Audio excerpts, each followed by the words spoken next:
Nestled deep within the shadowy woods, the old Greymore mansion stood as a silent sentinel of secrets. Its crumbling walls whispered tales of vanished fortunes, tragic love, and a mystery that had baffled the town for decades. When young Margaret Langmore inherited the estate, she thought it was a stroke of luck, but as she stepped through its creaking doors, she found herself drawn into a web of intrigue, danger, and unanswered questions. What dark truths lay hidden within the mansion's walls, and could she uncover them before the past claimed her too? This is The Mansion of Mystery, by Chester K. Steele. Chapter: The Story of a Double Tragedy. The young man was evidently in a tremendous hurry, and as soon as the ferryboat bumped into the slip, he was at the gate and was the first one ashore. He beckoned to one of the alert taxicabmen, and without waiting to have the vehicle brought to him, ran to it and leaped inside. "Do you know where the Vanderslip building is?" he questioned abruptly. "Yes, sir." "Then take me there with all possible speed." "Yes, sir." The door slammed, the taxi driver mounted to his seat, and off the taxi started at the best rate of speed the driver could attain. The young man sank down among the cushions and buried his chin in his hands. His face, normally a handsome one, was now wrinkled with care. His hair was disheveled, and he looked as if he had lost much sleep. At times his mouth twitched nervously, and he clenched his fists in a passion which availed him nothing. "To think that she is guilty," he muttered. "It is horrible, horrible." And then his whole frame shook as if with the ague. Twice he started up, to see if he had not yet arrived at his destination. But the drive was a long one, and to him, in his keen anxiety, it appeared an age. If he is away out of town in Europe, or on some case which he cannot leave, what am I to do? He murmured. I've pinned my whole faith on him. Presently there was a jar, and the taxicab came to a halt in front of a large office building. The young man gave one look, and before the driver could get down, had the door open and was on the pavement. "Here you are," he said, and thrust a dollar bill into the fellow's hand. Then he crossed the broad pavement and was lost to sight in the corridor beyond. "In a hurry and no mistake, and looks a heap worried too," was the chauffeur's comment. "Well, I'm a quarter ahead on that fare." For a moment the young man studied the directory on the corridor wall. Then he entered an elevator and alighted at the 8th floor. He walked down a side hall until he came to a door upon the glass of which was inscribed the name, Adam Adams. "This must be the place," he murmured, and opening the door he entered the office, to find himself in a plain but neatly furnished apartment containing several chairs and a flat-top desk, at which a young lady was writing. "Is Mr. Adams in?" he asked, as the young lady arose to meet him. "What name, please?" was the counter-question, and the young lady gave the visitor a keen glance. "Raymond Case." The young man brought forth his card. "Tell Mr. Adams I am the son of the late Wilbur Case, and wish to see him on important business." The young lady disappeared through a door leading to an inner apartment. From this she entered another apartment, much larger, and overlooking the little city park far below. The room was filled with books and pictures, and some wall brackets contained several bits of finely carved statuary. There was one large roller-top desk and 3 comfortable leather chairs. At the desk sat a man of uncertain age, with a strong face, a somewhat bald head, and eyes that were neither light nor dark. The man was of ordinary height, but muscular to a surprising degree. His face showed a high order of intelligence, and his mouth a determination not easily thrust aside. "A gentleman to see you," said the young lady. She placed the card before him. "He told me to tell you that he is the son of the late Wilbur Case, and wishes to see you on important business." The man at the desk drew a long breath and looked up from a slip of paper which he had been studying through a microscope. "Raymond Case, eh? All right, Letty, show him in." In another moment, the visitor was in the private office. Adam Adams arose and gave him a warm handshake. "Glad to meet you, Mr. Case," he said cordially. "I knew your late father quite well, a fine man, a very fine man indeed. Have a chair and make yourself at home." He noted that his visitor was much agitated and flushed. "Sit down by the window. There is a nice breeze there from across the park. Mr. Adams, I would like to see you in private," returned the young man, as he took a seat and mopped his forehead with his handkerchief. "Very well. and the office door was carefully closed. Then came a brief pause, during which Raymond Case cleared his throat several times. "Mr. Adams, you do not know much about me, but I know a great deal about you," he commenced.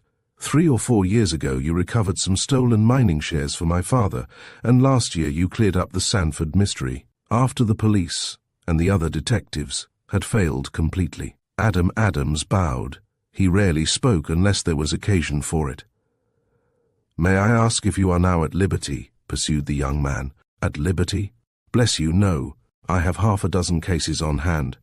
2 here in the city, 1 over in New Jersey, 1 in Yonkers, and— But you will undertake a case for me if I pay you well for it, won't you?" interrupted the young man eagerly.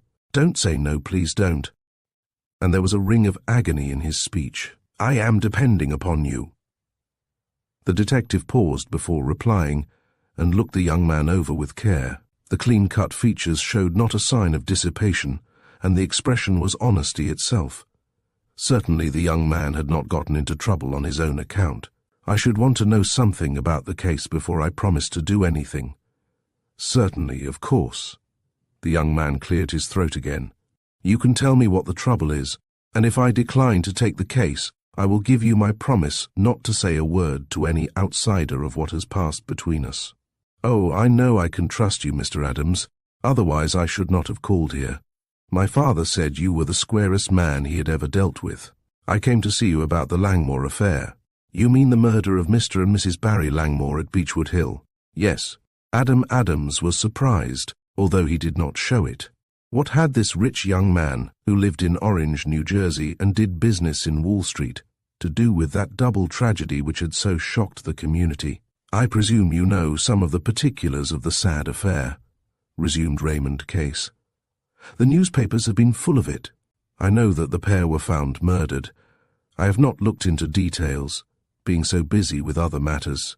"It was an outrageous deed, Mr. Adams," cried the young man, jumping up and beginning to pace the floor, "one of the foulest of which I have ever heard. A murder is always foul, no matter under what circumstances it is committed. What do you wish me to do? Find the murderer? That may not be easy. Are not other detectives already working on the case?"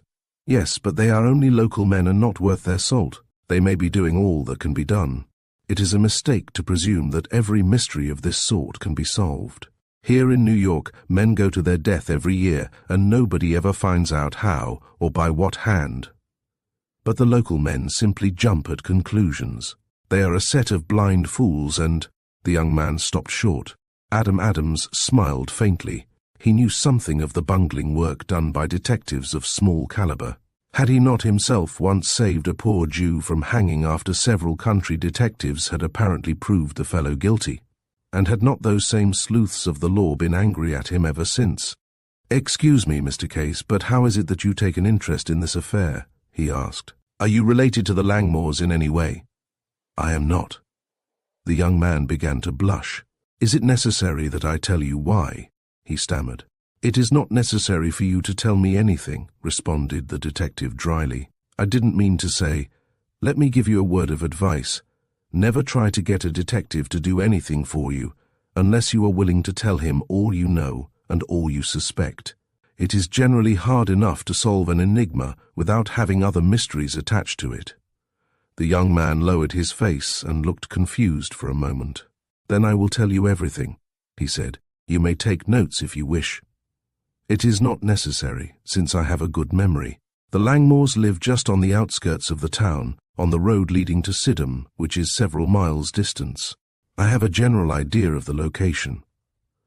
The house is a fine, old-fashioned stone mansion, setting well back from the road and surrounded by a well-kept lawn and numerous trees and bushes. At the rear of the garden is a small stream which flows into the river 1.5 miles below. Is the place surrounded by a fence? On 2 sides only. In the front there is a hedge, and in the rear the little stream forms the boundary of the property." "I understand. At the time of the tragedy there were 4 persons in the house, so far as known, Mr. and Mrs. Langmore, Mr. Langmore's daughter, Margaret, and a servant, Mary Billings." "Wait a moment. You said Mr. Langmore's daughter. Was she not Mrs. Langmore's daughter also?" "No. You see, Mr. Langmore was a widower when he married the present Mrs. Langmore, who was a widow. There are 2 sets of children. I understand. When did the tragedy occur?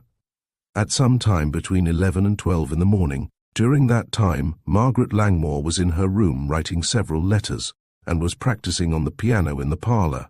The house is a large one, with 16 rooms and several hallways and stairs. Where was the servant? In the kitchen and out to the barn. There are 2 other girls, but one is in the hospital sick, and the other was to town on an errand. Where were Mr. and Mrs. Langmore? The daughter thought her stepmother had gone out to visit a neighbour, as she had said something about doing so earlier in the morning. Mr. Langmore had gone to the bank in town at 9 o'clock, and Margaret saw him come home about 10:30 or 11. What was she doing at the time? Practicing on the piano. She heard her father go directly to his library, which is situated across the hallway from the parlour. She heard the door shut and then went on with her practicing.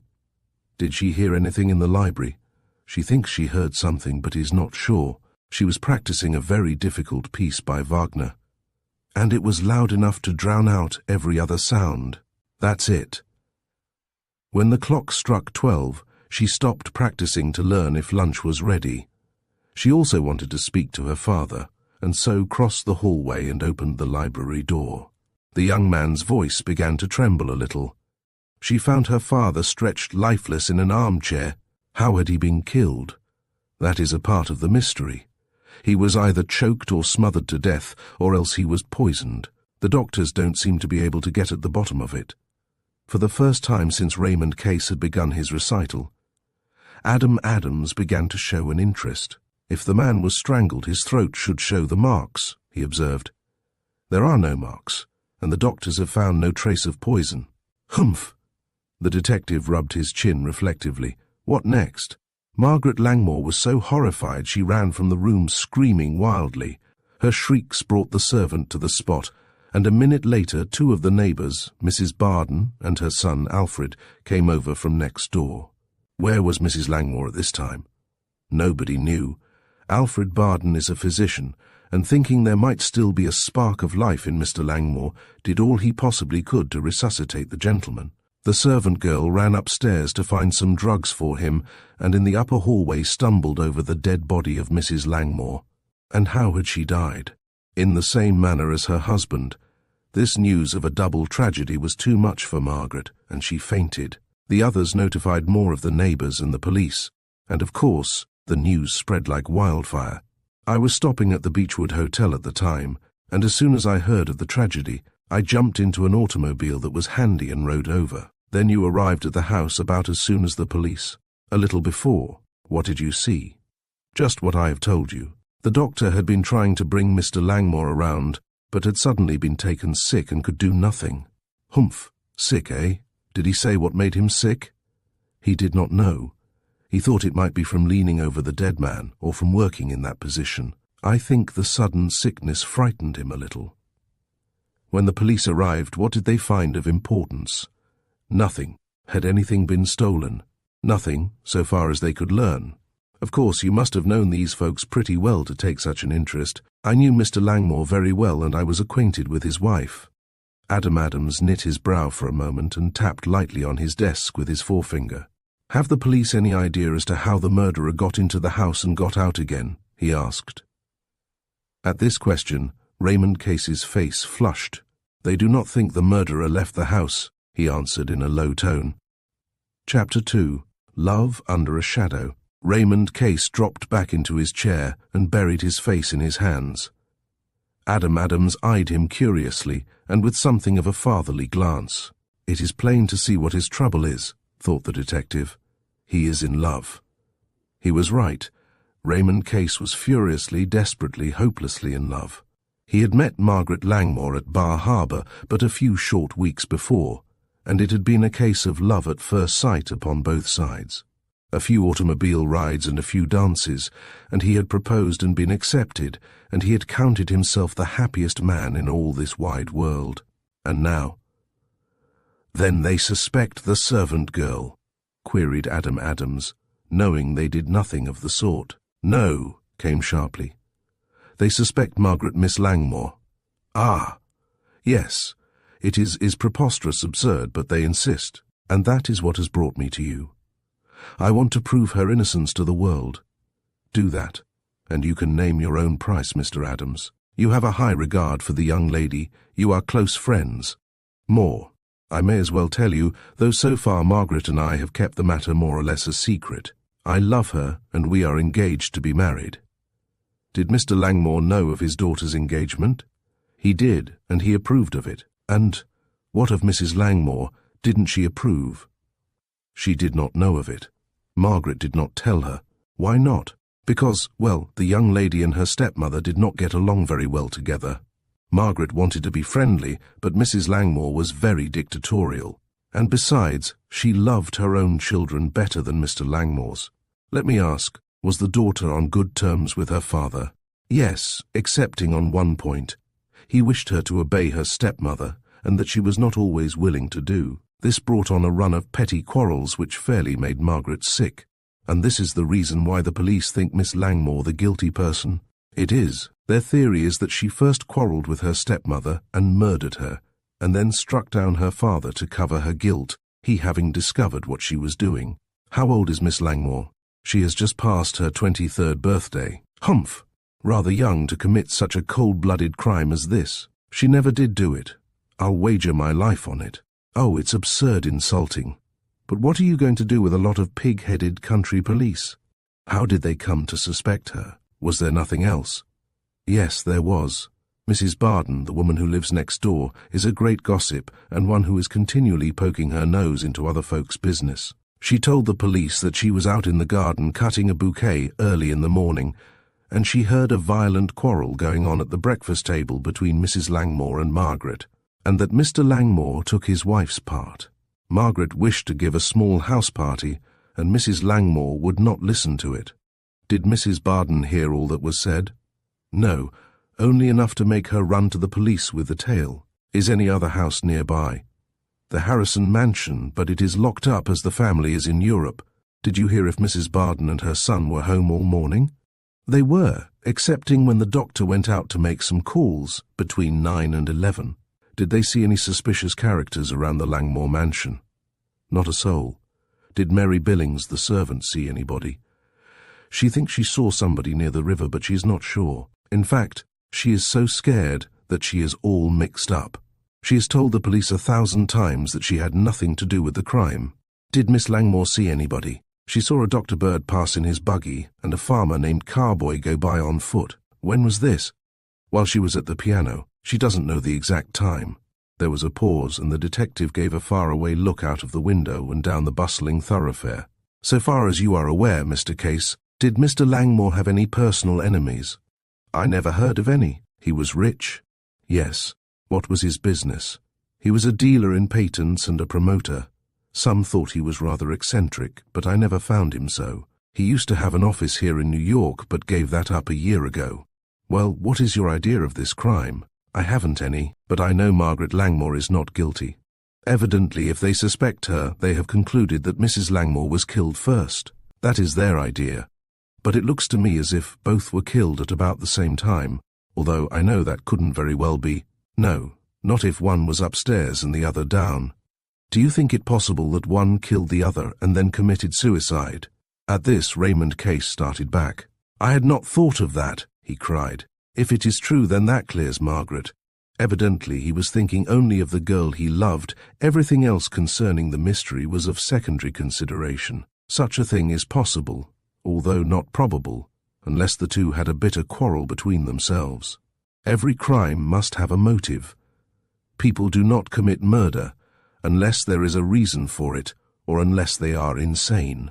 Motives may be divided into 3 classes: jealousy, revenge, or gain.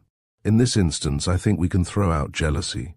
Mrs. Langmore was jealous of Margaret, and wasn't the young lady jealous of her stepmother in a way? But she is not guilty. I'll stake my life on her innocence. Then let us come down to revenge or gain. You say nothing was stolen. Was there a safe in the house? Yes, and it is closed and will remain so until the experts open it. Nobody knew the combination but Mr. Langmore. That's it. Margaret did know, but her stepmother had her father change the combination and keep it to himself. Had he much money in the house? I think not. Margaret says her father was in the habit of depositing cash in the bank as soon as he received it. What sort of promoting did he do? He organized companies to manufacture his patents. He also speculated in real estate and in mortgages. He owned 2 buildings in this city and several in the country. Who are the other members of the family? Margaret's married sister, Mrs. Andrew Weatherby of Stanhope, and Mrs. Langmore's 2 sons, Tom and Dick Ostrello. Where are these people located? Mrs. Weatherby is traveling with her husband in South America. The Ostrello brothers are commercial travelers and somewhere on the road. Then the Ostrellos are not rich? No, they are poor. And Mrs. Ostrello was poor too, before she married Mr. Langmore. There was another pause. Can you tell me anything else? Asked Adam Adams. Nothing of much importance. It's a deep mystery, isn't it? Yes, its very simplicity makes it deep. The detective drew a long breath. I was thinking of taking a vacation. My doctor says I need it. Oh, there was a world of disappointment in the word. Don't say that. You must take hold of this. I planned it all out as I came to town. I know you can clear Margaret if you will only try. Think of her position, the disgrace, my position. Oh, you can't refuse me. Mr. Adams. The young man came closer and caught the detective by the shoulder. If it's money, set your price. If I take hold, I'll charge you only what is fair, Mr. Case, but I never take a case unless... Any request you have to make is already granted, unless I can first interview the person who stands accused of the crime. You can see Miss Langmore at any time. I told her that I was coming to town to interview you, and that I would bring you back with me if you would come. I told her what a wonderful man you were, and what you had done for others. I think it cheered her a little, although she was terribly cast down. You must not promise too much on my account, young man. I am no wizard, and I cannot perform the impossible, much as I might wish to do so. But you will come. Yes, I will come. At once, cried Raymond Case impatiently. At once. Chapter, Margaret Langmore. As Raymond Case had said, the Langmore mansion was a large one, setting in the midst of an extensive lawn, sprinkled here and there with maples and oaks and fine flowering bushes. The hedge in front was well kept, and the side fences were also in good repair. In the rear was a stable and also an automobile shed, for the late master of this estate had been fond of a dash in his runabout when time permitted. Down by the brook, back of the stable, was a tiny wharf, where a boat was tied up, a craft which Margaret Langmore had occasionally taken down to the river for a row. The mansion now looked dark and lonesome, although many folks passed on the highway and whispered to each other that there was the spot where the gruesome tragedy had been committed. And to think that the man's own daughter did it, they would generally add. Beats all how bloodthirsty some folks can get. He must have cut her short on money or something, and she was too high-strung to stand it. No, it ain't that, another would answer. She's been flirting around with a certain young man, a Wall Street gambler, and her mother wouldn't have it and told her so. That's the real trouble, my way of thinking. Inside of the house all was as quiet as a tomb save for the ticking of the long clock in the lower hall. Below, a single policeman was on guard, in company with a woman who had been sent in to help. Upstairs another woman was stationed to see that Margaret Langmore might not take it upon herself to leave for parts unknown. Margaret sat in her own room, in the wing on the second floor, a dainty apartment, trimmed in blue and containing all her girlish treasures. On the walls were numerous photographs of her old schoolmates and the flag of the seminary she had attended, and on the mantel rested the picture of Raymond Case, the high polish of the surface marred in one spot where a tear had fallen upon it. The girl was tall and slender, with a wealth of light brown hair and eyes of deepest blue. It was more than a pretty face, for it had a certain sadness that was touching. For several minutes the girl had not moved. Now, as the door opened and the woman who was on guard upstairs came in, she gave a long sigh. "Can I do anything?" asked the woman, in a voice that was not unkindly. "Nothing, thank you, Mrs. Morse. Would you like a cup of tea or a bit of toast? Mrs. Jessup can make it easy enough. She has nothing at all to do. I do not care to touch a thing." The answer came in a dreary monotone. The girl's trials were beginning to tell upon her. At first she had tried to bear up bravely, and the words Raymond had spoken had comforted her, but now he was gone, and the whole world looked dark once more. "Has anybody called?" she asked at length. "Nobody to see you." "Nobody?" Margaret began to pace the floor. "When did the coroner say the examination was to be continued?" She went on. "Tomorrow morning at 11 o'clock. And who is to be put on the stand?" At this question the woman in charge began to fidget. "Excuse me, miss, but I was ordered not to answer questions. I'm sorry, and I wish you wouldn't worry so much. If I can do anything else, you can do nothing." At that moment came the sounds of carriage wheels, and a cab from the depot drew up to the door. Margaret looked through the slats of a blind and saw that the arrivals were Raymond Case and a stranger, a man wearing a rather ordinary suit of clothing and a rough slouch hat. "Thank heaven Raymond has brought somebody," murmured the girl.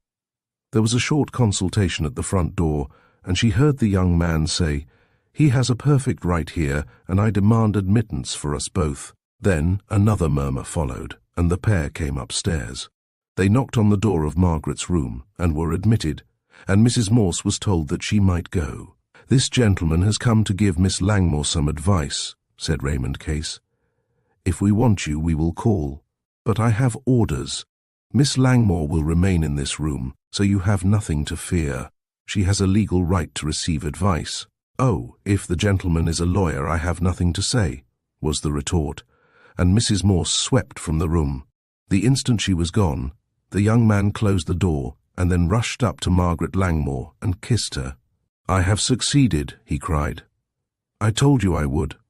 This is Mr. Adam Adams. Mr. Adams, this is Miss Margaret Langmore. Now I guess we are going to show these country bumpkins a thing or two," he added earnestly. The detective advanced and shook hands. Margaret Langmore was a trifle disappointed in his appearance, and her face clouded for an instant. Raymond was quick to notice it. "You mustn't judge a man by his appearance. Mr. Adams makes himself look that way on purpose. He's the smartest, swiftest—" "That will do," interrupted the detective with a brief smile. "Will you help me?" The girl eyed the detective squarely. I need help so much. I must hear your story first." "Oh, I thought Raymond would tell you everything." "He has told me all he knows. But I want to hear the story from your own lips. Something may have slipped him, you know." "I will tell you everything. Please sit down." Margaret Langmore began her narrative. It was fully an hour before she finished. Occasionally the detective asked a question, but for the most part he sat back with his eyes closed, as if thinking of something else. "Now, Miss Langmore," he exclaimed, as he straightened up at the conclusion of her recital, "whom do you suspect of this crime?" "I suspect no one, sir. Have you any idea why this awful deed was committed?" The detective had been on the point of saying murder, but had checked himself. Not the least in the world. Some of the windows were, of course, open. What of the doors? The front door and that to the side piazza were locked. The back door was open. Then a person might have sneaked in by the back way. "I presume so." "Your father was quite dead when you found him?" asked the detective quickly. I thought so." The girl began to choke up and sob. It was such a shock. She could not go on. Adam Adams watched her keenly and noted how she trembled from head to foot. "Do not take it so hard, Margaret," put in Raymond Case, placing his hand upon her shoulder. "It will all come out right in the end, I am sure of it. But it will not bring back my father," sobbed the girl, "and he was so dear to me. And to think that we should quarrel at all." "The quarrel took place at the breakfast table, so you said," came from Adam Adams. "And you rushed out to get away from what your stepmother was saying to you." "Yes, I could not bear it any longer. Your father took Mrs. Langmore's part." "He did, but at the same time he told her not to be so hard on me, that I had been without a mother to guide me so many years and all that. Do you think they quarreled between themselves after you left, or after your father came back from the bank?" "I cannot say as to that. Mr. Adams has an idea that possibly one or the other of them was responsible," put in Raymond. "He thinks one might have killed the other and then committed suicide." "I do not think so." "I said it was possible," corrected the detective. "In taking up an affair of this sort, one must look at it from all sides." "I do not believe my father either killed her or committed suicide," answered Margaret Langmore firmly. "Do you think Mrs. Langmore would act in such a fashion?" The girl pondered for a moment. Honestly, I do not. She may have killed my father, but if so, she would have run away. The safe was closed at the time of the tragedy. Yes, and absolutely nothing was stolen. Nothing, so far as we have been able to ascertain. Was anything out of order, as if the assassin had been scared off while hunting around for something to steal? I did not see anything, but I was so upset I noticed scarcely anything. That was natural, of course. The safe has not yet been opened. No, we are waiting for a man to come from the safe makers. Now, one thing more. After you came back to the house before practicing, what did you do? I wrote some letters to girlfriends, telling them I could not give a house party. And before that, must I tell, I threw myself on the bed yonder for a good cry. It was silly, I know, but did you hear anything unusual while you were here? Think carefully. I have tried to think it out several times. Sometimes I think I heard some sort of a shriek, but I am not at all certain. Then again, I think I heard the fall of something heavy on the floor, but it may be all fancy. And that is all you can tell me? Yes. Margaret Langmore gave a long sigh. Oh, Mr. Adams, can you not do something for me? It is horrible to be suspected in this fashion. I cannot make a move without being watched. It is certainly a cruel situation. The detective paused. I am sure of one thing, Miss Langmore, and that is that you are innocent. Those who think you are guilty are fools, as Mr. Case says. Yet more than half the folks around here think that way. Let them.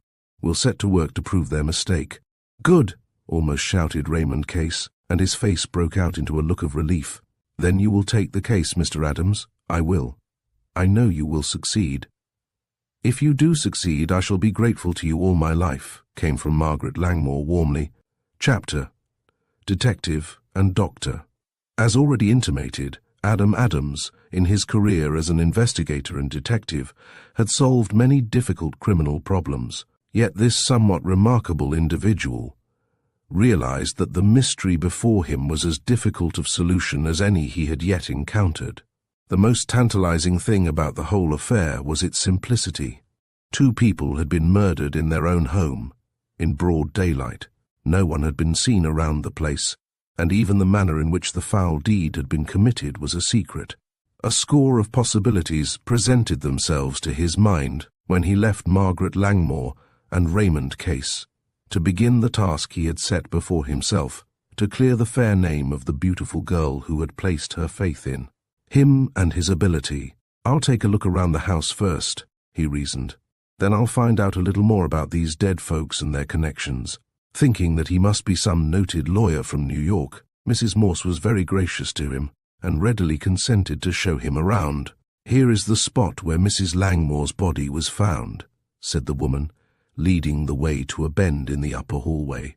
The servant girl tripped over it in her hurry and went sprawling. She was about scared out of her wits, naturally enough. Do you know how the body was lying? At full length, they say, face downward, and with the fists clenched. Was that window open? Yes, but not the blinds. Where does that door lead to? Mrs. Langmore's dressing room. The door was open when they found her, as if she had come out and was trying to get downstairs. Umph! The detective pushed the blinds of the window open and began to examine the carpet on the floor. We've looked around, but we couldn't see a thing, pursued the woman. We who? The coroner and the police officers. Oh, you say the body was lying right here? Yes, the head there and the feet there. I suppose you are going to try to clear Miss Langmore, aren't you? Went on Mrs. Morse curiously. I am. If she is innocent, you'll have a task doing it. Everybody around here thinks her guilty. To this Adams did not reply. He was down on his hands and knees, close to where the head of the murdered woman had rested. He placed his nose to the carpet and drew in a long breath. His olfactory nerves were sensitive and detected a certain pungent, stinging odor of a sort not easily forgotten. You must be pretty short-sighted, was the woman's comment. The sight of the man on his hands and knees amused her.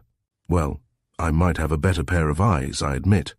From his examination of the carpet, the detective turned to the window. Outside was the roof to the side piazza of the mansion. On the tin roof were some dried-up spots of mud. He looked them over carefully and came to the conclusion that they were footprints. But how old was a question. "When did it rain last around here?" he asked. "We haven't had a real storm for 10 days or 2 weeks. We have had several showers, though." He took a glance into Mrs. Langmore's dressing room. Everything was in perfect order, even to the powder box and the cologne bottles on the dresser. "That is all I wish to see up here," he said, and passed below, where he encountered the policeman in charge. Like the woman, this officer had taken him to be a lawyer, and he readily consented to let the detective inspect the library. "Mr. Langmore was found in that chair," said he. "He looked as if he had suffered great pain before he died. I think he was strangled, although he didn't show the marks of it." The library was a richly furnished apartment. Along 2 walls were rows of costly volumes, many relating to modern inventions. On the walls hung some rare steel engravings, including one of Fulton and his first steamboat. There was a large library table with a student's lamp, a mahogany roller-top desk, 6 comfortable chairs, and a small but well-built safe, which, as said before, was closed and locked. "The coroner locked and sealed the desk and put all the loose papers in it," said the policeman.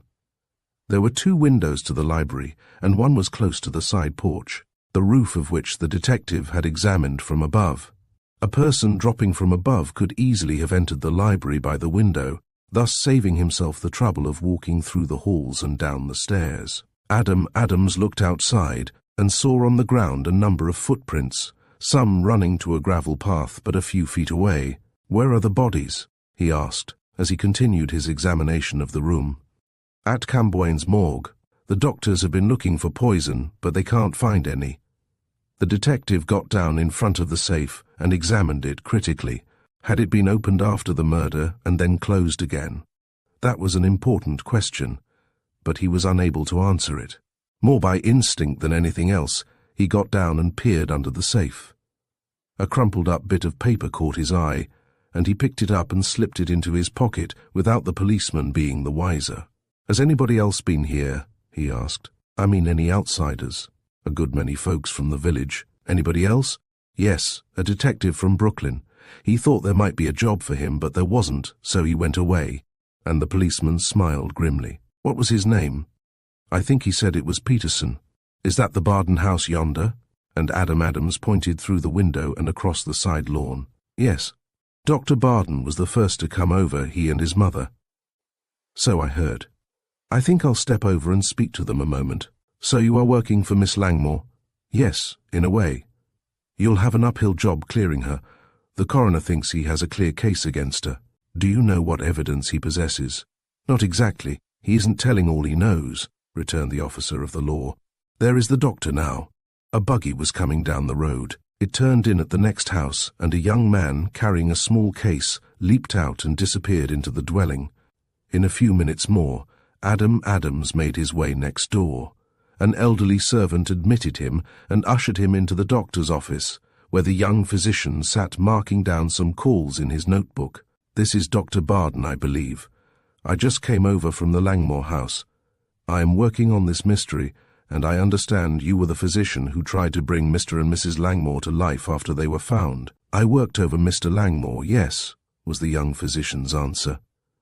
"I saw at once that it was impossible to do anything for his wife. She had a weak heart naturally, and was stone dead some time before I got there." "You thought you saw a spark of life in Mr. Langmore?" "Not exactly a spark, but I thought there might be hope. But I was mistaken, although I did everything I could. I have been told that working over the corpse made you sick." At these words, the face of the young physician showed his annoyance. He drew himself up. "Excuse me, but you are—" and he paused inquiringly. "I am working on this case in the interests of Miss Langmore. My name is Adams." "Oh, what I would like to know is, what made you sick? Was it merely that a crime had been committed, something you were not accustomed to?" "No, it was not, Mr. Adams. I am young, I know, but I have had a good hospital experience, and such things do not unnerve me. To be sure, Mr. Langmore was a good neighbour, and I thought much of him, but it was not that." "Then what was it?" "It was something about the corpse. As I worked, I had to sneeze. Something seemed to get into my nose and throat, and in a minute more I began to have cramps and grew deathly sick. It was the queerest sensation I ever experienced in my life. I haven't gotten over it yet. You had to go out to get some fresh air. I did. If I had not, I think I should have suffered much more. And you found no trace of any poison or anything of that sort? Not the slightest. Another doctor was called in, and then I went back. The peculiar odor, or whatever it was gone, and I could find no further trace of it. You think it must have evaporated? What else is there to think? The windows and blinds had been thrown wide open, and the sun was shining into the room. This was all the young doctor could tell, and as he was in a hurry to get away on more business, the detective did not detain him further. He ascertained that Mrs. Barden was also away, and then left the house. In his pocket, he still carried the bit of paper which he had picked up from under the safe. It had evidently been part of the wrapper around some small object, and bore the following, printed in blue ink: Ender Amp, Company, Lay Street, Ter, N.Y. Arc. The paper might be valuable, and it might be worthless. It had evidently been around a small box or bottle. The address was evidently that of some firm doing business in some town in New York State. What the Arc could stand for, he could not surmise. As the detective left the Barden house, he saw a middle-aged man entering the Langmore mansion. The man was well dressed and carried a dress suit case. A visitor of some sort, he mused, perhaps a relative. When he stepped up on the piazza, Raymond Case came out to meet him. The young man wished to know if he had learned anything from the doctor. Not a great deal, answered Adam Adams. Who was that man who just came in? Thomas Ostrello, one of Mrs. Langmore's sons by her first husband. Is he a frequent visitor here? I believe not. He is a commercial traveller, and on the road nearly all the time. Has he been here since the tragedy? No. He was here the day before it occurred, but went away in the evening. I suppose his mother's death has shocked him a good deal. I believe you said the Ostrellos are not well off. No, they are poor, so Margaret told me. Both of the sons are on the road, one for a paint house and this one for a drug house. By the way, I am going to town to see the coroner. Do you want to come along? No, I'll see him later. I want to take a walk around this place first. I may pick up a stray clue. Left to himself, Adam Adams walked slowly around the mansion, noting the several approaches. He looked in at the stable and the automobile shed, and strolled down to the brook. He made no noise, for it was his practice to move about as silently as possible and without attracting attention. Suddenly he halted and stepped out of sight behind some bushes not far away from the brook. He heard a splashing which told him that somebody was near. Chapter 5. The Man. The brook. Beside the brook stood a shabbily dressed man, apparently 55 or 60 years old. He wore an old rusty black coat and a soft hat with a hole in it. His face was tanned and partly covered with a beard. The man was acting in a manner to excite anybody's curiosity. He carried a stick in his hand and was poking around in the water with it. Every once in a while he looked around to see if anybody was observing him. Straining his eyes, Adam Adams saw a strip of white floating on the water. Once or twice it disappeared. Finally the end of the strip caught on an overhanging bush, and then the strange man withdrew his cane from the brook. As he turned around, the detective dodged out of sight. Apparently satisfied that he was not observed, the strange man leaned down at the bank of the brook, took something from his pocket and placed it down on the moist dirt. Then he took another object from his pocket and repeated the operation. Can they be shoes he has in his hands? Mused the detective. And if they are, what is he doing with them? Hearing the slamming of a door at the mansion, Adam Adams drew still further back among the bushes. A minute later, he saw the man make a long leap, clear the brook, and hurry away among the trees and brushwood on the other side. Humph! Perhaps this is worth investigating, mused the detective, and made his way to the spot the strange individual had occupied. On the bank of the brook, he saw the marks of the man's broad shoes, and also some prints made by smaller shoes. The latter prints were irregular, and at once arrested the detective's attention.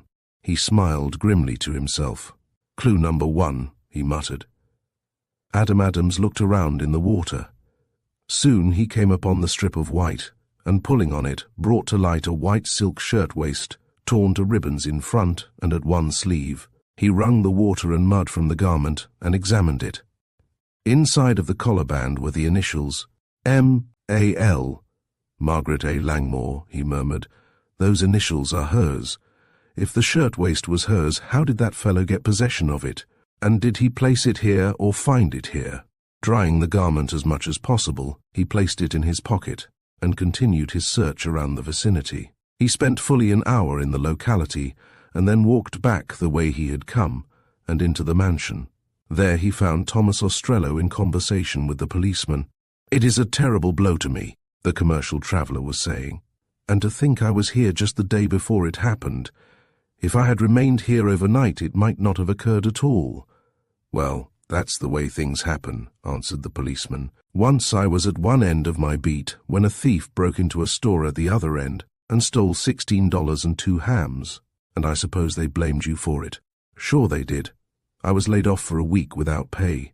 If anything happens, it is always the poor copper who is to blame." "Well, the family are not blaming you for this. They can't, especially as they've got the person who did the deed." At this, Thomas Ostrello shrugged his shoulders. "I don't know about that." "You don't?" "No. I'd hate to believe any girl could do such a fearful thing as this." The commercial traveller paused. "I'm going to take a look around. I suppose it's all right." "Certainly, Mr. Ostrello," answered the policeman, and then the commercial man stepped into the library, closing the door after him. Adam Adams had passed into the dining room, just back of the library, but had heard what was said. Now, looking through the doorway, which had a sliding door and a heavy curtain, the latter partly drawn, he saw the man glance around hurriedly, moving from one object to another in the library. He looked under the table and the chairs, in the corners, and even into the various bookcases. Then he came and knelt down before the safe and tried the knob of the combination 6 times. "He is more than ordinarily interested," reasoned the detective. But then it was his own mother who was murdered. The commercial man continued his search until he had covered every object in the room several times. He even looked behind the pictures and into the drawer of the table, something which had escaped the coroner's eye when sealing up the desk. Adams saw him shake his head in despair. He took a turn up and down the apartment and clenched his hands nervously. "Gone," he muttered to himself. What could have become of it? He drew from his pocket a notebook he carried and studied several items carefully. A long sigh escaped from his lips as he restored the notebook to his pocket. As the commercial traveller moved toward the dining room, the detective stepped into a side apartment, used in the winter as a conservatory. He saw Thomas Ostrello make an examination of several places, including a sideboard. Then the woman who had been placed in charge of the downstairs portion of the mansion entered. "Won't you have a bite to eat, Mr. Ostrello?" she asked. "Perhaps so, later on. I do not feel like eating now. Can I take a look at my mother's room?" "Why, yes, I suppose you know where it is." "Certainly, I often visited her there when she was not feeling well." He passed out without another word, and was soon mounting the heavily carpeted stairs. Once in the room, he closed the door tightly. Coming up softly after him, Adam Adams tried the door and found it locked. More interested than ever, the detective, just avoiding Mrs. Morse, who was passing through the hallway, slipped into the adjoining room and finding, as he had imagined, a door between the two, applied his eye to the keyhole. This might mean nothing, and it might mean everything. He saw Mrs. Langmore's son moving around the dressing room precisely as he had moved around the library. He heard the bureau drawers opened and shut, and then heard the squeak of a small writing desk that stood in a corner as the leaf was turned down. Then came a rattle of papers and a sudden subdued exclamation. The desk was closed again, and the man came out of the room, leaving the hall door partly open. Whatever he was looking for, he must have found it, reasoned the detective. Now, what was it? He waited in the hallway and heard Thomas Ostrello enter the dining room. A minute later came the rattle of dishes. Then Mrs. Morse confronted him. "Back again, I see," she said rather sharply. "Yes, I wish to have another talk with Miss Langmore," he returned, and, brushing her aside, knocked on the girl's door and was admitted. The woman pursed up her lips. "How very important some of those city lawyers are," she muttered. "Think they know it all, I guess. Well, he'll have a job clearing her, if what Coroner Busby says is true." "Oh, "I did not know you were coming back," exclaimed Margaret. "Has anything happened?" "I want to know something about this, Miss Langmore," and he brought out the torn and wet shirtwaist. "Is it yours?" "Oh, certainly, but where did it come from?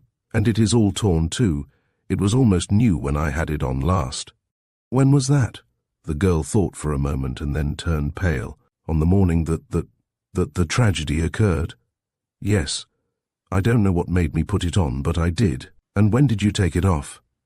"Why, let me see, some time in the afternoon, I think. I fainted, and it got dirty, and so I put on another and threw this in the clothes closet." "Are you certain you put it in the clothes closet?" "Positive." "Where did you find it?" "Never mind that just now. Do you keep your shoes in that closet?" "I do, but why? Will you kindly see if all of your shoes are there?" The girl ran over, opened the closet door, and began an immediate examination. "One pair is missing, a pair I use a great deal too," she said a minute later. "Oh, Mr. Adams, what does this mean?" "I don't know yet. While you are at it, you might let me know if anything else is missing." Margaret began a close examination of everything in the closet, the detective watching her as keenly as he had before.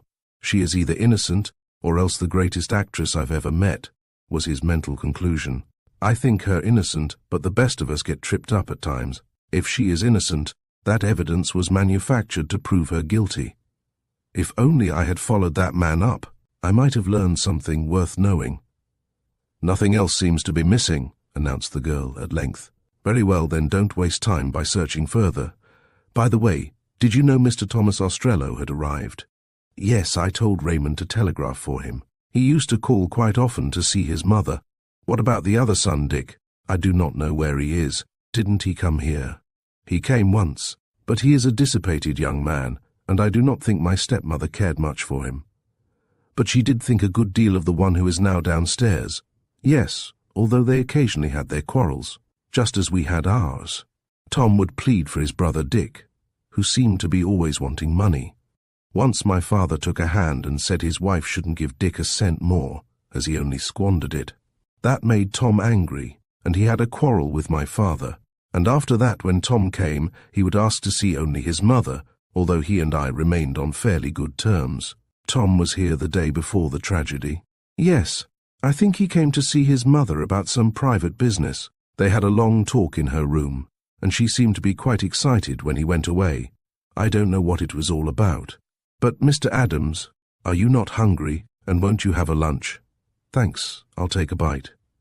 The lunch was served in Margaret's apartment, and the detective did ample justice to it, for he never allowed business to interfere with his appetite. As he ate, the girl watched him curiously.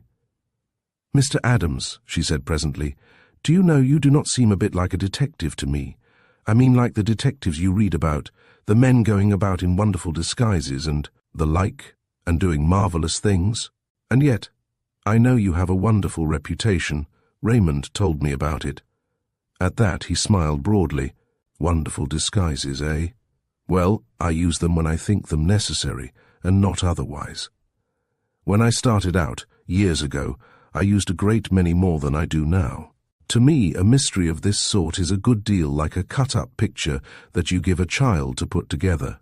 First, you want to make sure you have all the pieces, and then you want to sit down, put on your thinking cap, and match the pieces together. To you this is an awful tragedy." His tone softened greatly. "To me it is another case, nothing more. Work such as I have done is bound to harden a fellow, in spite of all of his finer feelings. But I feel for you, and you have my sympathy, and you will aid me. You said you would," she pleaded. "I am going to do what I can. No man can do more." Chapter. The mystery deepens. From the Langmore mansion, Adam Adams went to town, and at the morgue made a careful inspection of the pair who had been the victims of the tragedy. This critical examination brought nothing new to light, and he turned away from the place with something of disappointment. "I'll take a look around that brook again and see if that strange man is anywhere in sight," he told himself, and got back to the vicinity without delay. Fortune favoured him for once, for scarcely had he reached the back of the Langmore mansion when he saw the stranger leap the brook again and come up towards the house. "Just in time," murmured the detective. "He shall not slip me again in a hurry." The stranger was very much on his guard, and Adam Adams had all he could do to keep out of his sight. It was now growing dark, especially under the trees which surrounded the mansion. At length the fellow gained a point almost under one of the library windows. He gazed around sharply, and then appeared to be searching for something on the ground. The detective saw him start to pick something up, but at that moment the side door of the mansion opened, and the policeman came out. "Hello, what are you doing here?" demanded the officer. "Oh, that's all right," was the low answer. "Don't mind me. But what are you doing here?" "Just looking around, that's all." "You haven't any right in this yard." "I think I have." "Who are you?" "My name is Watkins, Jack Watkins." And then some words followed which Adam Adams did not catch. "Oh, then I suppose that makes a difference," came from the policeman in a more humble tone. "Do you want to come in the house and see Miss Langmore?"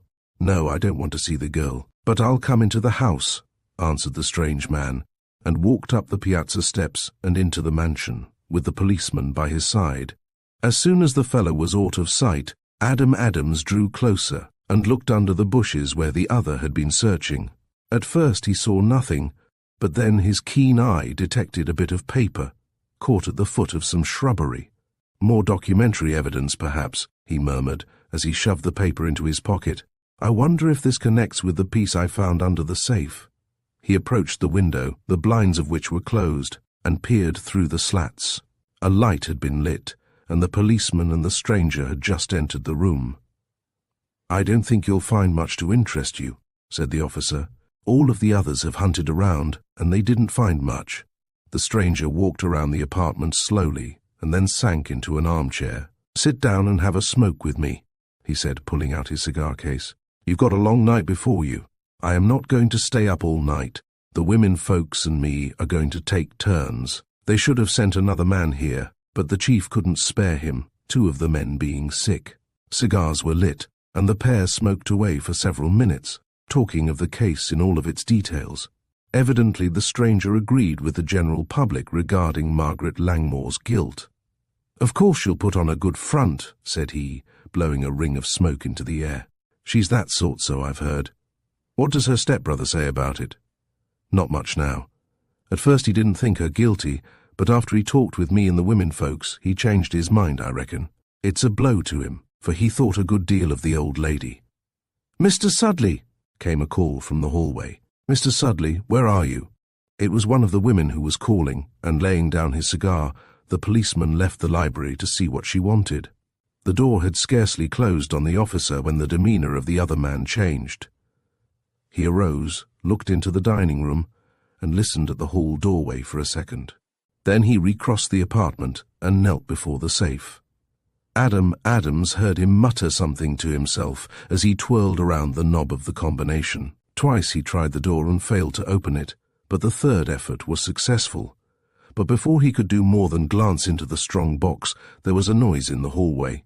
Instantly he shut the door again, dropped into his chair and resumed his smoking.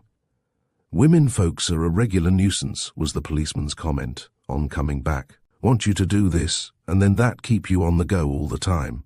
I'm tired of it. Take my advice and don't marry," was the rejoinder with a laugh. "Too late, I've got a wife and 5 children already, but I've got to go to the barn. Will you come along?" "Why, I suppose so." The stranger hesitated. "I'll have to be going pretty soon. Going to stay in this room all night?" "No, I'm going to lock up and go upstairs." "That's right. Nothing like resting on a good bed. I don't think the girl will try to run away. She can't. We're watching her too closely." The pair left the library. Scarcely had they gone when Adam Adams opened one of the blinds, made a quick leap, and came inside. "That fellow will bear watching, no matter who he claims to be," the detective told himself. "But there is no use of following him now, for he will be back sooner or later. He did not open this safe for nothing." With the policeman and the stranger gone, the lower portion of the mansion appeared deserted. Adam Adams looked to make sure that he was not observed, and then went to the safe.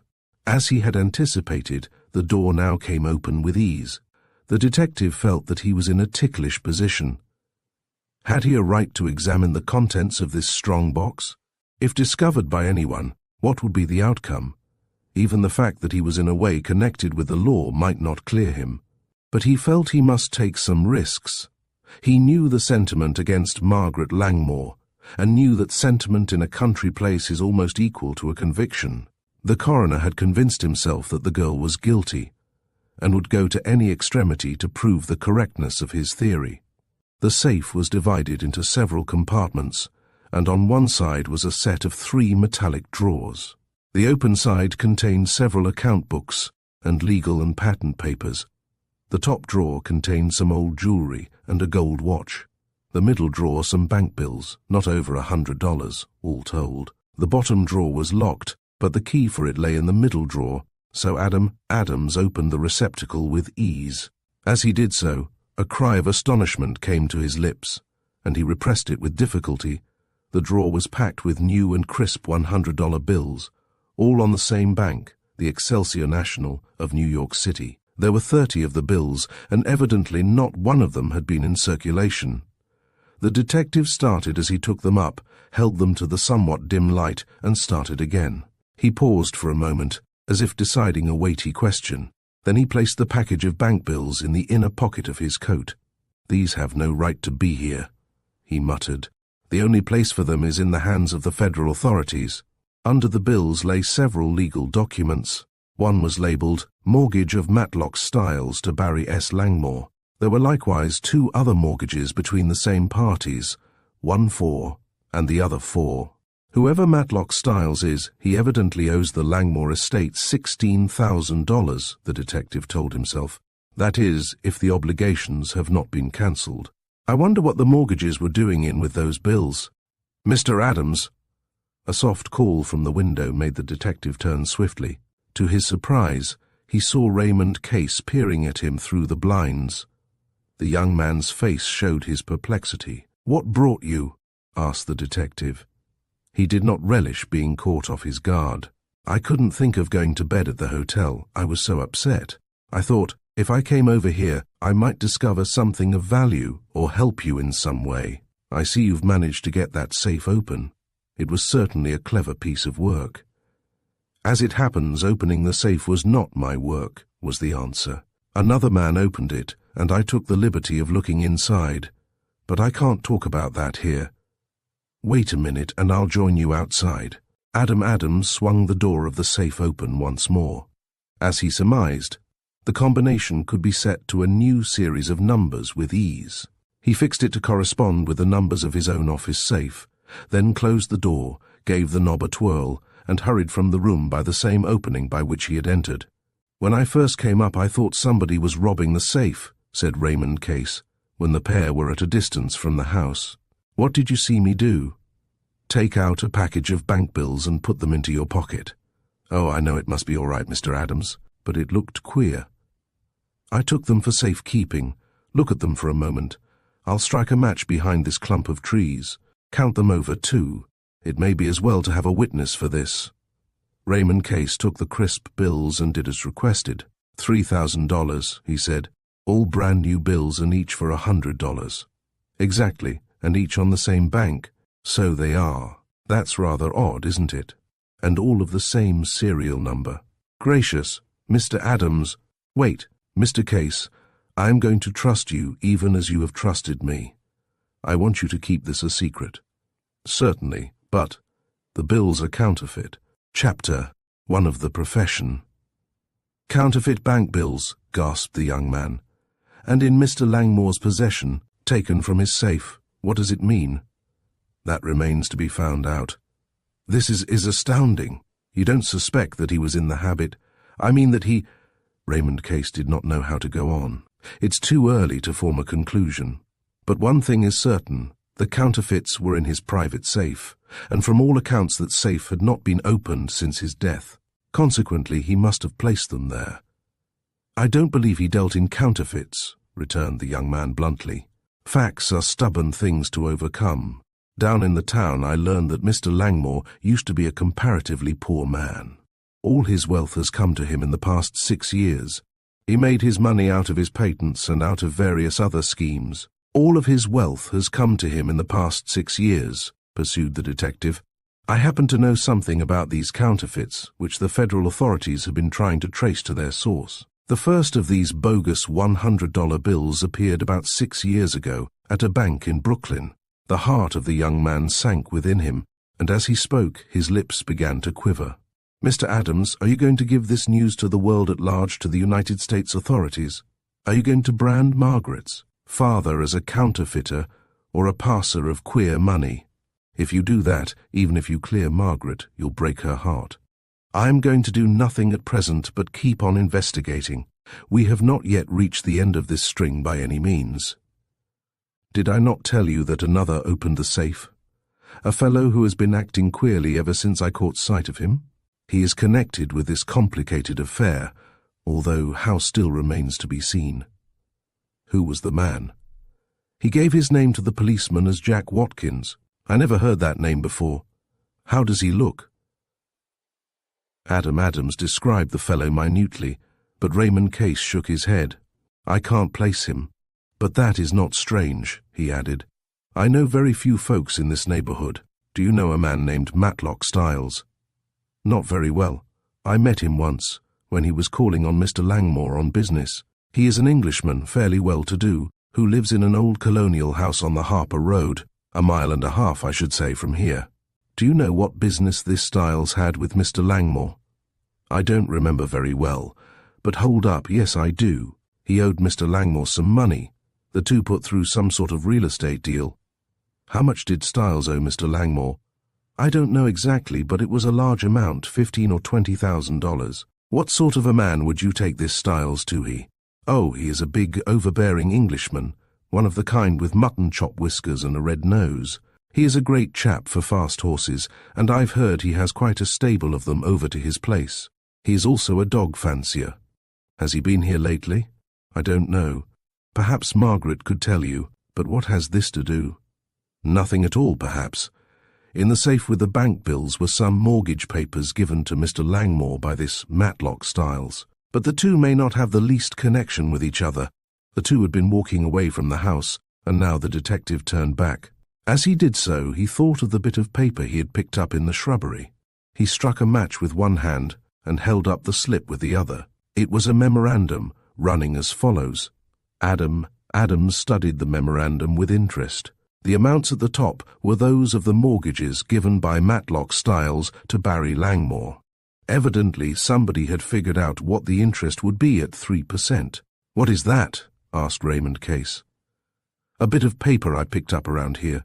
It doesn't seem to amount to anything, but I think we had better part now, Mr. Case. If I have anything to report, I'll see you tomorrow at the Beechwood Hotel." The pair separated, and Adam Adams watched the young man disappear down the road, the latter feeling that he ought not to interfere with the work of the man he had engaged to unravel the mystery. In deep thought, the detective went back to the neighborhood of the mansion and stationed himself where he could get a look at the library windows. Adam Adams felt that the case was growing deeper and deeper. The finding of the counterfeit banknotes in Barry Langmore's safe was astonishing. Where this thread of the skein would lead to, he could not imagine. "I seem to be uncovering more than I bargained for," he mused. "If the man was innocent of all wrongdoing, why didn't he turn those bills over to the authorities? Were he alive, we should certainly say he was caught with the goods. If this comes out, it will create as much of a sensation as the murder itself." 2 hours went by, and still the detective kept to his post. He was used to waiting. Had he not waited in the bitter cold 6 hours to clear that poor Jew? And he knew that sooner or later the man calling himself Jack Watkins would reappear. A light flared up in the library, and then was turned lower. He crept to the window and looked in as before. The strange man was at the safe, working the combination knob backward and forward. In spite of the seriousness of the situation, Adam Adams was forced to smile. The man worked hurriedly and tried the combination a score of times. He muttered something under his breath, which may well be omitted from these printed pages. He even got into a heavy perspiration and had to pause to wipe his forehead with his handkerchief.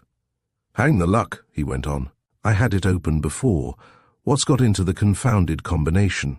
Again he tried to work the figures, but it was all of no avail, and at last he arose, fists clenched, and with a face full of baffled anger. He stalked around the library, gazed at the strong box several times, and then quit the apartment. Waiting once more, the detective presently saw the man come from the house and walk toward the road.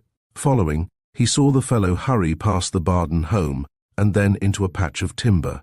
Here he had a horse, and in a moment more would have been in the saddle had not Adams caught him by the arm. "Hi! What's this, a hold-up?" cried the man, evidently frightened. "Let go of me!" And he tried to pull away, and then attempted to draw a revolver from a hip pocket. "Stop! I am not going to hurt you," was the calm reply from the detective. "I want to talk to you, that's all." "Really?" came with a sneer. "A fine time of night to hold a man up. Be quick, for I am in a hurry." "I want you to explain several things to me," went on Adams calmly. "Explain? To you? That is what I said. You can take your choice. Either explain or consider yourself under arrest." "Eh? Say, are you crazy?" "Not at all. An officer of the law, I suppose." "I am, in a way. Working on this Langmore affair?" "Yes." "Have you been following me?" "I've done more than that. I've been watching you." "What? How long?" "Quite a long while. I saw you in the library twice and down to the brook." The man started and was evidently much put out. Then he forced a smile to his face. "Much obliged for playing the spy," he murmured. "Down at the brook you had a pair of Miss Langmore's shoes. What were you doing with them?" "Did you see me with the shoes?" "I did, and I saw you with the silk shirtwaist." "Ah, anything else?" "I saw you at the safe in the library of the mansion." "When, now?" "Now and some hours ago. You may as well make a clean breast of it." "I will, if you will tell me who you are." "I am Adams of New York City." The strange man let out a hissing sound between his teeth. Then of a sudden he gave a wild, unnatural laugh. "Shake hands, Mr. Adams," he said, putting out his hand. "I know you by reputation, even if not personally. You see, your reputation is so much larger than my own." He laughed again, a sound which grated on the detective's nerves. "I am John S. Watkins of Bryport. I am connected with the United States Secret Service." Chapter: What Cephas Carboy Saw. There was a brief pause after the man from Bryport made his announcement. Adams tried hard to see his face clearly, but in the gloom this was impossible. "Perhaps you do not believe me," said John Watkins. "I can easily prove what I say." "Why shouldn't I believe you?" "Because you were on the point of arresting me, which proves that you took me to be something else. How long have you been connected with the Secret Service?" "About 3 years. That is why I know you so well." "Did your work as a Secret Service man bring you to this place?" "Excuse me, but that is my business. If you are working on this case, well and good. But it is not fair to try to steal any of my thunder. So far as I am concerned, you shall get full credit for what you may do on this case, Mr. Watkins," said Adams stiffly. "But I should like to understand several points. About the shoes and the shirtwaist, I suppose. I got the shoes from the house to make certain that some footprints on the bank of the brook had been made by Miss Langmore. What about the shirtwaist?" "It was there when I came, and I left it there, as it did not seem to have much of a connection with the affair." "Do you think you had a right to tamper with the safe in the library?" "Considering certain circumstances, which I do not intend just now to disclose to you, I think I had a right." "Did you take anything from the safe?" "Not a thing. In fact, I couldn't get the safe open. You must know this if you saw me a while ago. You opened the door the first time." "I do not deny it. The policeman interrupted me and I shut the box up. When I came back, the combination had gotten away from me." There was a pause. "Where are you stopping, Mr. Watkins, in case I wish to communicate with you again?" "At Hager's Hotel in Sydenham, but I am on the jump nearly all the time," and the Secret Service man laughed again. "Anything else?" "No. Then I'll be going.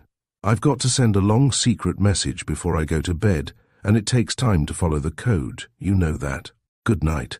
And in a moment more, John Watkins was on his horse and riding away at a good rate of speed. Adams watched his departure with a variety of thoughts chasing each other through his mind. The man must be what he claimed. He had shown his badge on the inside of his coat and been perfectly willing to prove his words. If he is honest, he must be on the trail of those counterfeits. and perhaps it was my duty to tell him of my discovery, mused the detective. It is curious how these two cases have wound around each other, or is it all one case? Concluding that there was nothing more to be done that night, Adams took himself to the Beechwood Hotel, secured a room, and was soon in the land of dreams. He arose early, obtained his breakfast, and without waiting to meet Raymond Case, started off to interview Dr. Bird. One of the two persons Margaret Langmore had seen go past the mansion about the time the tragedy was occurring. He found the doctor an individual with an exaggerated idea of his own importance. It was hard to bind him down to tell what he actually knew, and it took the detective the best part of an hour to learn that the physician knew nothing of real importance. A short while later, Adams learned that the farmer who had been seen going past the mansion was named Cephas Carboy. He was a strange individual, of no education, who lived on a hillside road running some distance to the rear of the Langmore house. When the detective arrived there, he found Carboy sitting under a tree smoking a short clay pipe. The farm was a neglected one, the house about ready to tumble down, and in the dooryard were half a dozen dirty and ragged children who scampered out of sight on the approach of a stranger. "Good morning," said Adams cheerfully. He saw at a glance that the fellow before him was a thoroughly shiftless character. "Mornin' to you," was the short response. "This is Mr. Cephas Carboy." "Cephas Carboy's my name, ain't much of a mister to it," and the man grinned feebly. "You're the man I want to see, Carboy." And the detective took a seat on a log close by. "Want to see me? What for? I don't know you." "I want to see you about that Langmore murder." The shiftless man stared and withdrew his pipe from his mouth with trembling fingers. "I didn't have nothing to do with that. They can't pitch it onto me nohow. I came past the house, that's all I did. I didn't go inside the gate. I didn't. It was Miss Langmore did that murder, or else Mary Billings. Did you see anybody round the place when you went past?" "Not a soul." "What were you doing around there?" "Are you an officer?" "Perhaps I am. Anyway, you had best answer my questions." "I went down to Hopgood's place to sell some fish I had caught, Mr. Hopgood can prove it. Then I came straight home." "Which way did you go to get to Hopgood's?" "Took the road yonder, around the hill, and crossed the brook at Peabody's Bridge." "Peabody can prove that too. He was out in the hayfield and saw me." Adams took a look at the road mentioned. At a turn there was a cleared spot through the woods, and a fair sight could be caught of the rear of the Langmore mansion and of the automobile shed. "Come here," he called to Cephas Carboy, and when the shiftless man had shuffled up, he continued, "You say you walked this way. When you got to this spot, did you happen to look over to the Langmore house?" I did." "What did you see? Come now, tell me the exact truth." And Adams put as much of sternness as possible in his tone. See here, I don't want to get in no trouble. I don't. I'm a peaceful man, and I tend to my own business, I do. You ain't a-going to drag me into court." "I don't want to get you into trouble, Carboy, but I must know the truth of this. I take it that you are poor, am I right?" "Humph! Do I look like I was rolling in wealth? Then a $5 bill means something to you, eh?" The shiftless man opened his eyes widely. "Does it? Say, I ain't had a $5 in my fist for a month, 2 months. Farming don't pay, and it ain't easy to get work outside. The season's been that poor. If you tell me all you know, and perhaps I'll give you $5. "Ain't foolin', no. There's $1 on account." And the detective passed over the bill. The shiftless man clutched it eagerly, looked at it to make certain that it was real money, and rammed it into the pocket of his greasy vest. "Thanks, sir," he murmured. Then he ran his hand through his somewhat matted hair. "Mind now, I can't give you this for dead certain," he commenced. "What do you mean by that?" "I think it happened, but I can't swear to it. That house is putty far off, remember." "What do you think you saw?" "I saw a man run across the garden. He had a satchel in his hand and he was in a hurry. He slipped and fell, and his hat rolled off. Then he got up, put on his hat, and I lost sight of him behind the bushes." "How did the man look?" "Wait up, that ain't all. I'm certain of that part of it, but I ain't so sure of the rest. I waited here a minute, because my wife was calling to me to get some groceries when I came back. I just started to fill my pipe when I looked over there again, and I saw a man run from the automobile shed to the house. The bushes was in the way, but hang me if I don't think he went in by a window instead of a door." "You are sure you saw him go toward the house?" "Yes, that was plain enough, although he seemed to be sneaking along the bushes." "Was it the same man?" "It must have been, but I couldn't see his valise because he was behind the bushes." "How did the man look?" "He was a putty heavy fellow, and he was dressed in a light grey suit and wore a soft hat to match." "Was the valise a light or a dark one?" "Light." "Could you see anything else?" "No." "Did the man have anything besides the valise?" "Not that I could see. When he fell and his hat flew off, I saw that he had a head of heavy dark hair." "And you are certain about the suit being a light grey one, and the soft hat matched it?" "Yes, I'm dead sure of that." "What time was this?" "About half an hour before I passed the house. I stopped at Peabody's to chat a while before I crossed his bridge." "Did you ever see the man before?" "Not that I remember." "You didn't see him after that?" "No." Adam Adams drew out a roll of bills and counted out $4, which amount he passed over to the fellow he had been interviewing. "That makes the 5 I promised you, Carboy. Now then, will you do me a favor?" "Certainly, sir. Anything you want." "I merely want you to keep what you have told me to yourself for the present." "Oh, that's easy. Unless somebody tries to get me into trouble. I don't think that will happen if you keep your mouth shut." "Then I'll be as mum as an oyster," answered Cephas Carboy decidedly. "I may be along to see you again soon," continued Adam Adams, and then he drove away in the buggy that had brought him to the vicinity. He allowed his horse to walk, for he was in a more thoughtful mood than ever. He was thinking of a man he had met the day before, in a suit of grey and with a soft hat of the same colour. The man had been Tom Ostrello, Chapter, on the train. This is clearing itself by growing more complicated. Such was the deduction of the detective after he had reviewed the situation carefully. Was it possible that the son of the woman who had been murdered was guilty of the double tragedy? He remembered what he had been told about Tom Ostrello and his wayward brother Dick, and how mother and son had had an exciting meeting on the day previous to the tragedy. "I rather think it will pay to investigate a little further along this line," thought Adam Adams. "More than likely he came here for money, either for himself or his brother Dick. If his mother did not have it and wanted it, she would have to go to Mr. Langmore for it. That might cause a bitterness all around. Or again, he might have thought that if his stepfather were dead, his mother would inherit his money, and so plotted one murder, which, when he was discovered, ended in a second. It will do no harm to have a talk with this young man." He reached the Langmore mansion once more to find that Tom Ostrello had departed for the city on necessary business, but was coming back before night. Then at the hotel he found a message from his own office calling him to New York. "You are going away, Mr. Adams," said Raymond Case, who chanced to see him departing. "Not for long. I'll be back tonight or tomorrow." "Anything new?" "Nothing worth talking about yet. I must hurry to catch the train. What are you going to do?" "I am waiting for the inquest. It will be a terrible trial for Margaret." And the young man's face showed his concern. "Tell her for me to make the best of it," answered Adam Adams, and hurried to the depot. The train was just coming in, and he saw Tom Ostrello get on board, and he entered the car directly behind the commercial traveller. The young man passed through to the smoker, and the detective did the same. 2 seats were vacant, directly across the aisle from each other, and each took one. Presently Ostrello looked at Adam Adams and started slightly and then bowed. "Excuse me, but I think I saw you up to the Langmore house," he began. "Yes, I called on Miss Langmore. I believe you are Mrs. Langmore's son." "Yes. Come over, won't you?" Ostrello moved towards the window of the car. "I've got to have a smoke to quiet my nerves. I'm so upset. Will you have one?" And he presented a case full of choice Havana cigars. "It must have upset you. It's enough to upset anybody," answered Adam Adams as they lit up.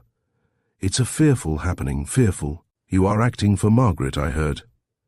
"Yes, if there is a chance to do anything. Do you know anything of the tragedy?" "Not a thing, outside of what I have heard.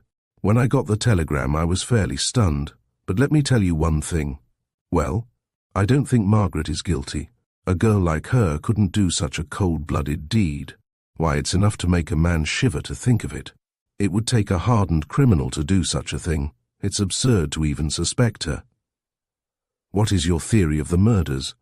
"I hardly know what to think. If the house had been robbed, I would say tramps did it. But how? I don't know, excepting the both were smothered. But let us change the subject. It breaks me all up to think about it. I thought a whole lot of my mother. Where is your brother?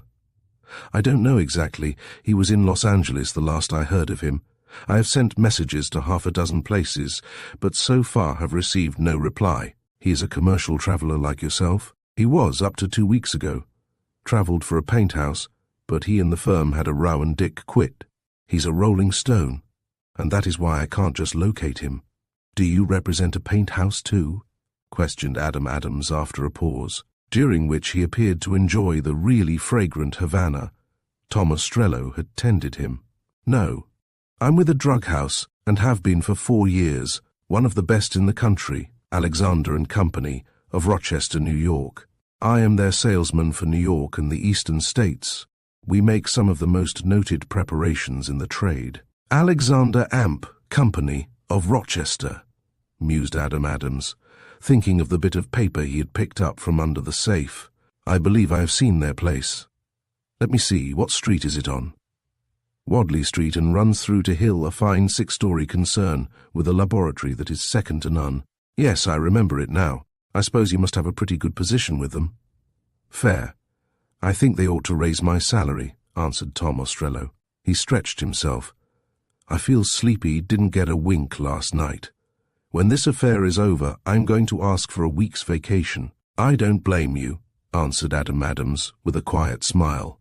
He settled back to smoke, and his companion did the same, and thus the remainder of the trip to the city passed. As he smoked, the detective revolved the new revelation in his mind. Tom Ostrello represented the very drug firm whose advertisement had appeared, in part, on the bit of paper picked up from under the library safe. And he was there hunting for something, thought the detective. Was it for that bit of paper or for the something that he secured in his mother's room? At the depot, the pair separated. Adam Adams lost no time in visiting his office, where his assistant awaited him anxiously. "Well, Letty, how are you this morning?" he said pleasantly as he dropped into his chair. He gave the girl a bright smile, and she smiled in return. Letty Bernard was an orphan, the daughter of one of his former friends, and he took a fatherly interest in her. She lived with a second cousin, but wished to be independent, and so the detective had given her the position in his office, a place she filled with credit. She was short and plump and had a wealth of curly hair that strayed over her forehead. "The chief asked me to give you these papers," said the assistant. "You are to sign all 3. Then that's the end of the Soper case. Anything else?"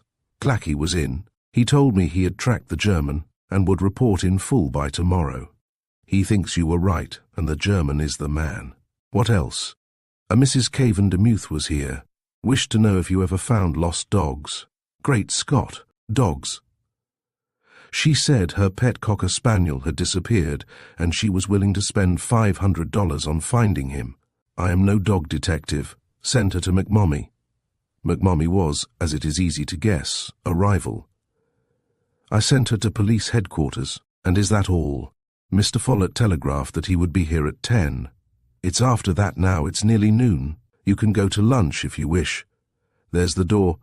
Hello, it's Mr. Follett now.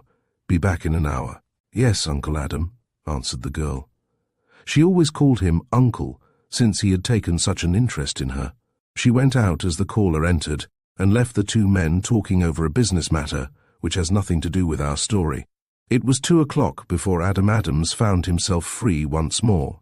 He procured a lunch, and then took a subway train halfway uptown. He walked 2 blocks westward and ascended the steps of a fine brownstone residence. He asked for Dr. Kalki and was ushered into a private den, where the doctor, a tall, spare man of 60, soon joined him. "My good friend Adams," cried the doctor, shaking hands warmly, "where have you kept yourself? Surely you have not been to see me for a year, or is it longer?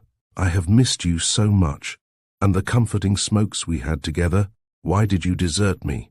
You knew I could not come to you, that I never go out, and you do not bring any business to me. I had none to bring, and I have been very busy. But I have missed our meetings, I must confess. Ah, I am glad to learn I was not entirely forgotten. And you have been busy, And still nothing for Rudolph Kalki to do, nothing to analyze, nothing to dissect. I've got a knot now for you. Good, good. I trust it is a good complication. I love them, so such a satisfaction when the end is reached. But not yet. No, not yet. A glass of wine, first something prime. I imported it myself, so that I would know what I am getting. The wine was soon forthcoming, and then a cigar for the detective, and a pipe for the doctor. At last the latter threw himself into an old easy-chair and gazed at his caller expectantly. "I am ready to untie the knot," he said. "What is it?" "Chapter, an affair of the heart." There was a moment of silence. "Briefly put, Doctor, the case is this," said Adam Adams. "I want to know if there is anything known to the medical world, a powder or something of that sort, strong enough to kill a person if he should breathe of it." "A powder strong enough to kill a person?" The brow of the old physician contracted. "It would have to be very powerful to do that." "You mean if a person was boxed up with it like one killed by gas?" "No, not at all. I mean a powder that could be held to a person's nose and mouth in the open, when it would make that person sick, and give him cramps, perhaps. And kill him?" "Yes." The old doctor rubbed his hands in thought. "That is a subject for speculation. Certain cyanide compounds might be powerful enough to do so under certain conditions. Any real dry powder would choke a person if he got a big dose of it. I heard of a boy who came near dying as the result of breathing in a quantity of extra dry licorice powder, but he was smothered and did not have cramps. Nothing in the shape of any foreign compound. You once showed me a Turkish liquid that burnt when water was poured on it and dyed everything blood red. Ah, yes, the Fozeska, something truly dangerous. But I know of nothing. But hold!" The doctor clapped his hands together. "Yes, yes, that would do it. That and that only." "What?" "I had a sample of it given to me some 6 months ago. It was called Yamlang Peholo, and was made in China from the roots of the Yamlang bush, a rare growth found only in the western part of the country. By many Chinamen, the Yamlang bush is supposed to be accursed, and whenever they come near one, they utter a prayer for deliverance from its evils. If you sleep near the Yamlang bush, it will make you very sick. And that powder, what did it look like?"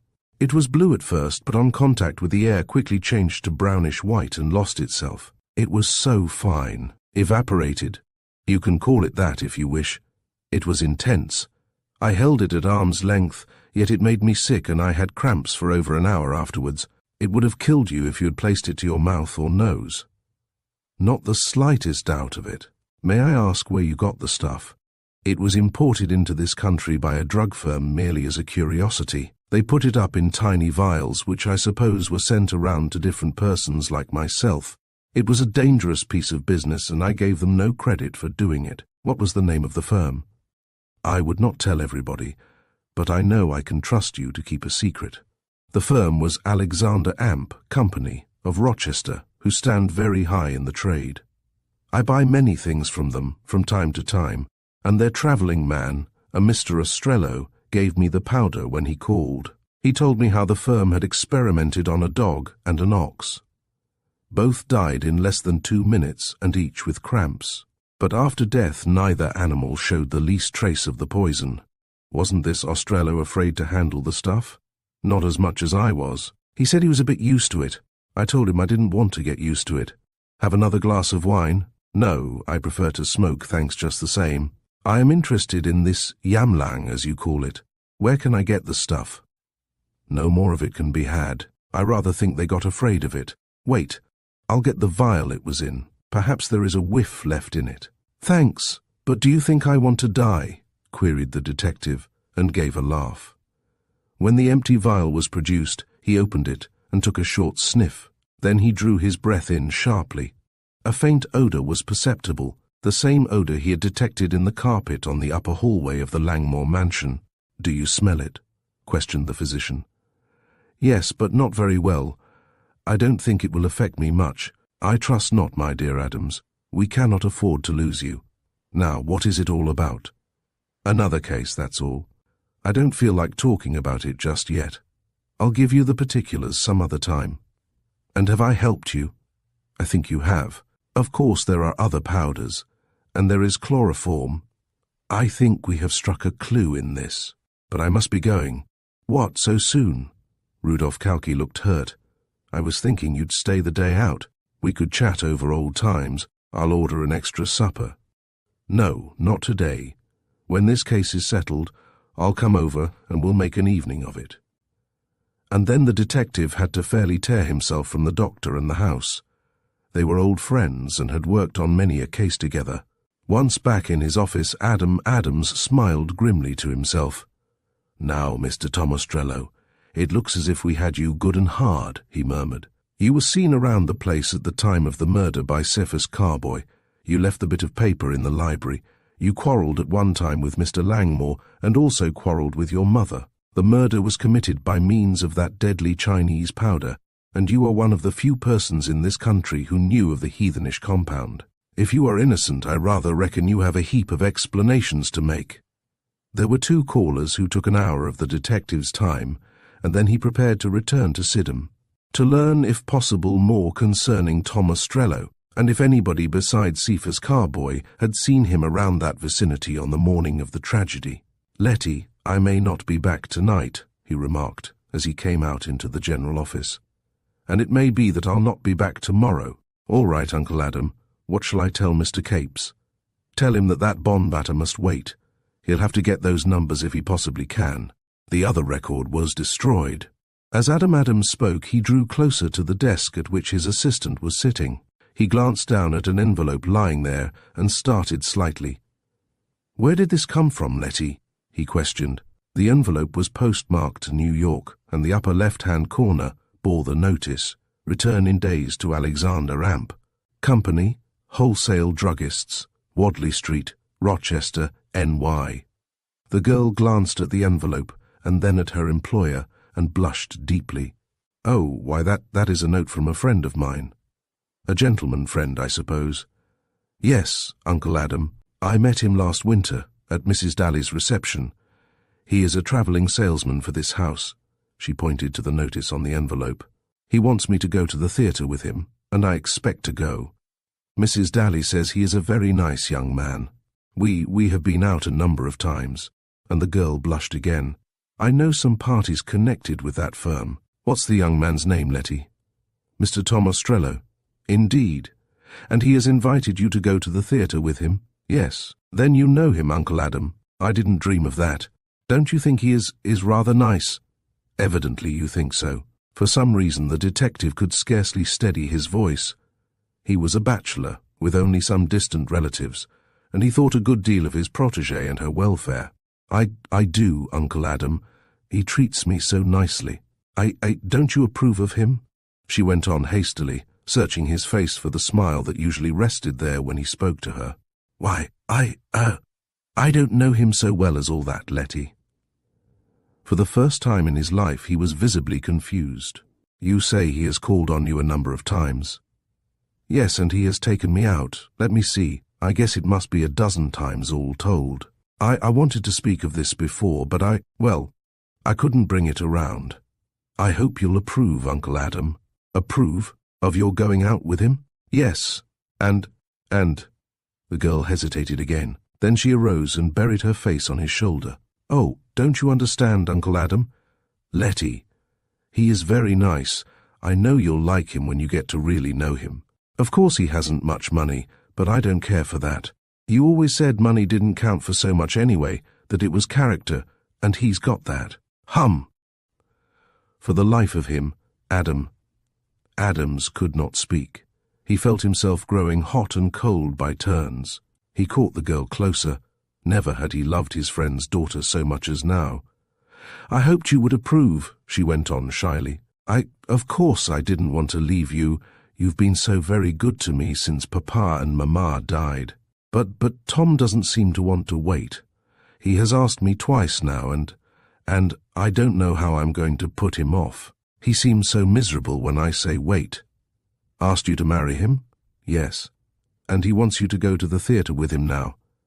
The invitation is for tonight. He sent it last week. He has been travelling out of town, but he said he would be back sometime today. I want you to meet him. She paused. Isn't it all right, Uncle Adam? He did not answer, and she gazed at him curiously. Then the look in his face made her draw back, slowly and uncertainly.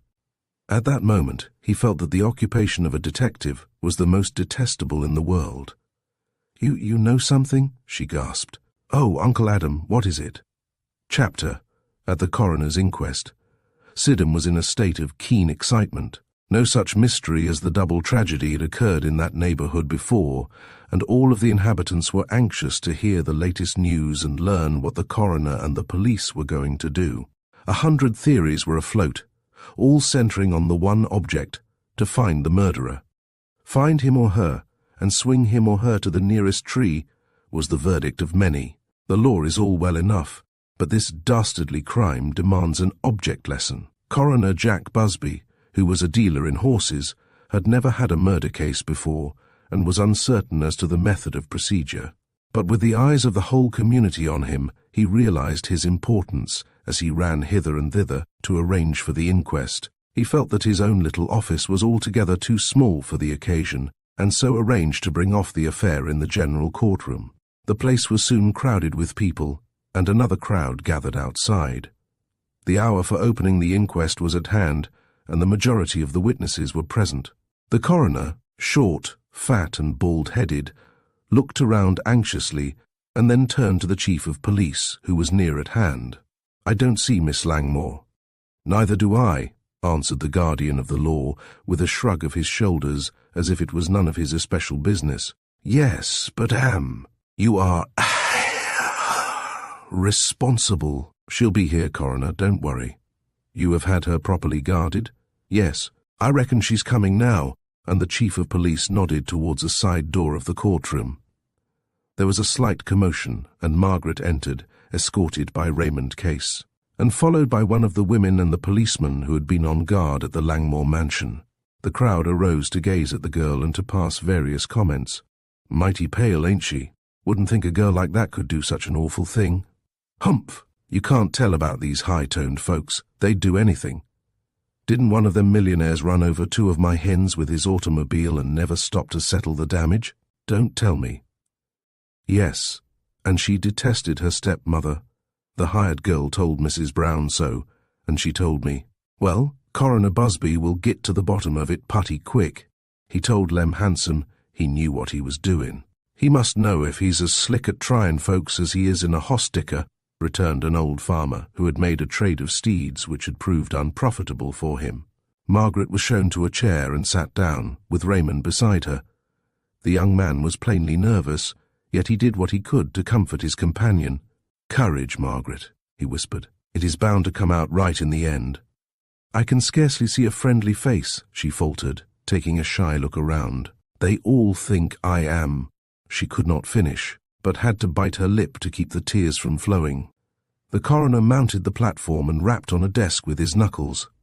"The courtroom will come to order," he called out, gazing around on all sides. There was a final buzz, and then the place became quiet, broken only by the ticking of a big round clock on the wall.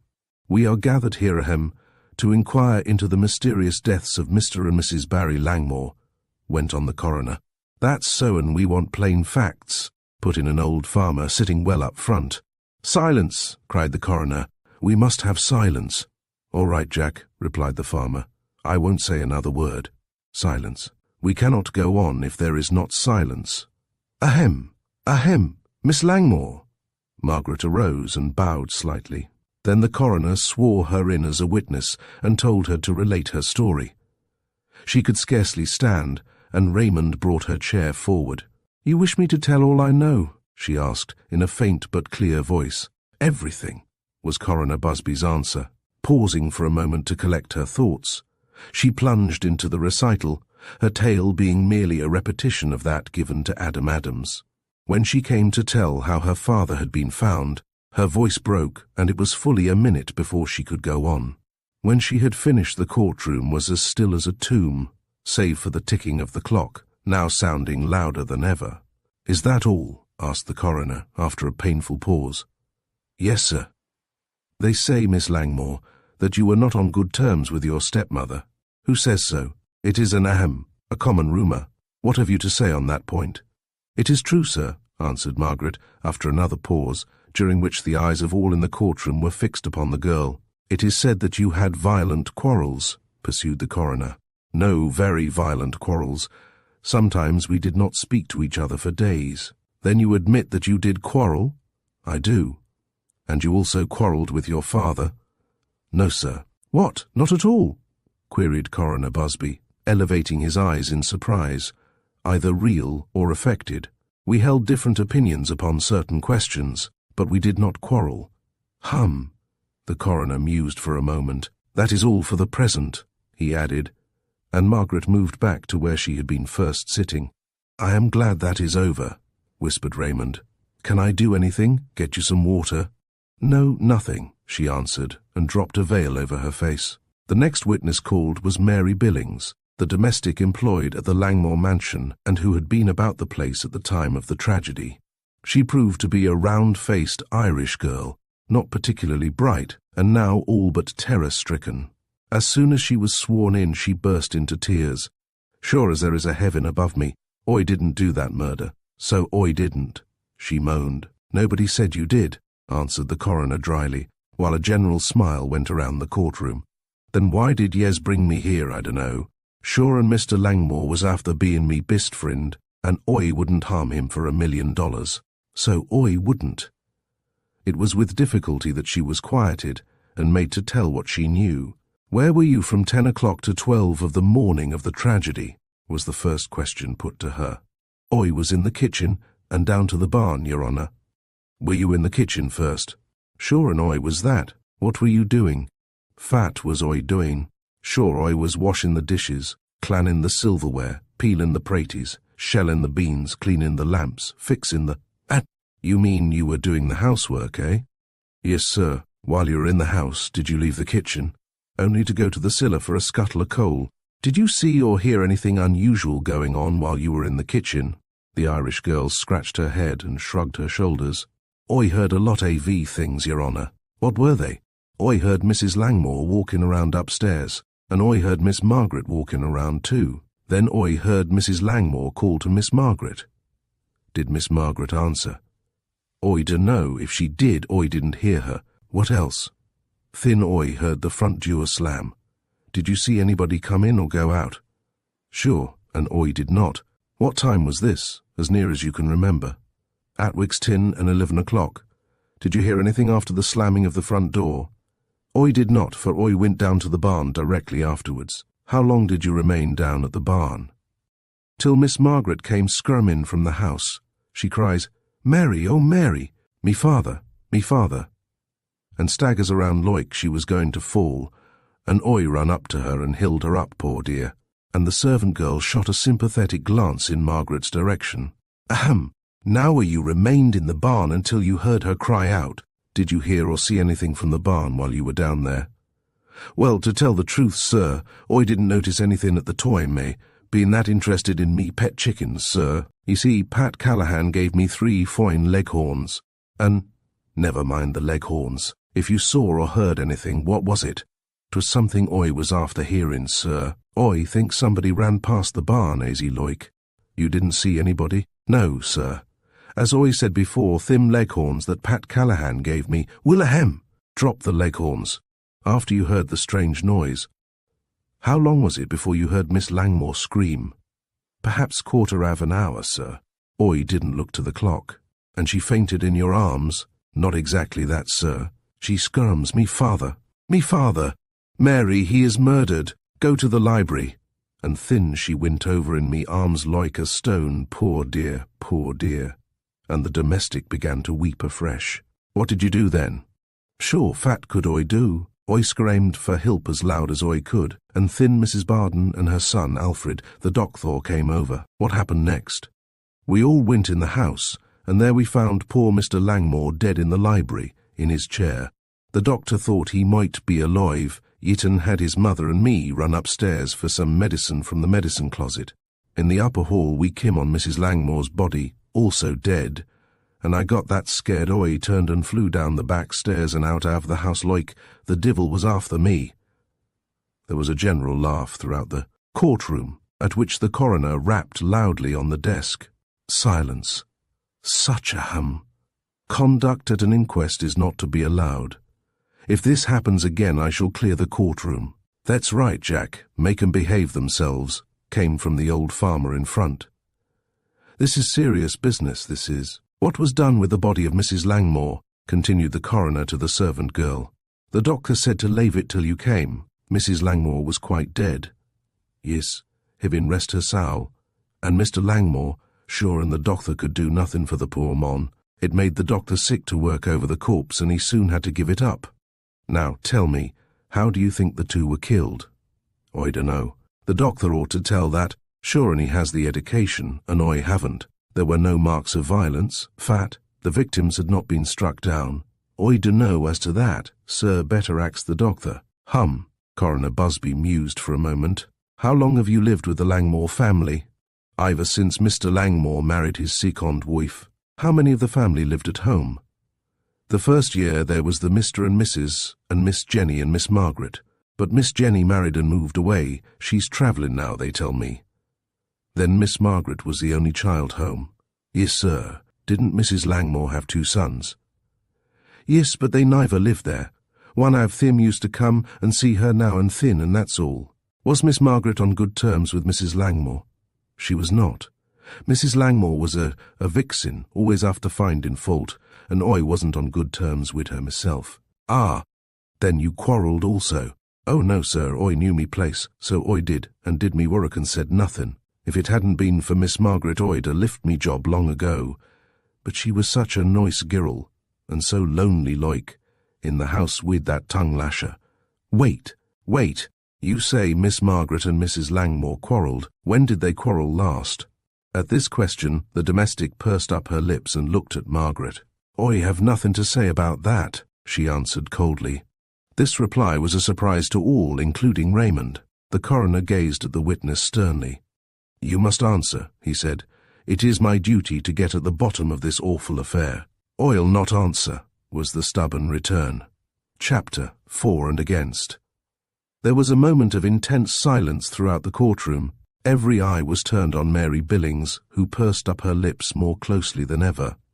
You'll not answer, thundered Coroner Busby. Mr. Coroner, began Raymond, rising. Is it legally necessary that she answer? Remember, she is here without proper legal counsel. Silence. Yes, she must answer, or I shall have to commit her, as a witness, if for nothing else. Girl, are you going to answer or not? Sure, and I. Chief, will you call a policeman? Went on the coroner, turning to the chief of police. He was a fairly good judge of human character. At the sight of the blue coat, the domestic wilted and began to sob. Oh, hone, don't take me to prison, she wailed. You prefer to answer? Yes, if I must, but I think Miss Margaret the swattest little lady. Never mind that. When did the girl and her stepmother quarrel last? Come now, tell me the plain truth. And the coroner put as much of sternness as possible in his voice. Well, thin, if Yes has got to know, it was on the Marnin Ava murders, sir, sniffled the servant girl. Now, when was this? Right after breakfast. They had some words at the table, too. What was said? Repeat the exact words if you can. And the coroner leaned forward expectantly, while many in the courtroom held their breath. Mrs. Langmore said she wished Miss Margaret was off the face of the earth, and that she'd be after seeing that the dear girl wasn't in the house much longer. 'Twas a very bitter scene, and me heart went out to the dear girl. And what did Miss Margaret reply to that? She said it was her father's house, and she would stay as long as her father wished her to. And it was her father's house, too. And after that, a whole lot more followed, which I didn't catch, for I am no eavesdropper. But I did hear Mrs. Langmore, in a perfect rage, cry out that she'd kill Miss Margaret if the girl didn't mind her. And then? Miss Margaret said she would do as she placed, that she was her own mistress, and I was glad to hear her say it. Mrs. Langmore went on with her quarrel sure, and she had the divil's own tongue, so she had. Thin she must have caught, hod have Miss Margaret, for I heard the girl cry out to let go, or she'd strike her down. Thin there was more words, hotter and hotter, and Mrs. Langmore said she would make the girl mind as sure as fate, and thin Miss Margaret got roused up and she said for Mrs. Langmore to beware, that she had southern blood in her veins, and she wouldn't be accountable for what she did. if her stepmother went too far. There was a pause, and a murmur ran the round of the little courtroom. The testimony seemed to be highly important, and many shook their heads. The girl and her stepmother had certainly had a bitter quarrel. The girl had hot southern blood in her veins, and the bitterness had ended in the tragedy. In the minds of many, it was only a question of what the extenuating circumstances might be. "Was Mr. Langmore present at this quarrel?" asked the coroner, after another pause. "He was at the breakfast table, but after that he went to the bank." "Did you hear anything more?" "Not right away, sir. Oi went to me work. When Mr. Langmore came from the bank, oi heard him talking to Miss Margaret." "What was said then?"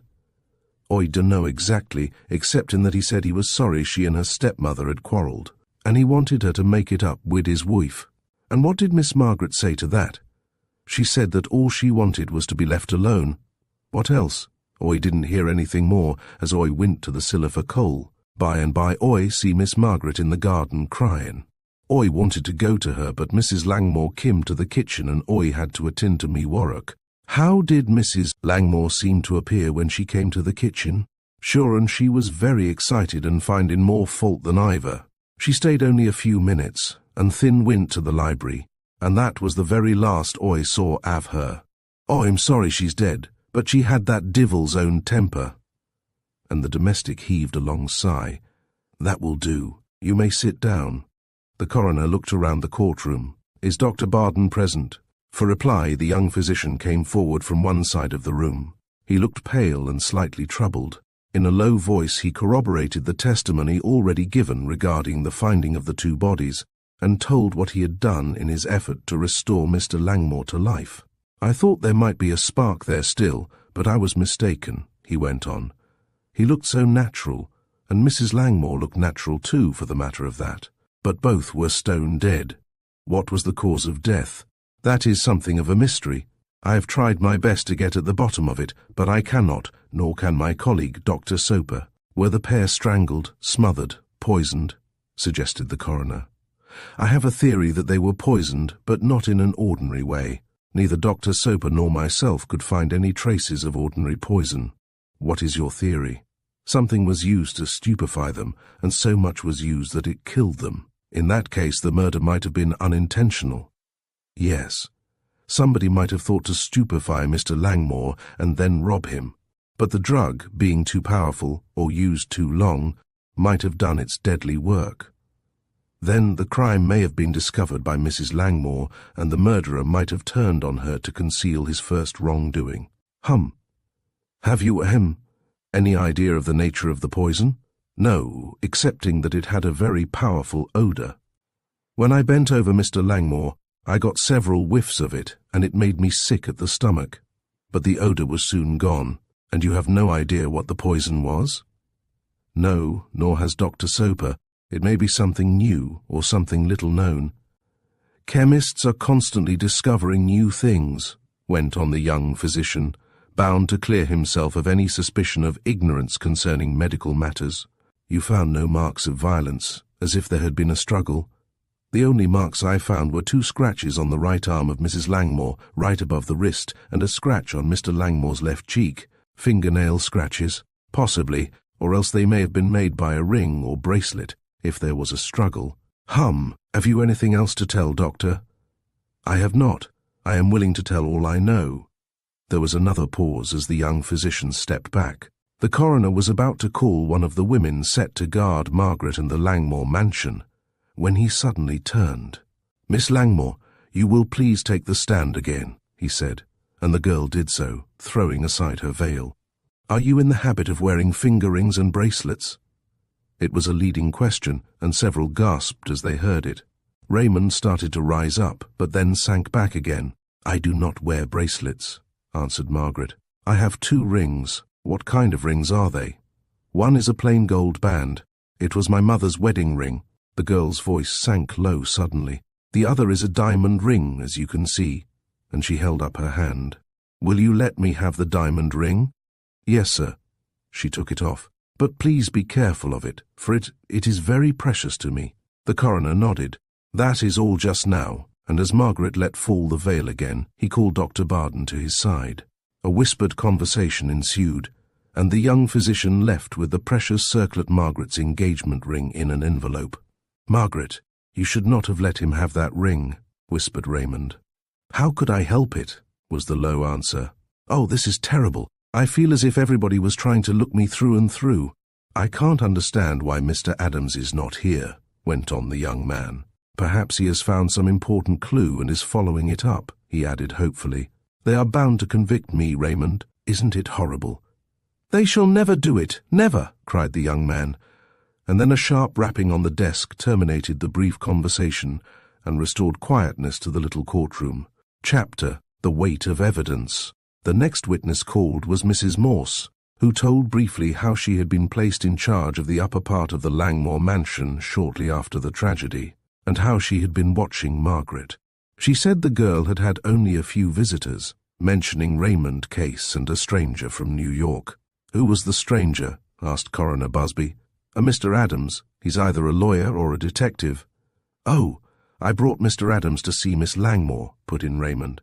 "Wasn't that all right?" "Certainly, certainly," answered the coroner hastily. "I have kept the best watch on Miss Langmore that I could," went on the woman. "You told me to do it. Has Miss Langmore had anything to say about her father?"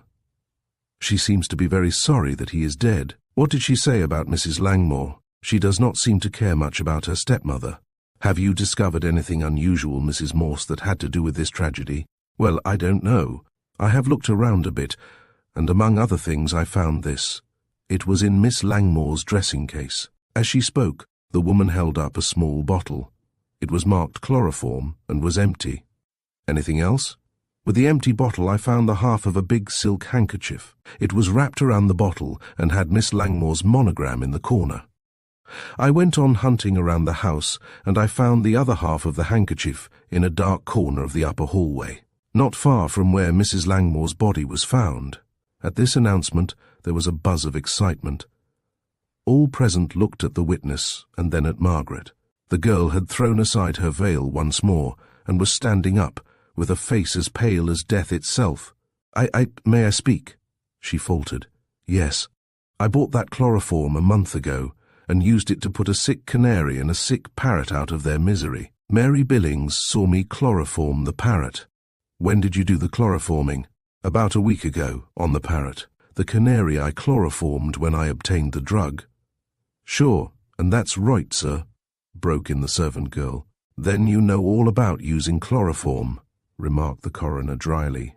"The druggist told me." "Did it take all you had for the birds?" "No. What did you do with what remained?" "I threw it away, for I had no further use for it." "Hum." The coroner turned to Mary Billings. "Did you see her throw the chloroform away?" "No," stammered the servant girl. "But if she says she did, she added stoutly. "Now, Mrs. Morse, did you find anything else of value?" "I did not, but Mrs. Gaspar, who was in charge downstairs, did." "Very well, you may step down. Mrs. Gaspard." And the other woman came forward to face the coroner and his jury, and was sworn. "Mrs. Morse says you found something of importance. What was it?" "It was this, Mr. Busby," and the woman held out a sheet of note paper. "I came across it on the stairs leading to Miss Langmore's room. Shall I read it?" And as the coroner nodded, the woman read as follows: "Since you refuse to open your room door to me, let me give you fair warning. You must either obey your mother that now is, and me, or leave this house. I have had enough of your willfulness, and I shall not put up with it any longer." As the woman finished reading, she handed the paper to the coroner. "Ahem. Mrs. Gaspar, do you know who wrote this note?" asked the latter. "The handwriting is exactly like Mr. Langmore's. I have compared the two, and so have Mrs. Morse and Mr. Pickerell, the schoolmaster." Again all eyes were bent upon Margaret. She had again arisen and was swaying from side to side. "My father never sent me, never wrote such a note," she gasped, and then sank back, and would have fallen had not Raymond supported her. "A glass of water, quick!" cried the young man, and it was handed to him, and also a bottle of smelling salts. In a moment more Margaret revived. "Take me away," she moaned. "I am sorry, but that cannot be allowed," replied the coroner. "You will have to remain until this session is over." "It's an outrage!" exclaimed Raymond, his eyes flashing. You are all against her, and you are going to prove her guilty if you possibly can. The whole proceedings is a farce. Silence, young man, or I'll have you removed by an officer. You have interrupted the proceedings several times. I do not know what interest you have. I am not ashamed to tell you of my interest, sir. I am engaged to this young lady. I know she is innocent. It is preposterous to imagine that she would kill her own father. They loved each other too much. Yes, but this note, piped in Mrs. Gaspard. She was a strong believer in Margaret's guilt. I know nothing about that. It may be a forgery. I know Miss Langmore is innocent. To merely say a thing does not prove it, came from the coroner. We want facts, nothing else, and we are bound to have 'em. He began to warm up also. I'm here to do my duty, regardless of you or anybody else. I ain't going to shield anybody, rich or poor, high or low, known or unknown. Now you sit down and let the inquest proceed. And Raymond sat down, but with a great and growing bitterness filling his heart. He looked at Margaret and saw that she was trembling from head to foot. There was an awkward pause. Mrs. Gaspard, did Mr. Pickerell say he thought Mr. Langmore had written this note? Questioned the coroner. He said the two handwritings were exactly alike.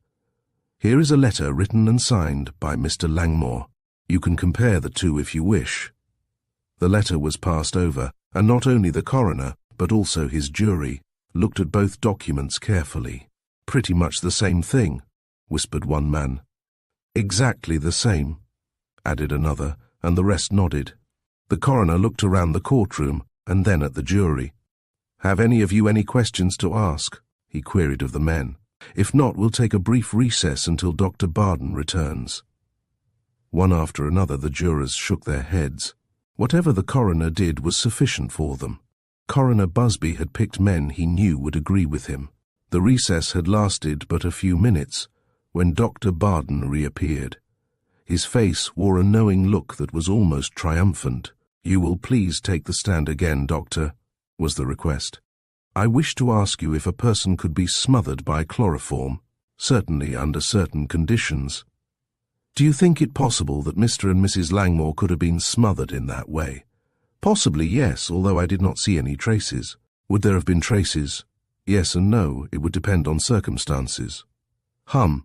Now about the diamond ring belonging to Miss Langmore, which I gave you a short while ago to examine. Have you examined it? I have, and so has Dr. Soper. We used a magnifying glass and made several tests. Did you find anything unusual? We did. In the first place, two of the prongs which hold the diamond in place are bent out and up in such a fashion that each forms a sharp point. We next looked under the stone and found there a substance which both of us are convinced is a bit of dried-up blood. You are sure it is blood? Yes. I can illustrate it scientifically if you desire. It will not be necessary just now. When you say blood, do you mean human blood? At this, the young physician shrugged his shoulders. I am not prepared to go as far as that. We should have to make another test. The amount was so very small. Might be blood from a mosquito, muttered Raymond. There are enough around here. You may think as you please, said the young doctor. I am only stating the facts. Have you anything else to say, doctor? Came from the coroner. Nothing more. Here is the ring. We have kept what we found under the stone. Very well. Miss Langmore, you may have the ring back. It was passed out, and Raymond took it and slipped it back on Margaret's hand, which was cold and nerveless. The girl was sitting as motionless as a marble statue. There was another pause, and then, one after another, several minor witnesses were brought up and examined. At 4 o'clock, the coroner began to sum up the evidence, to which the jury listened with close attention. Then the jurors filed out into a side room, the door to which was tightly closed. Is it over? Faltered Margaret. What will they do next? We must wait for the finding of the jury, Margaret. How long will that take? I don't know. Mr. Adams did not show himself. I thought he would help us in some way. He must have a good reason for staying away. What do you think the jury will do? At this direct question the young man gave an inward groan. I don't know, he answered in an unnatural voice. We must hope for the best. In less than an hour, it was announced that the jury had arrived at a verdict. Those who had left the courtroom returned, and the jurymen filed in. The excitement was subdued, but plainly at a white heat. The coroner took his place at the desk. "Gentlemen of the jury, have you agreed upon a verdict?" was the question put. "We have," was the unanimous answer. "Who will speak for you?" "Mr. Blackwell, our foreman." "Very well. Ahem. Mr. Blackwell, what is the verdict?" Mr. Blackwell, a well-known citizen of the town, stood up. The courtroom became intensely silent. "We find that Mr. and Mrs. Barry Langmore came to their deaths either by being smothered, chloroformed, poisoned, or in some similar fashion, the direct means not yet being brought to light, and we find that the evidence points to Margaret Langmore as the one who committed the murders." Hardly was the verdict rendered than a wild cry rang out through the courtroom. Margaret staggered to her feet, put out her hands in an uncertain fashion, and then dropped senseless into Raymond's arms. Chapter: Is this madness? Instantly there was wild confusion, and half a dozen persons sprang forward to assist Raymond with his burden. But he waved them back. "Let her have air," he said. "Don't crowd so close. She must have air." And he moved towards a window. The crowd separated to let him pass, and allowed him the use of an entire bench, while more water was brought and the bottle of smelling salts was again produced. In the meantime, the coroner whispered to the chief of police, who in turn whispered to a policeman, and the two minions of the law followed Raymond. Margaret lay like one dead, every particle of colour having forsaken her cheeks. Raymond waited anxiously, and then applied his ear to her heart. "A doctor!" he cried hoarsely. "A doctor, for heaven's sake! She is dying!" Dr. Barden came forward, followed by Dr. Bird, and both looked at the unconscious one closely and critically.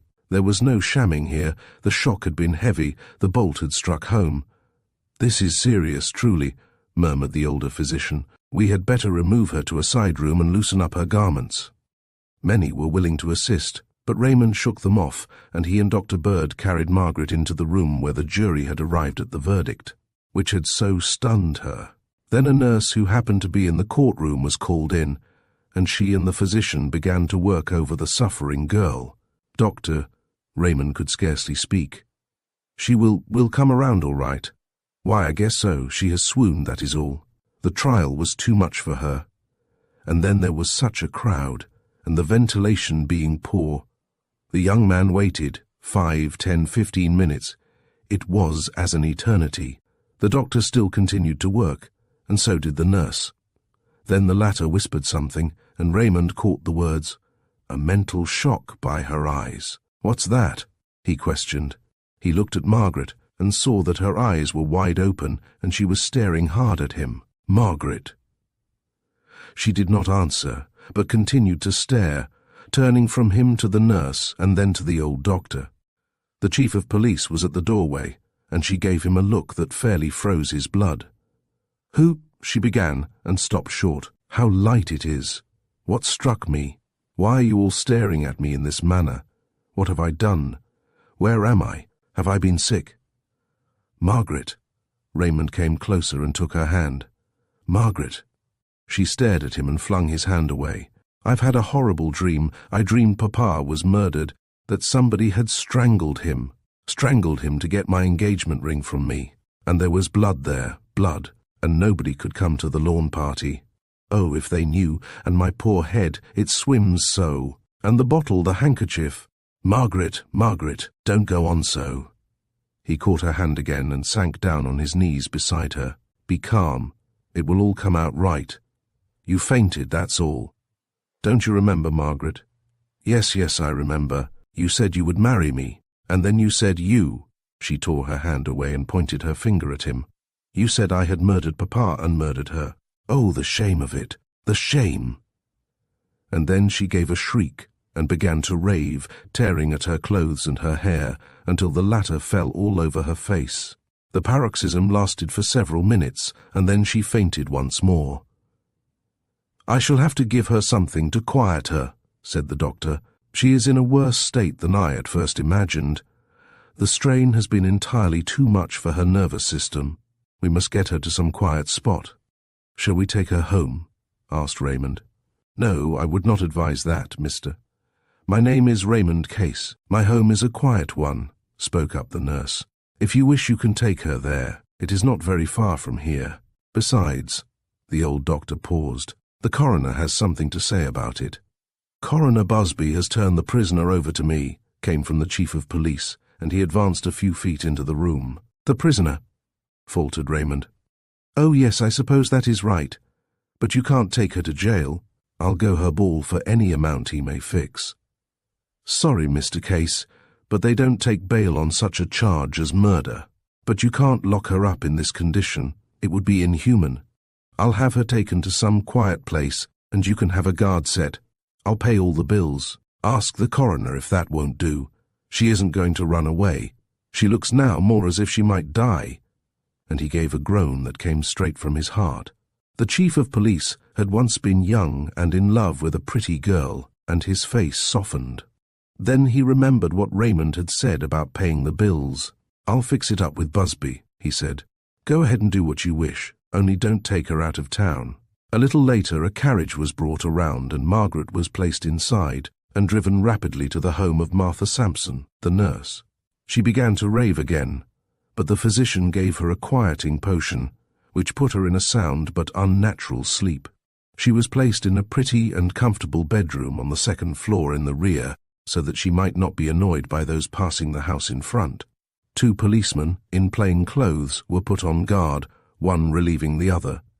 In the meantime, the news that Margaret had been adjudged guilty by the coroner's jury spread like wildfire, and the curiosity seekers could scarcely be kept away from the place to which the poor girl had been taken.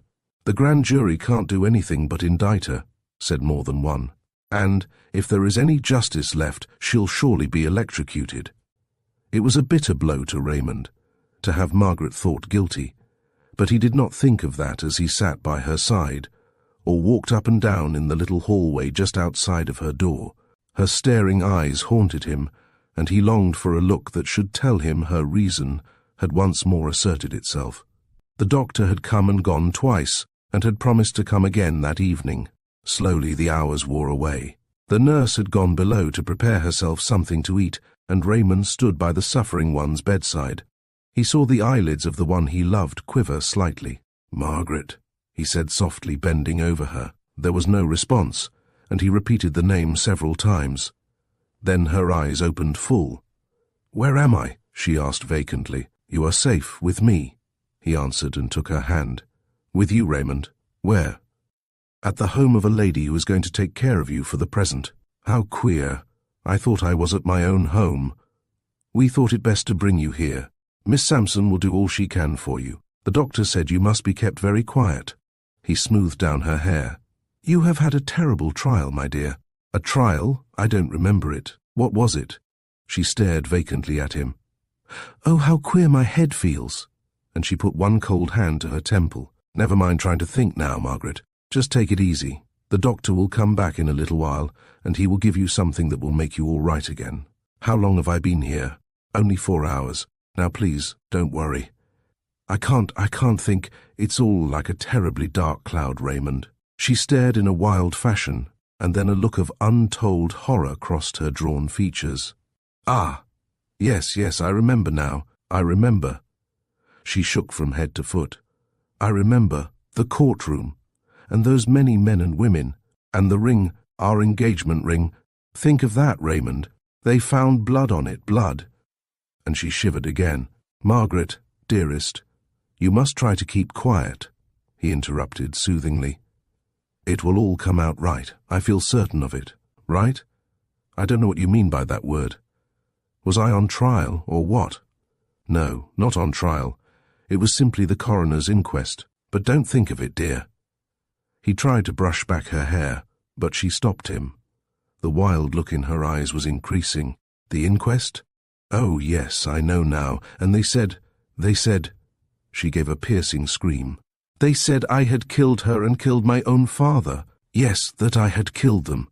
Do you hear, Raymond? I had killed them." She sat up and motioned him away. "Do not touch me. Do not come near me." "Margaret," he interrupted appealingly. No, it is too late, too late."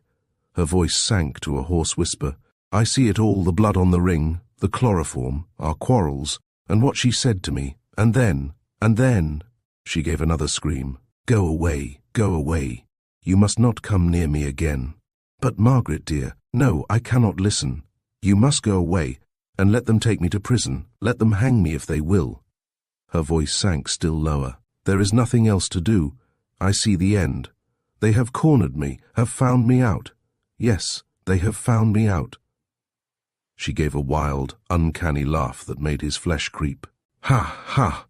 I thought they could not do it, but they did. They have found me out. They have found me out. And then, with another scream, she pitched back and lay again like one dead. Chapter 15. Love versus Business. Uncle Adam, you must tell me everything. Do you hear? Everything. But my dear Letty, I am not sure of these things. I only want you to wait. That's easy enough, isn't it? It will be if you tell me everything. But I can't wait if I'm kept in the dark. The girl raised her tear-stained face to that of the detective. Oh, I am sure you will do the best you can, and all that. You have always been so kind to me. But I must know the details. A half-hour had passed since he had discovered that Letty Bernard was in love with Tom Ostrello, that she had been in love with the travelling man ever since they had first met. He had heard her whole tale, how the young man had taken her out, and how they had planned for the future, a tale not uncommon even in these plain, common-sense days, when romance lingers only on the outskirts of society. He had been tremendously interested, as much so as if the girl was his own flesh and blood. Of course, he invited me to the theatre before he knew of the death of his mother, Letty went on, and I suppose he has been so upset he hasn't thought to notify me. But he might have sent me word, she added wistfully. I should have done so if it was my mother. He is not like you, Letty. Well, he is just as good. That remains to be seen. Are you going to tell me what you have in your mind or not, Uncle Adam? He gazed at her fondly. How could he tell her? And yet, if his suspicions were correct, it would be better for her to know the truth now than to be struck down by it later on. There is nothing very definite, Letty, he said slowly. You know that all detectives get on the wrong trail at times. I have made a mess of more than one case. You know that, even if the general public doesn't. Then he is suspected of these murders, she said boldly. If you must have the whole story, I'll tell it to you. It is certainly a curious situation. At first suspicions pointed to Mr. Langmore's daughter. Now they appeared to point to Mrs. Langmore's son. For your sake, and for the sake of Miss Langmore, who appears to be a very nice young lady, I trust we shall be able to prove some outside party guilty. Tom isn't guilty, I am sure of that. And Raymond's case is equally certain that Miss Langmore isn't guilty. He is the young man who came here and engaged you. Yes. Is he engaged to her? Yes. Then of course he thinks her innocent. I think her innocent myself. Do you think Tom is guilty? At this direct question, Adams winced. He saw before him a disagreeable duty which must be performed. I see I must give you the facts, Letty, but I will do so on one condition only, and that is that you keep what I have to say to yourself, considering them as office secrets. Very well, Uncle Adam, I'll promise, she answered, with a pale face upturned to him. He bent down and kissed her on the forehead. Then he locked the office door, sat down in an armchair, and let her sit on his lap, just as she had done since childhood. His recital took the best part of an hour, and he gave all the particulars of his interview with Cephas Carboy and with Dr. Kalki, and told of the finding of the bit of paper with the address of the drug firm on it, and of the strange Chinese poison. At the mention of the fatal drug, she drew a sharp breath. She began, and stopped short. Do you know anything of that drug, Letty? Perhaps he spoke to you about it? He did once when we were speaking of poisons.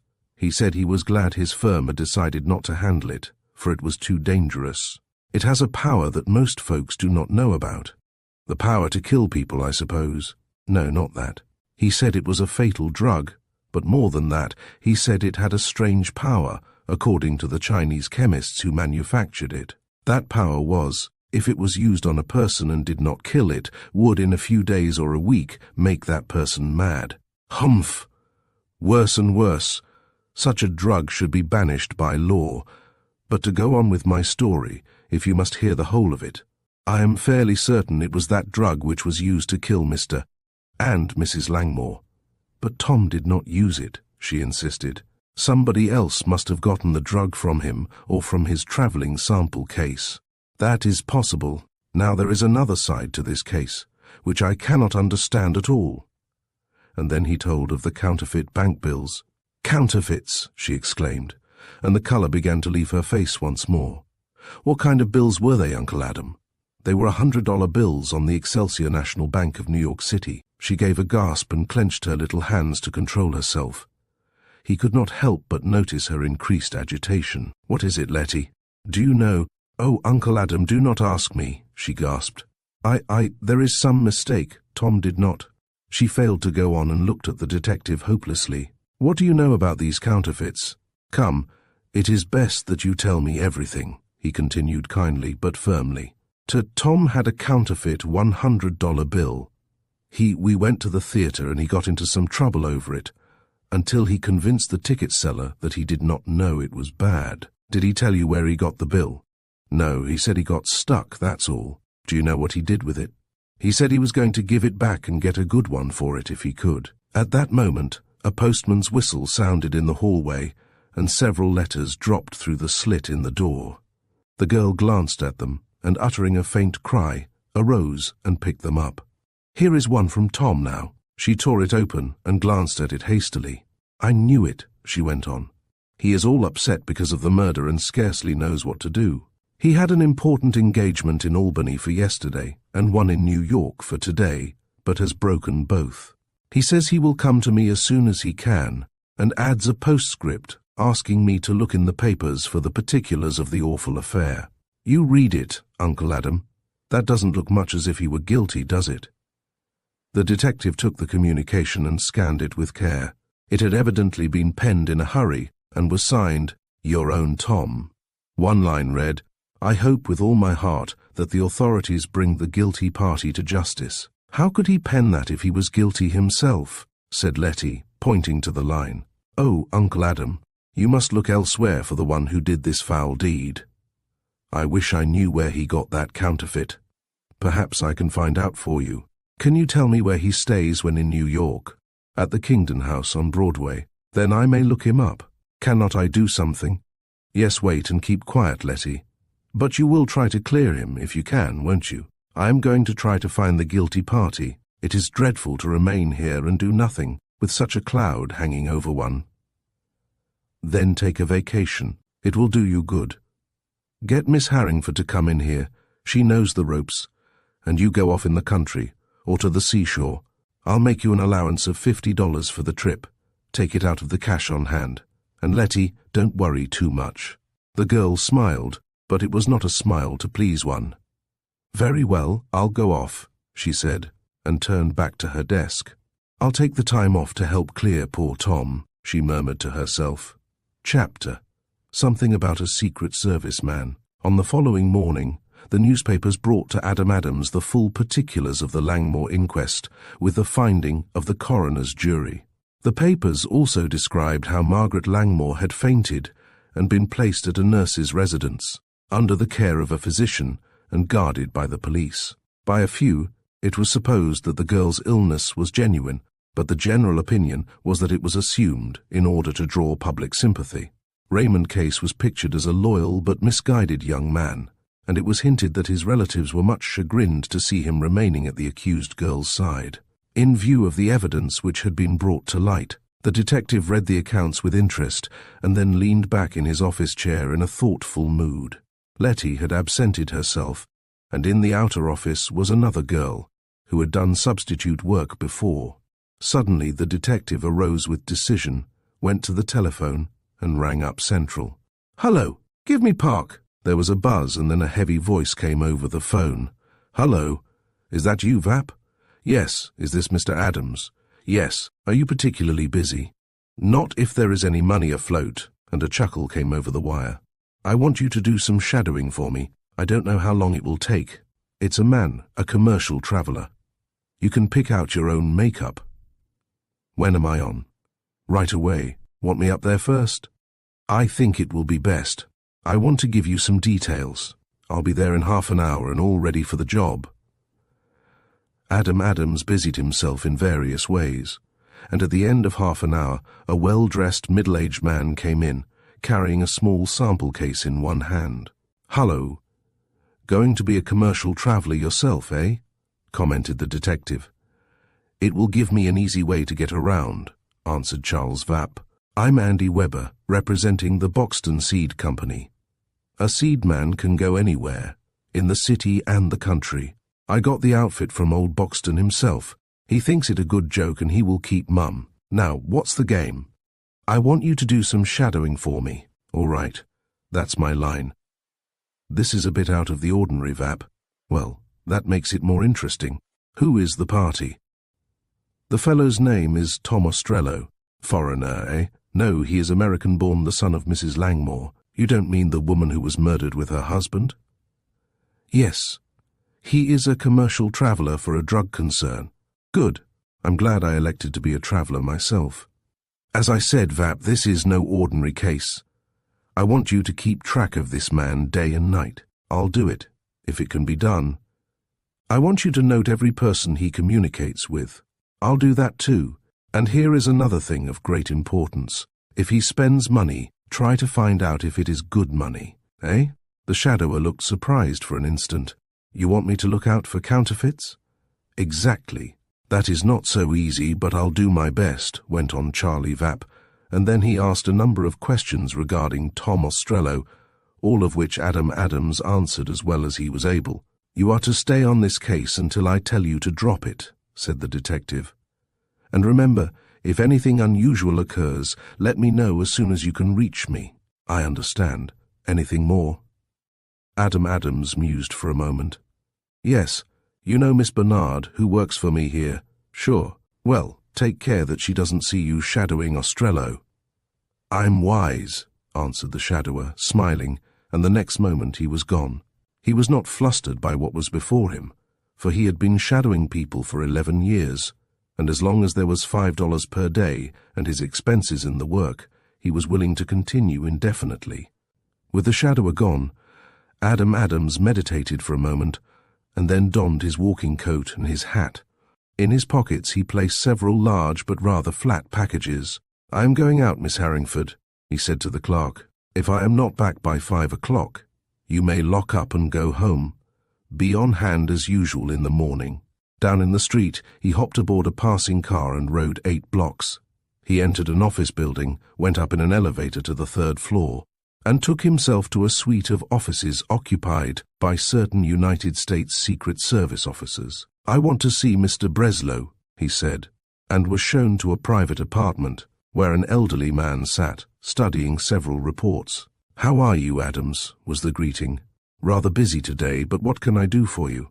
"I want to sell you some bank bills," was the reply, and Adam Adams dumped the package on the desk. Mr. Breslow opened it and examined the contents.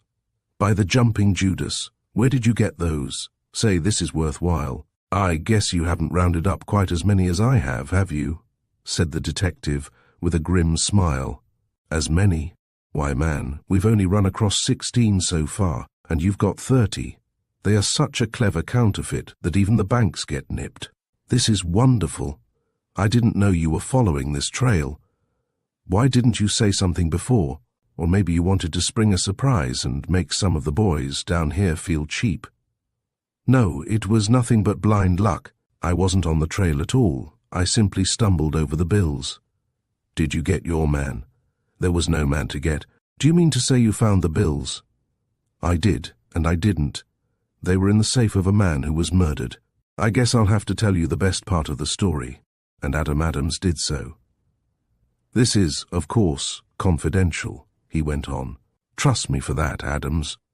Strange complication, as you just remarked. I suppose you are going to follow up the murder mystery. Will you follow this up too?" "I think so.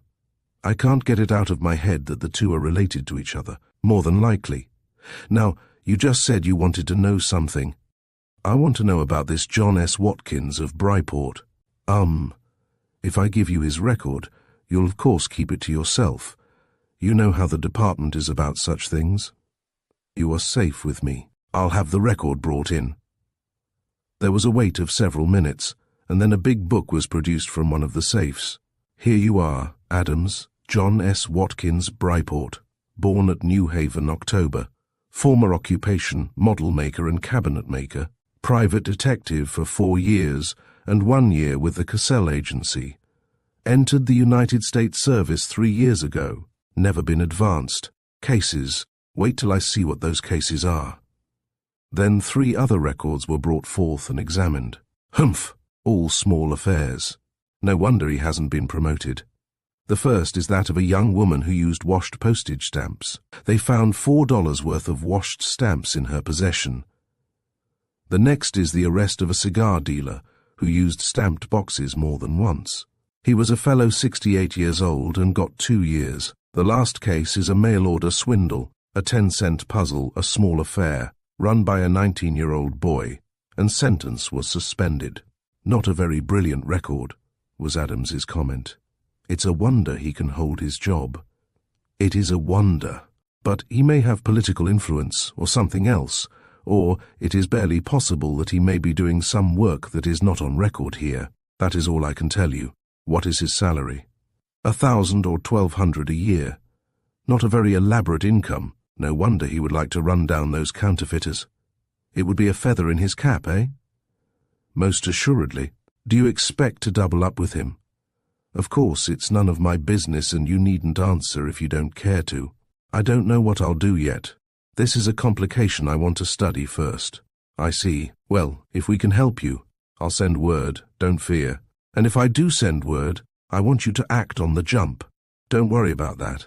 I know if you send word it means business, answered the Secret Service officer with a laugh. An hour later found Adam Adams on a train bound for Bryport. He reached that city in the evening, and from a directory he learned where the Secret Service man resided. A streetcar brought him to within 2 blocks of the dwelling. It was a building of no mean pretensions, and on a corner which looked to be valuable. Walking along the side street, he saw that 2 domestics were at work in the kitchen and dining room. He certainly lives in style, mused Adam Adams. Wonder if he manages it on 1,200 a year. As it was a warm night, the windows were open, and by going close to the house he could hear the conversation being carried on by the servants as they moved back and forth between the 2 rooms. From their talk, he learned that Mrs. Watkins and her 2 daughters were at Saratoga, and that it was expected that the husband would join his family there soon. And we'll have good times when he's gone. Ain't that so, Caddy?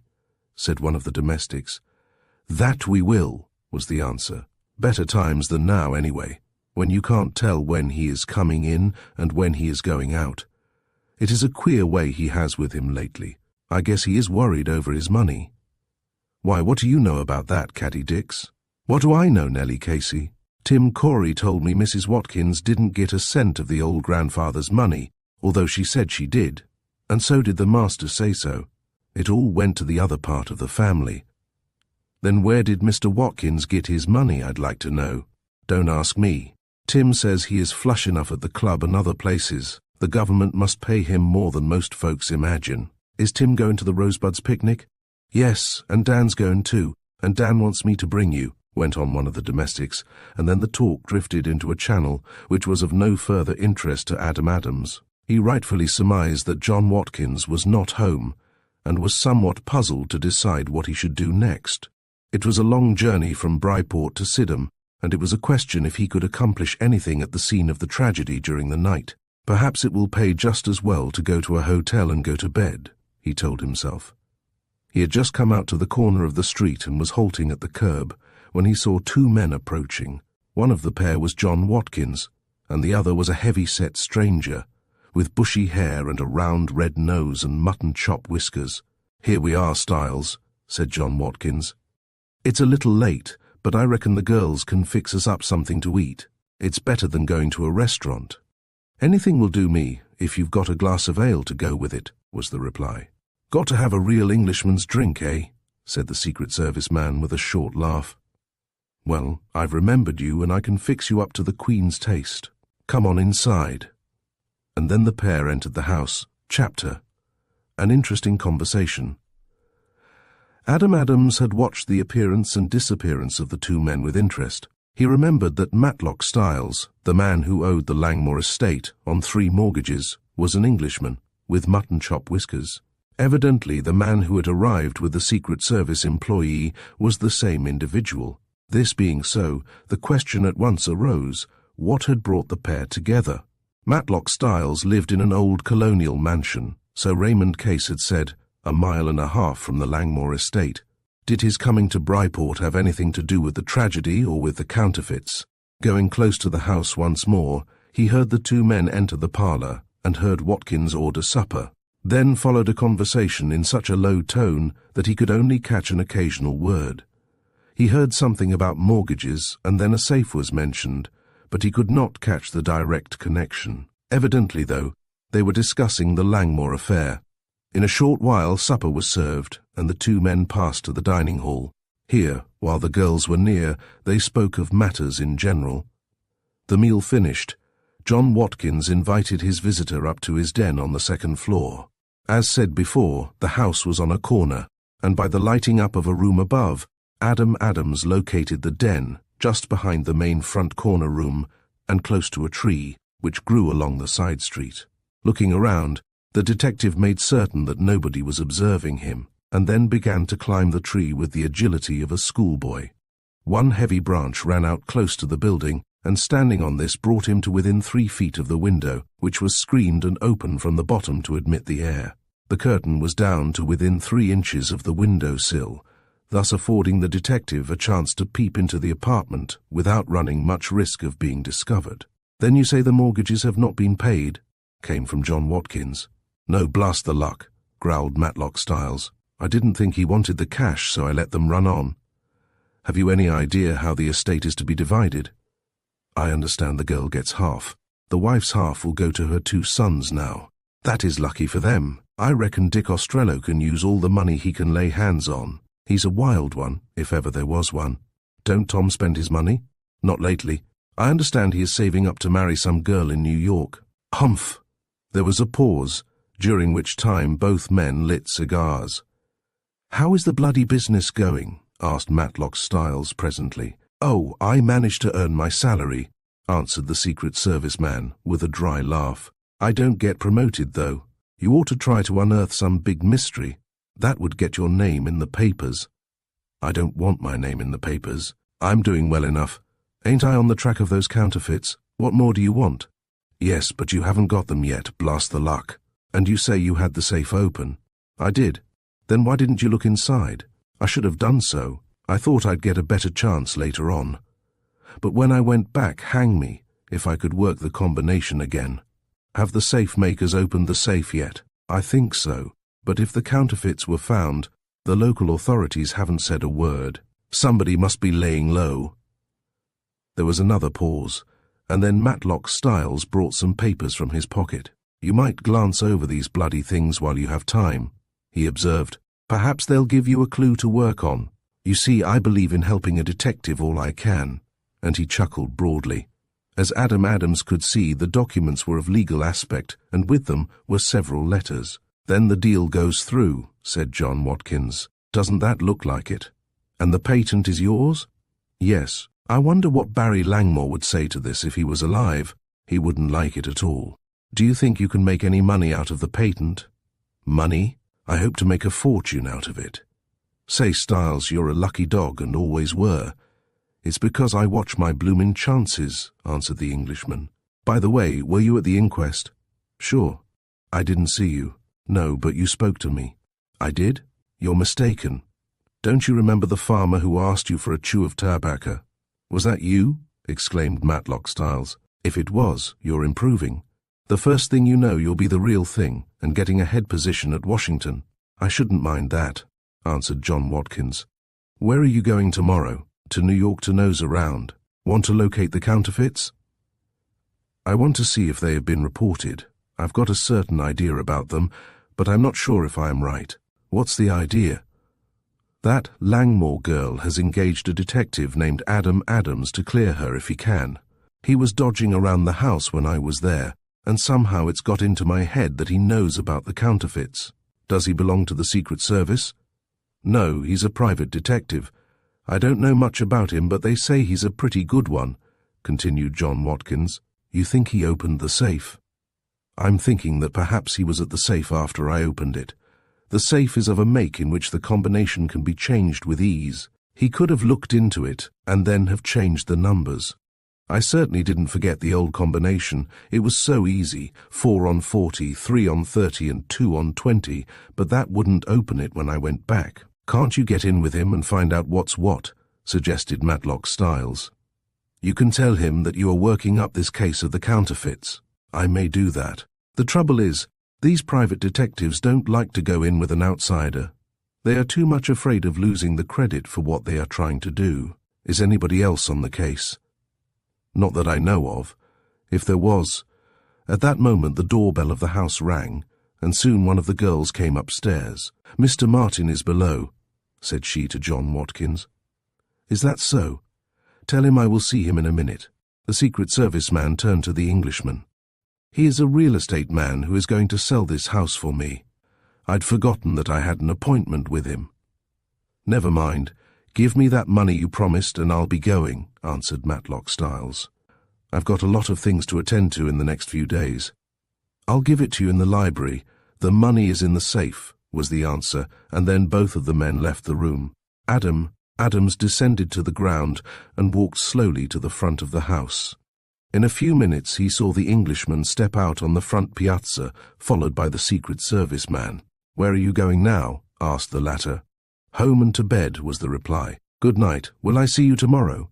"Either tomorrow or the day after. I want to settle up this real estate deal. I promised my wife I'd do it." The Englishman came away from the house and hurried along the street to where the trolley car ran. He boarded a car moving towards the depot, and Adams did the same. At the depot, Matlock Styles took a train for home. Adams made his way to a hotel in a thoughtful mood. The conversation he had overheard interested him greatly. He decided to learn more concerning the pair, and especially Matlock Styles, without unnecessary delay. Chapter: A Girl's Ravings. Raymond Case passed a sleepless night watching over Margaret. The doctor called once more, as he had agreed, and left another soothing powder, which the nurse administered with difficulty. She shook her head when she came out of the sick room. "What do you think?" questioned the young man pleadingly. "To tell the truth, it looks like a bad case to me, Mr. Case," was the reply. "I may be mistaken, but I've had a pretty large hospital experience. She doesn't seem to respond to treatment as she should. Don't you think I ought to call in a specialist?" Martha Sampson shrugged her shoulders. "That is for you to say. It wouldn't be proper for me to say anything against Dr. Bird." "I'll send for a specialist at once," said Raymond, and hurried off to the nearest telephone station. He had some difficulty in getting the proper connection with New York, and then had to hold the wire until the specialist could be roused up. The expert's fee was large, but once guaranteed, he promised to come by the first train. "He'll be here by 7 o'clock, said the young man on returning to the house. "Will you let Dr. Bird know?" "Yes, as soon as the specialist gets here. I want to be sure of my new man first."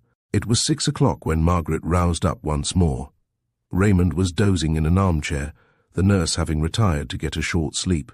The young man was instantly at the sufferer's side. All the colour had left Margaret's face, and she was deathly pale.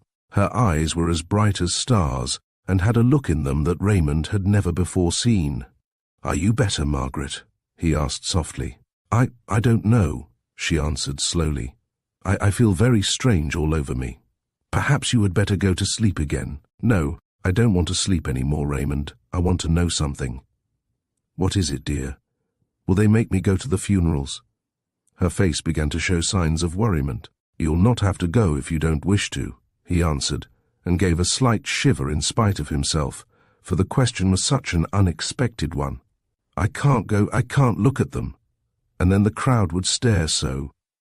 "Oh, Raymond, the crowd is the worst of all. Hundreds of eyes boring one through and through. I can't stand that." "You'll not have to stand that, Margaret. But go to sleep, do.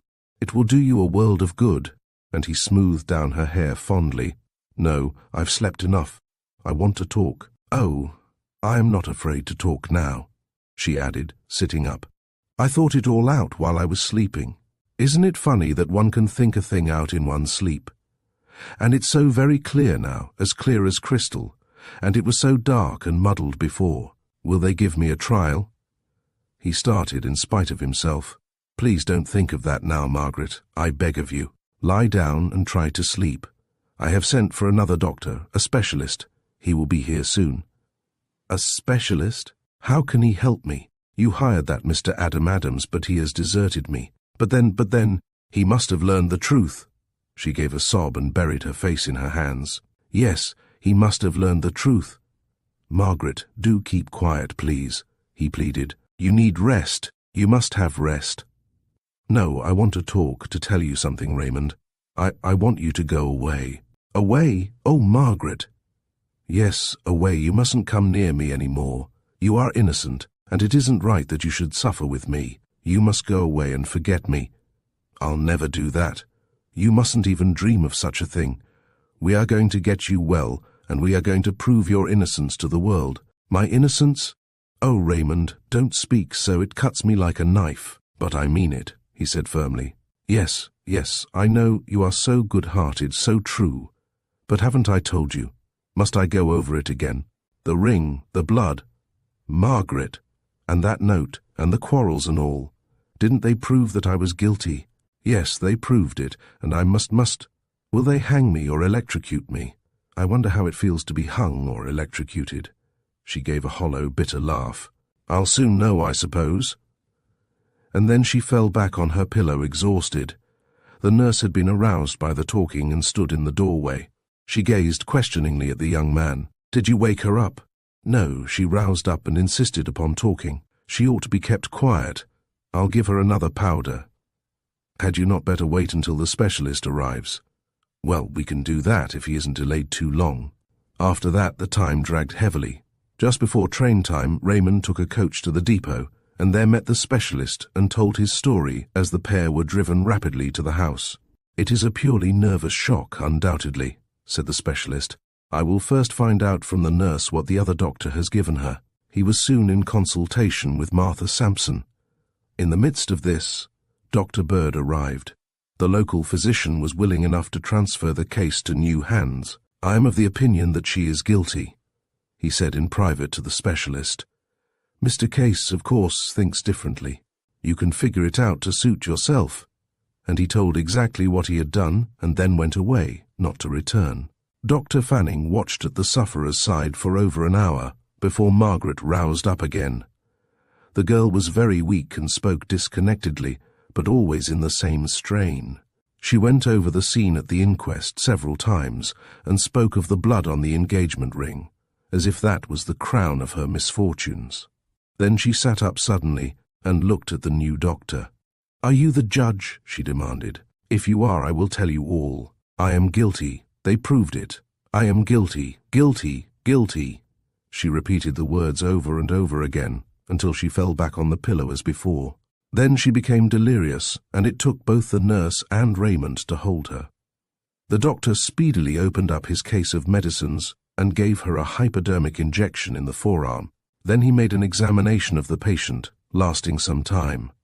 "I will be plain with you, Mr. Case," he said, drawing the young man to another room. "This is a serious matter, a very serious matter indeed.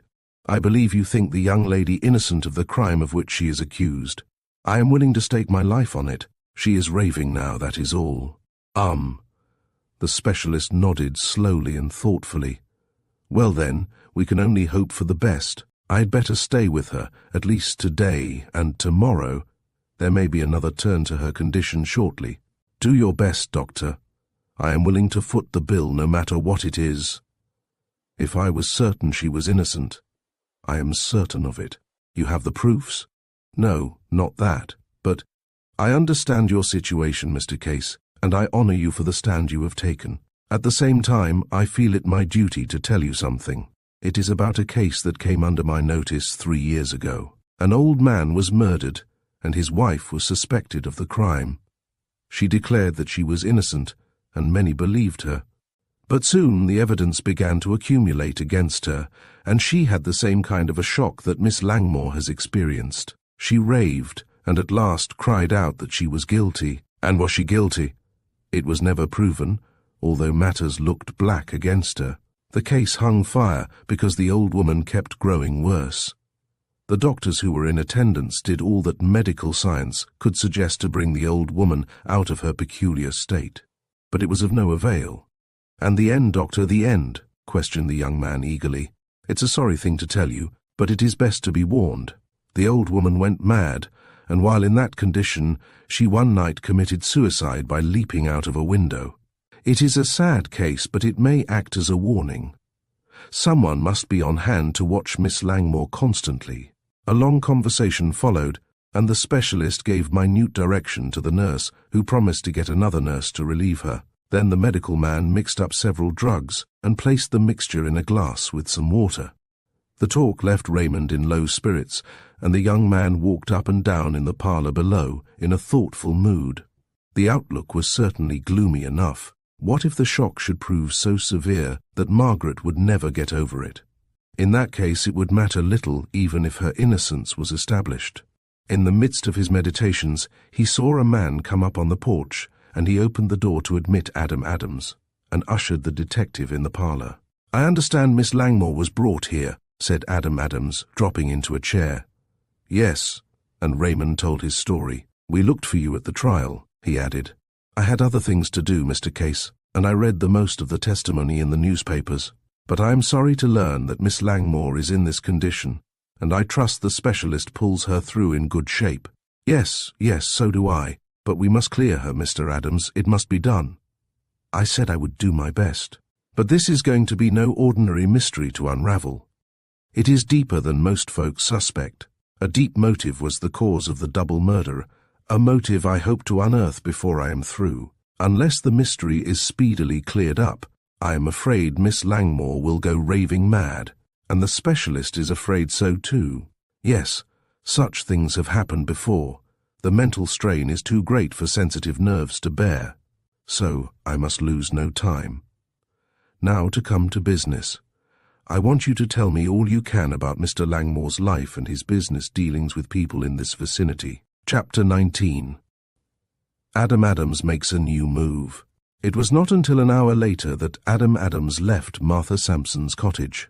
He had gained from Raymond all the information he could, and also the names and addresses of half a dozen people he thought to interview. He spent what was left of the forenoon in the town, calling at the bank, and on a lawyer and one of the merchants, and about 3 o'clock in the afternoon made his way once more to the vicinity of the Langmore mansion. Here, to his surprise, he ran into Charles Vapp. "Is your man around here?"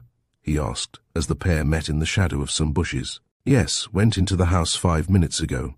Have you learned anything unusual?" "Not much. He has been around arranging his business affairs, and he met Miss Bernard, and the two had a confidential talk. But I couldn't get close enough to hear what was said. After that he came out to Sidham, and there met a man named Matlock Styles." "Go on." "The two had a long talk, and Ostrello seemed to be angry about something. Then this Styles seemed to threaten Ostrello, and the young man seemed to lose all his nerve and wilt. I never saw a fellow change so. 'You can't do it,' I heard him say, and Styles answered, 'I can and I will if you try to interfere with my business.' Then they talked in a low tone, and Styles went off in a buggy, saying he was going home. Ostrello walked up the street and down again, as if he didn't know what to do. At last he hired a rig and came out here. He went into the house, and I was just going to change my disguise and take a look around when you came up." "I see. Well, Vapp, if he meets this Styles again, you do your level best to hear what is said. I did it before, but they kept in a corner of a building, and I couldn't get near without attracting their attention. I tried it once, but both of them gave me such a suspicious look I had to move on. That's all. He sent 3 letters and a telegram. The telegram was to the firm he works for. Something about an order for quinine pills. I heard it clicked off at the telegraph office. Well, you can stay here and I'll go into the house. If he comes out, you follow him," said Adam Adams. The detective found the mansion in charge of the policeman and Mrs. Morse. Both looked at him questioningly as he entered. "Nothing is to be touched," said the policeman. "Them's orders from headquarters. Is anybody here?" "Mrs. Morse and myself, that's all. No visitors at all?" "No, sir." "That's queer. Haven't seen anything of Mrs. Langmore's son today." The policeman shook his head. "You haven't seen him, have you?" he asked of the woman. "No, and I don't want to see him," she answered tartly. I don't want anybody to bother me," and she looked directly at the detective. "I shan't bother you," was the quick reply. "But as I am working on behalf of Miss Langmore, and as this was her father's house and the one in which she lived, I think I shall take a look around," he went on, in a slightly stiffer voice. "But orders," began the policeman. "You may go around with me, so that you can be sure I do not touch anything." "Well, I dunno," began the bluecoat. His speech was cut short by the banging of a rear door as the wind caught it. Mrs. Morse gave a cry. "What was that? I didn't leave any door open." She ran to the rear of the mansion, and the policeman followed. Adams stepped to the front door and then out on the lawn. He was in time to see a man leap a side fence and start down the road. A moment later, Charles Vapp was following the disappearing individual. The detective stepped into the house again. "Well, that's mighty queer," muttered the policeman as he came back. "It is queer," answered Adams, eyeing him sternly. "You had better explain it if you want to keep out of trouble." "Explain what?" came from Mrs. Morse. "You just told me that nobody was in the house." "Well? A man just left by the back door and ran away. Either you knew he was here, or else you are not taking proper care of these premises." "Why, sir," began the woman, but then her eyes dropped before the steady gaze of the detective. That is, who was that man? Come, answer me truthfully, or I shall report this, and let me say, my word will carry great weight." "Oh, well, if you must know, it was Mr. Ostrello, Mrs. Langmore's son. He wanted some books he left here some time ago. I don't know why he left in such a hurry, perhaps because he didn't wish to meet you." "Then you admit you lied to me, do you?" At this the woman broke down completely and began to cry. "I didn't want to do any wrong, sir. He said he wanted to get the books, and he didn't want every Tom, Dick and Harry to know he was here. Those are his own words. He's a very nice gentleman, and so I said what I did." "You let him go through the house?" "He had that right. It was his mother's home, wasn't it? Yet you didn't want me to go through. A relative is different." "Nevertheless, I think I'll take a look around, now he has gone," returned Adams. To this the woman felt she could no longer object, and the policeman merely shrugged his shoulders. From the pair, the detective learned that the safe had been opened by an expert in the presence of the coroner and chief of police, who had then had the combination set to suit themselves. A tour of the mansion brought nothing new to light, and Adams left by the back way and walked down to the brook. Then he leaped the stream and took to a narrow path leading through the woods beyond. Deep in the woods he paused to make several changes in his appearance, putting on a light wig and blue goggles, and also an old-fashioned collar and necktie. Then he rubbed a little brown powder on his hands and face, rendering his complexion several shades darker than ordinary. From a map of the county he had studied the surrounding roads thoroughly, and soon came out on a highway leading to Matlock Styles' residence. He was more than ever interested in the Englishman, and wondered what John Watkins, Tom Ostrello, and Styles might have in common. In the distance he presently beheld a house he knew must be the Styles place. There was a turn in the road, and instead of going up to the house by the front way, the detective leaped a fence and passed through a wheat field. Beyond this, and quite close to the house and the outbuildings, was a field planted with corn, between the rows of which were pumpkins and squashes. He had hoped to gain the vicinity of the residence without being observed, as it was now growing darker, but he was not yet halfway through the cornfield when the deep baying of a mastiff burst upon his ear. Coming nearer and nearer. "Hullo, this is something I didn't bargain for," he muttered. He did not wish to shoot a valuable dog, and at the same time he did not intend to run the risk of being bitten, and perhaps torn to pieces. He halted and drew his pistol, and a second later the dog burst into view. He was a full-blooded mastiff, and a magnificent creature in every way. He came to a halt and showed his teeth, and presently his mate also appeared. "Back there!" cried the detective. "Back, I say!" But the dogs only came closer, baying loudly and eyeing him in anything but a friendly fashion. "Hi there, Nelson," came a voice from the other side of the cornfield. "Hi, Queen, what's the matter?" "Call off your dogs, unless you want me to shoot them," exclaimed Adams. "Blast you, don't you shoot my dogs," was the answer, and in a moment more Matlock Styles put in an appearance. He carried a dog whip and motioned the animals away. "Back, Nelson, you bloody brute! Back, Queen!" And both animals slunk to his rear. "Thanks, I am glad you came," said Adam Adams, and slipped his pistol back into his pocket. "Are you?" sneered the Englishman. "If you had killed one of those dogs you would have gotten into a mess, I can warrant. They are worth £100, $500 each." "Great smoke! I'm glad I didn't touch 'em, sir. I couldn't pay for one leg." And the detective grinned. "What are you doing in this field?" "I thought I'd take a shortcut to the Knoxbury Road. It's getting late and I want to get back to the tavern there." "The Knoxbury Road? Why, man, you're a good 3 miles out of your bloomin' way. The Knoxbury Road isn't this way, it's over there."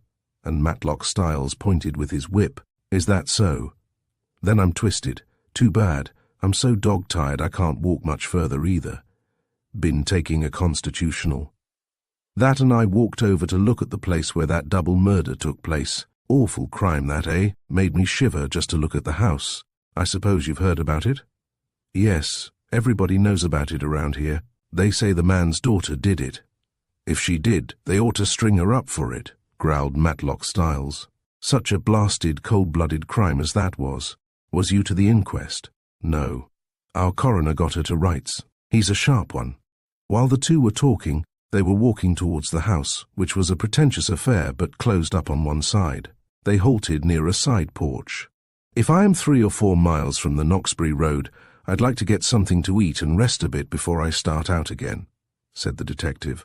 "Could you supply me with a bite? I'm willing to pay whatever's fair." "I fancy so," answered the Englishman, after a slight hesitation, during which he eyed Adam Adams keenly. "Polly!" he called, and an old woman with a wrinkled face and a tangle of grey hair appeared, holding a cup in one hand and a towel in the other. "What are you wanting now, Matt?" she croaked. "Here's a gentleman has lost his way. He wants a bite to eat before he starts again. Fix him up some sandwiches and some milk, and whatever else you have handy that's good." "Where is Paul?" "Gone to town." "And Fred?" "Gone to see the Garrison girl." The woman disappeared from view, and a moment later Matlock Styles and Adam Adams entered the dining room of the abode. Chapter. A queer turn of affairs. The detective felt that he was on delicate as well as dangerous ground.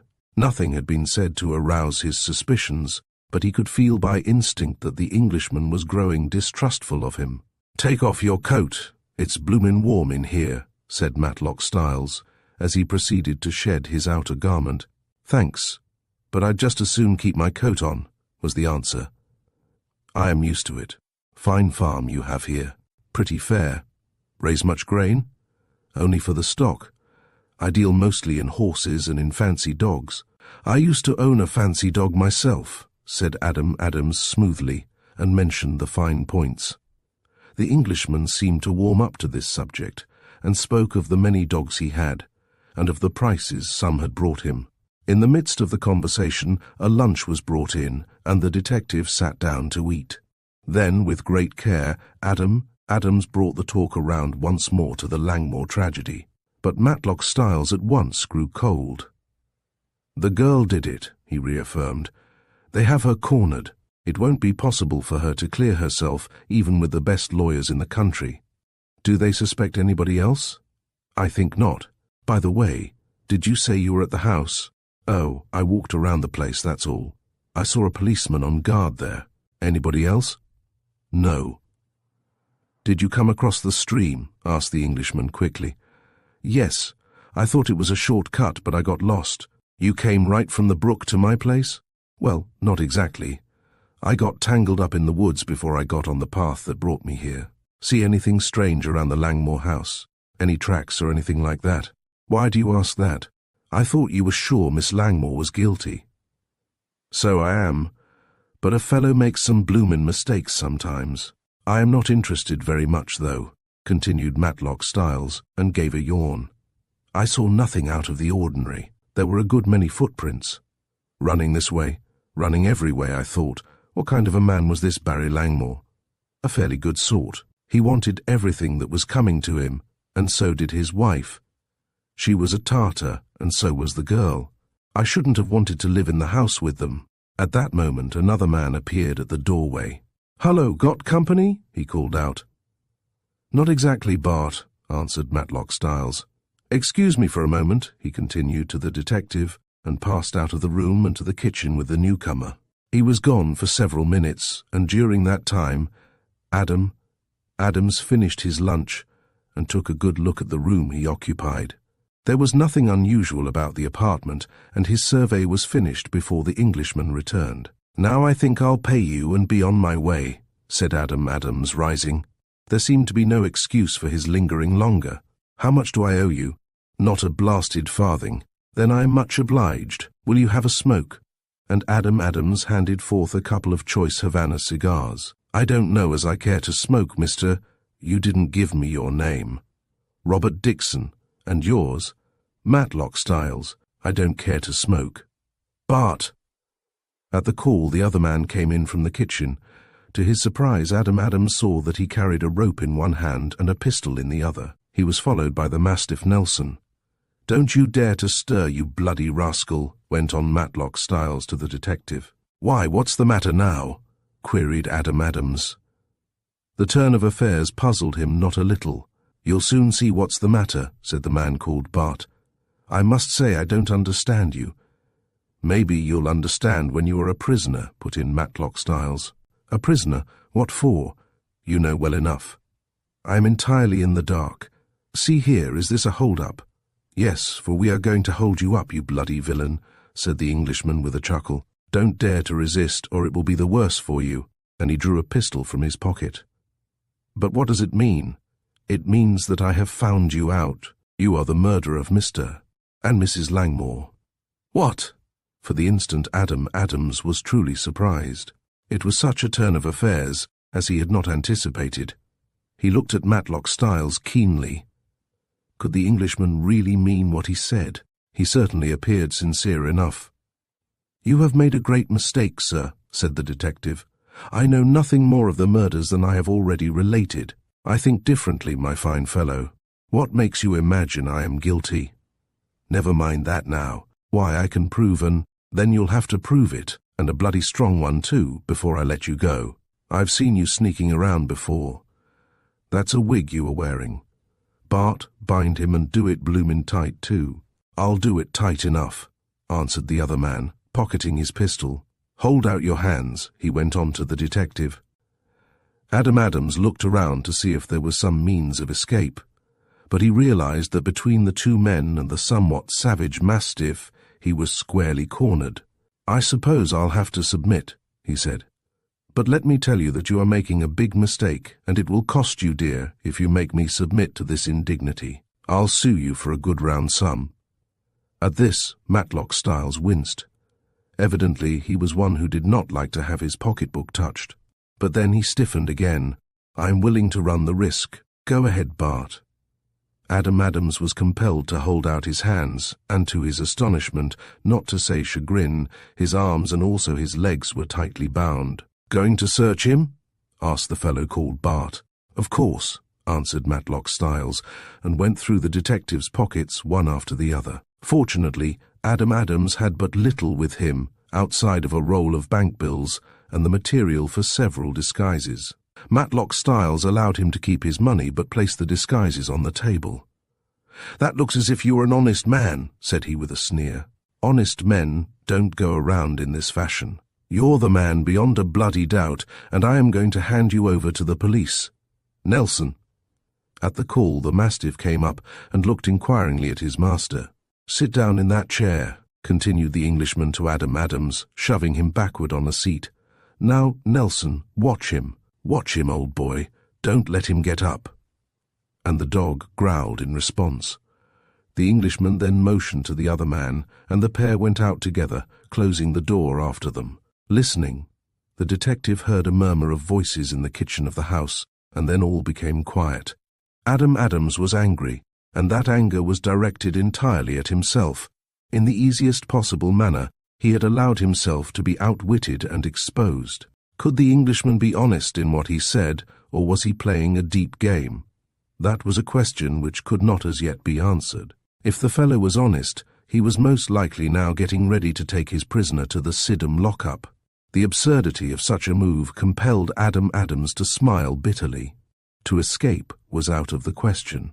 He could not slip from the cords which bound him, and at his slightest move the mastiff growled and showed an inclination to leap at his throat. So the detective considered discretion the better part of valor and remained quiet. It was fully an hour before Matlock Styles returned. He was alone and carried a lantern on his arm, for it was now dark outside. "I can't take you to town tonight," he said.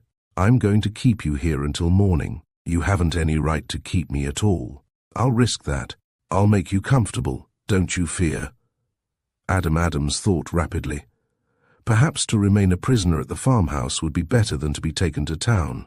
During the night, he might get the opportunity to escape. Matlock Styles untied the end of the rope, which bound the detective's legs, and ordered the prisoner to follow him. "And don't try to run away unless you want Nelson to make a meal of you," he added grimly. "Where are you going to take me?" "You'll soon see." The Englishman led the way out of the farmhouse and past the barn and several other outbuildings. Then he took to a path leading to the river, and presently came to a halt in front of an old deserted mill. The building was dark and forbidding, and an owl, hooting in a nearby tree, added to the loneliness of the situation. "I don't understand this," said the detective, as Matlock Styles came to a halt.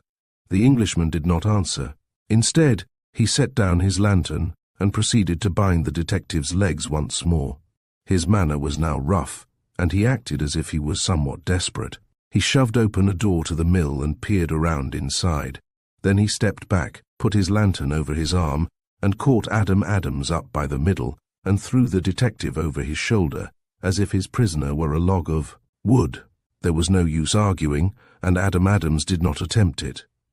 Indeed, he was rather curious to see what the fellow would do next. Matlock Styles entered the old mill and then descended a flight of stone steps. Below was a sort of cellar, damp and musty. Crossing the cellar, the Englishman opened an iron door in a brick wall and literally threw Adam Adams into the inky darkness beyond. "Now stay there until I get ready to take you to jail," cried the man. He banged the heavy iron door shut and bolted it. The next instant the detective heard him cross the cellar. He mounted the stairs, banged the door above, and all became quiet. Chapter 21. Close to Death. For several seconds after being forced into the darkness beyond the iron door, Adam Adams stood perfectly still. He heard Matlock Styles go upstairs, and was fairly well satisfied that the Englishman had left the old mill. "That man has something up his sleeve as sure as fate," murmured the detective to himself.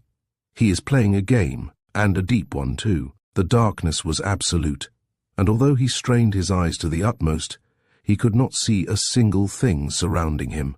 To all appearances he was in a veritable dungeon. He sat down on the cement floor and, bending forward, managed, after much labor, to loosen the rope around his legs with his teeth. Then he began to twist and turn at the rope which held his arms, and presently that also came away. His efforts lacerated his wrists and ankles, but to the pain he paid no attention. With caution he moved around until his hands came in contact with a stone wall. He paused for a moment, and then moved along the wall, feeling carefully, so that he might not miss any opening which might present itself, and keeping one hand in front of him so that he might not run into anything. The wall was smooth and apparently solid. Suddenly he put out his foot and stepped upon nothing but air. He tried to draw back, but it was too late, and with a cry that could not be suppressed he went down into pitch-black space. He struck on some sharp rocks, and then his senses forsook him. The fall was a perilous one, and it was only by good luck that Adam Adams did not have his brains dashed out. As it was, he remained unconscious for fully half an hour, and came to his senses to find a large lump on his head, and the blood flowing over his face. His left shoulder was lame, and for the time being he was afraid it was broken. The rocks upon which he had fallen rested in several inches of water, and with this water he washed off the blood and bathed his hurts as best he could in the darkness. The mishap made him reach but one conclusion. Matlock Styles had placed him there so that he might injure if not kill himself. "The rascal," muttered the detective. "If I ever get out of here he shall suffer for this if for nothing else." It took him some time to pull himself together and get his breath. Then he felt around cautiously, being careful to take no more steps until he was sure of his footing. In a quarter of an hour he knew he was a prisoner in a circular cistern, perhaps 12 feet in diameter, and of uncertain depth. The walls were perpendicular, smooth and covered with slime, so to crawl up was totally out of the question. A pretty fix to be in, he mused. If Styles had wanted to kill and bury me, he couldn't have started out better. Ha! What's that? He listened and then smiled grimly to himself. Rats. I suppose there are scores of them around this place. I must see to it that they don't get a chance to feed upon my body. What was the best way to get out? For some minutes, the detective studied the situation. In one of his pockets, he had stuffed the rope taken from his legs, thinking it might come in handy in some way. He made a small loop at one end of this rope and threw it upward a dozen times or more. At last it caught on something and held fast. Being on guard, in case he might fall backward, Adams pulled himself up on the rope.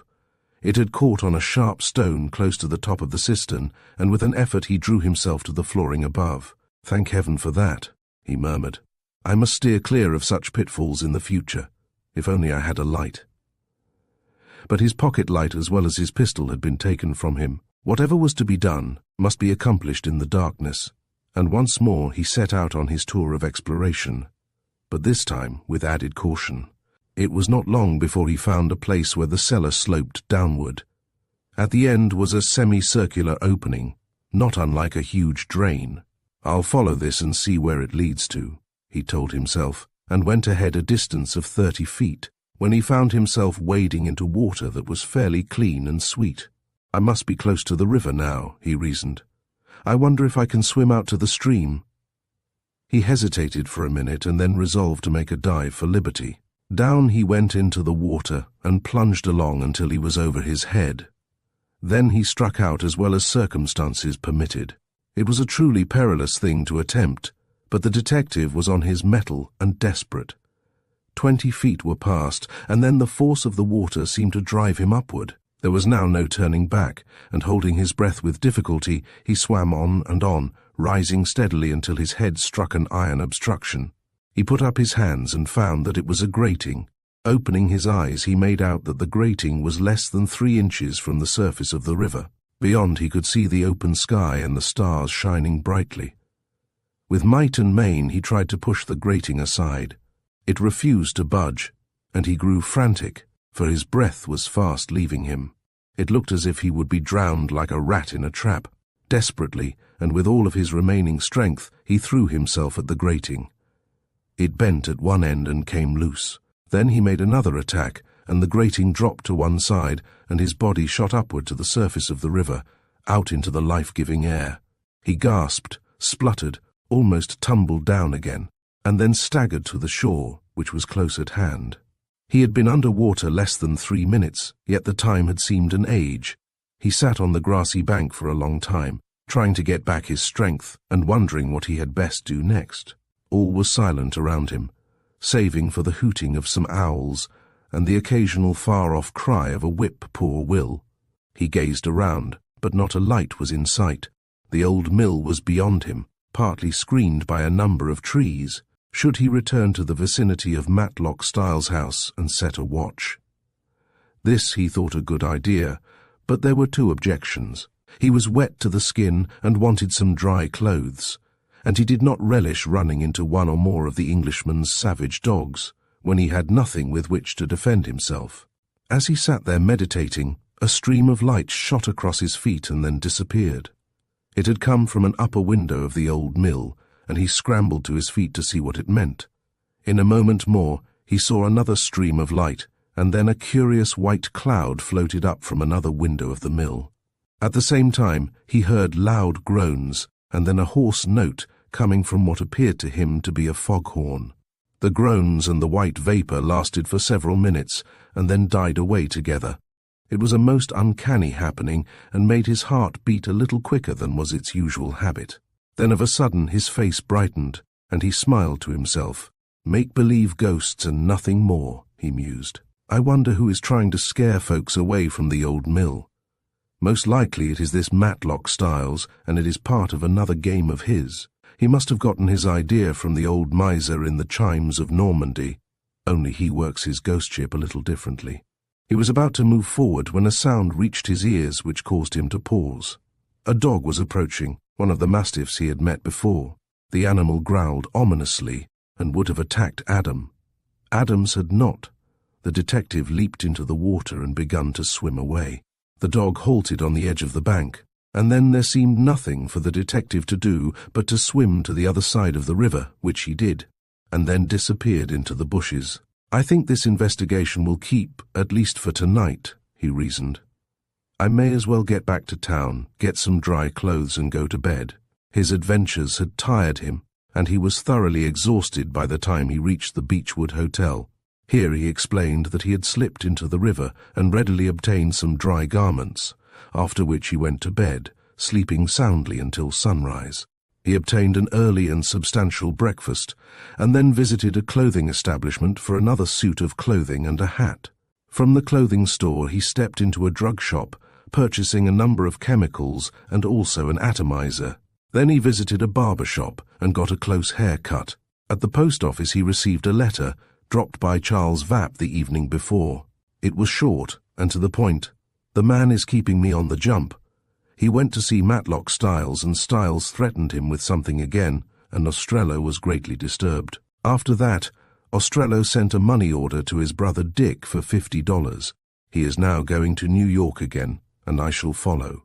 This communication set Adam Adams to thinking once more. That Tom Ostrello and Matlock Styles had something in common, there could be no doubt. The question was, what?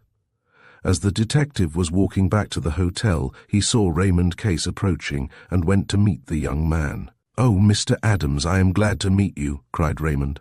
"Have you learned anything new?" "A little, but not a great deal. How is Miss Langmore this morning?" Raymond drew a long sigh. "I do not think she is much better. She is more quiet, but she is not clear in her mind. That's it. She is now thoroughly convinced that she is guilty." "And you do not believe her?" "Of course not. I know she is innocent. Come now, honestly, don't you think so yourself?" "I do. I knew it."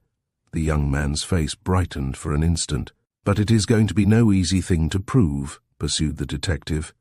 "This crime was no simple matter. I am certain it was carefully planned and just as carefully executed. Those who committed it made it look as simple as possible for a purpose. And you are on the track." "I am on several tracks. I am not sure of the right one yet." "Do you think those counterfeits had anything to do with the crime?" "Undoubtedly. You say Miss Langmore seems to be resting easier?" "Slightly. If it would not hurt, I should like to have a few words with her. Then come along and we can ask the specialist I have called in from New York." Placing his purchases in the room at the hotel, Adam Adams accompanied Raymond to Martha Sampson's residence. They found the nurse and the doctor discussing the case, and the detective was introduced, and he mentioned the object of his visit. "It will do no harm to speak to Miss Langmore, so long as you do not excite her," said the specialist.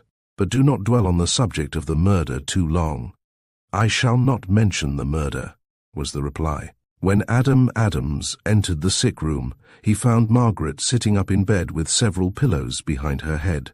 She gazed at him in perplexity, and then gave a slight shiver. You have come to take me to prison," she cried. "Not at all, Miss Langmore," he answered, dropping into a chair by her side. "You shall never go to prison if I can prevent it, but I came to see you about something else. Do you feel a bit stronger?" "No, I feel very weak. What do you want to see me about, if not about the— Oh, I want to ask you about some of the men with whom your father did business. Didn't you ask me that before?"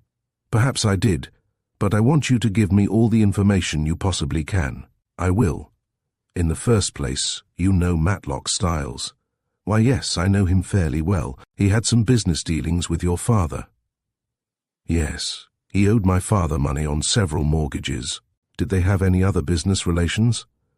"I think Mr. Styles had some interest in one of my father's patents, or at least he claimed an interest. He and my father had some differences of opinion in the matter." "Was the patent matter settled up?" "I do not know, but I do not think so. Can you tell me anything else about Mr. Styles?" The girl hesitated, and then a flush mounted to her face. "Yes, I can. I did not wish to speak of it before, yet I see no harm in doing so. About 4 months ago, Mr. Styles asked me to marry him. I told him I could not do so. He was very persistent and said he had more money than I imagined. I told him that that would make no difference, that I did not love him and did not wish him to mention the matter again. How did he take your refusal? He was very bitter and overbearing. He said I had better think it over, and he hinted something about having my father in his power. He did not say it in just so many words, but he hinted at it. Did he mean about the patent? No, I think it was something else, but I did not pay much attention, for I thought he was talking merely to get me to consider his suit, and I did not wish to consider it, for I had become acquainted with Raymond. Did he ever bother you after that? Only once, when I met him on the road. Then he asked me again, and said I'd be sorry someday if I refused him. Humph, Adam Adams mused for a moment. Now to change the subject, when did Matlock Styles last call on your father? He called several times last week. I don't know exactly when he called last, but I do know that my father was greatly excited over something, and that he called in my stepmother and she was excited too. I was not told what it was about. Well, to drop him, do you know a man named John Watkins of Bryport? Watkins? Yes, I do. He once called on my father about the same time that Mr. Styles called last. Do you know why he called? I do not. I thought it was about a patent. I learned that Mr. Watkins worked for the United States government, and I thought it was for the patent office. Then that is all, Miss Langmore. The detective arose and held out his hand. Now take good care of yourself, and do not worry. Matters are bound to come out right in the end. But how can they be better for me? Margaret's face took on its worried look again. They have proved that I am guilty. You are not guilty, said Adams firmly and looking her squarely in the eyes. You are not guilty. I say so and I know. Do not worry. Rest quietly, and soon everything shall be made plain to you. And then before she could answer he was gone. She sank back among the pillows, closed her eyes and heaved a sigh. It cannot be, she murmured. It is too late. I am guilty. I am guilty.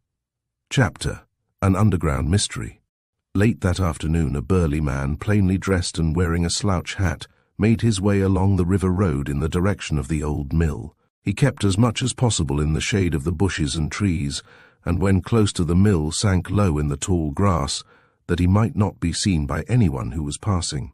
The man was Adam Adams, and his disguise was perfection itself.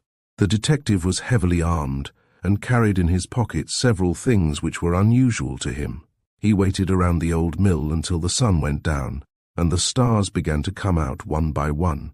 No one was in sight, but this did not ruffle him. He was ready to play a waiting game and take whatever was to come, even at the risk of his life. Presently he heard a whistle at a distance. Then a man appeared whom he rightfully took to be the fellow called Bart. This individual passed up and down the road near the mill and also came down to the water's edge, to gaze at the footpath on the other side of the river. The man had the Mastiff Queen with him, and the dog came within 100 feet of where Adam Adams was in hiding. Quickly the detective pulled a large atomizer from his pocket. Then, as the man walked back to the Styles farmhouse, the dog turned and disappeared in the bushes as if following a trail.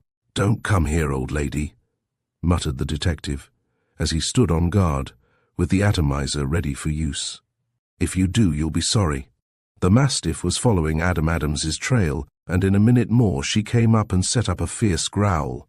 Then she made a savage leap forward.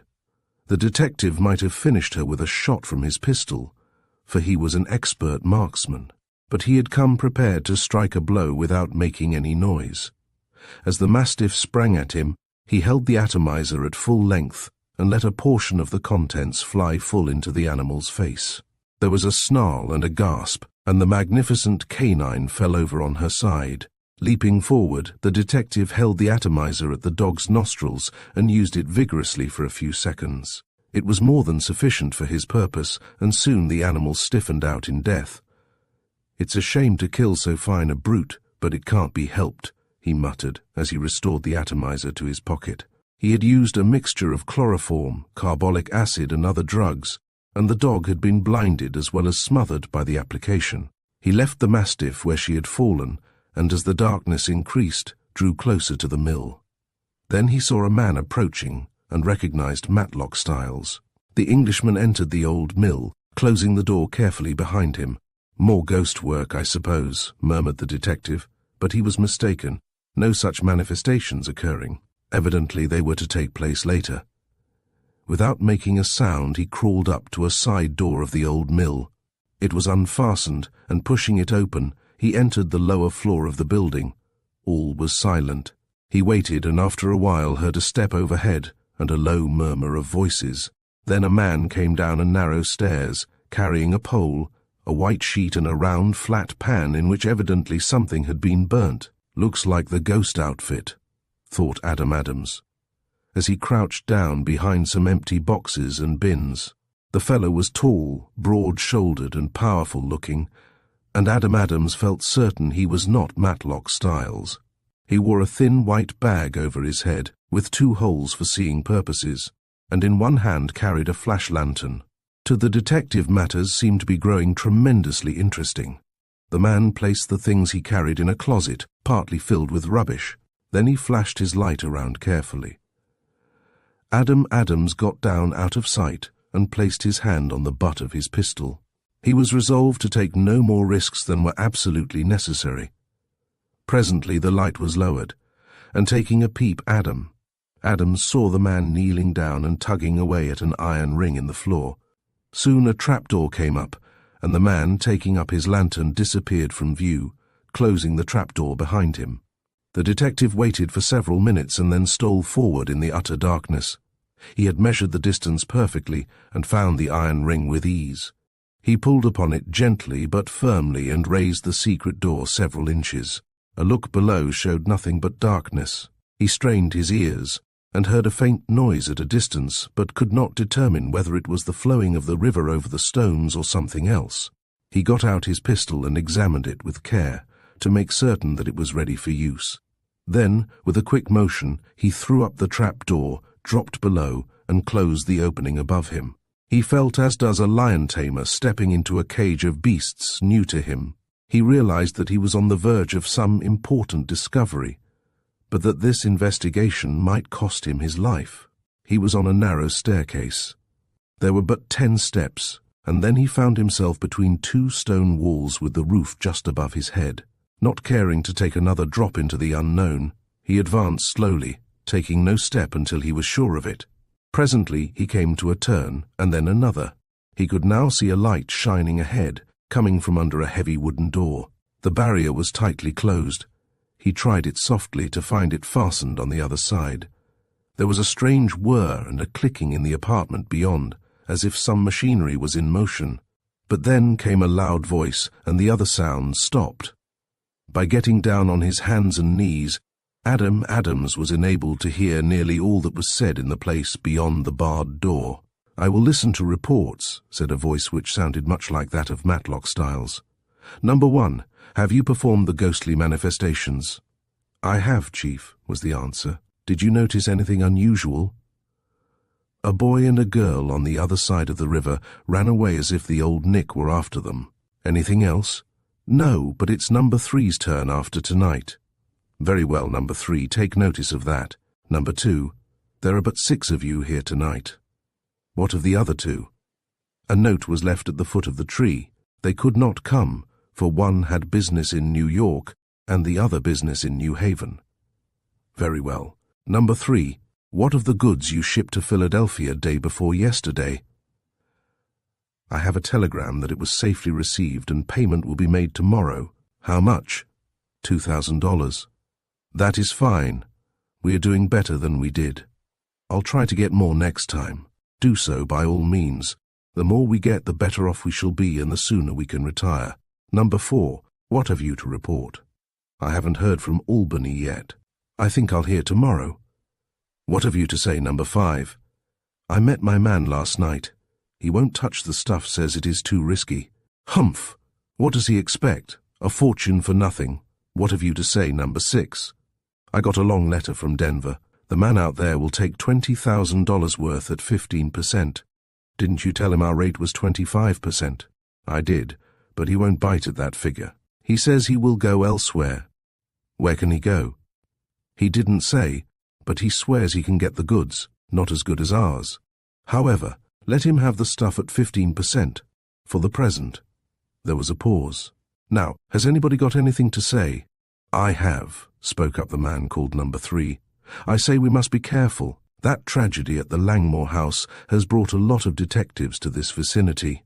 "Yes, I know that. One of them came over to the farm," answered the leader, "and now Adam Adams was sure he was Matlock Styles." "Came to the farm? What did you say to him?" "I put him off the track.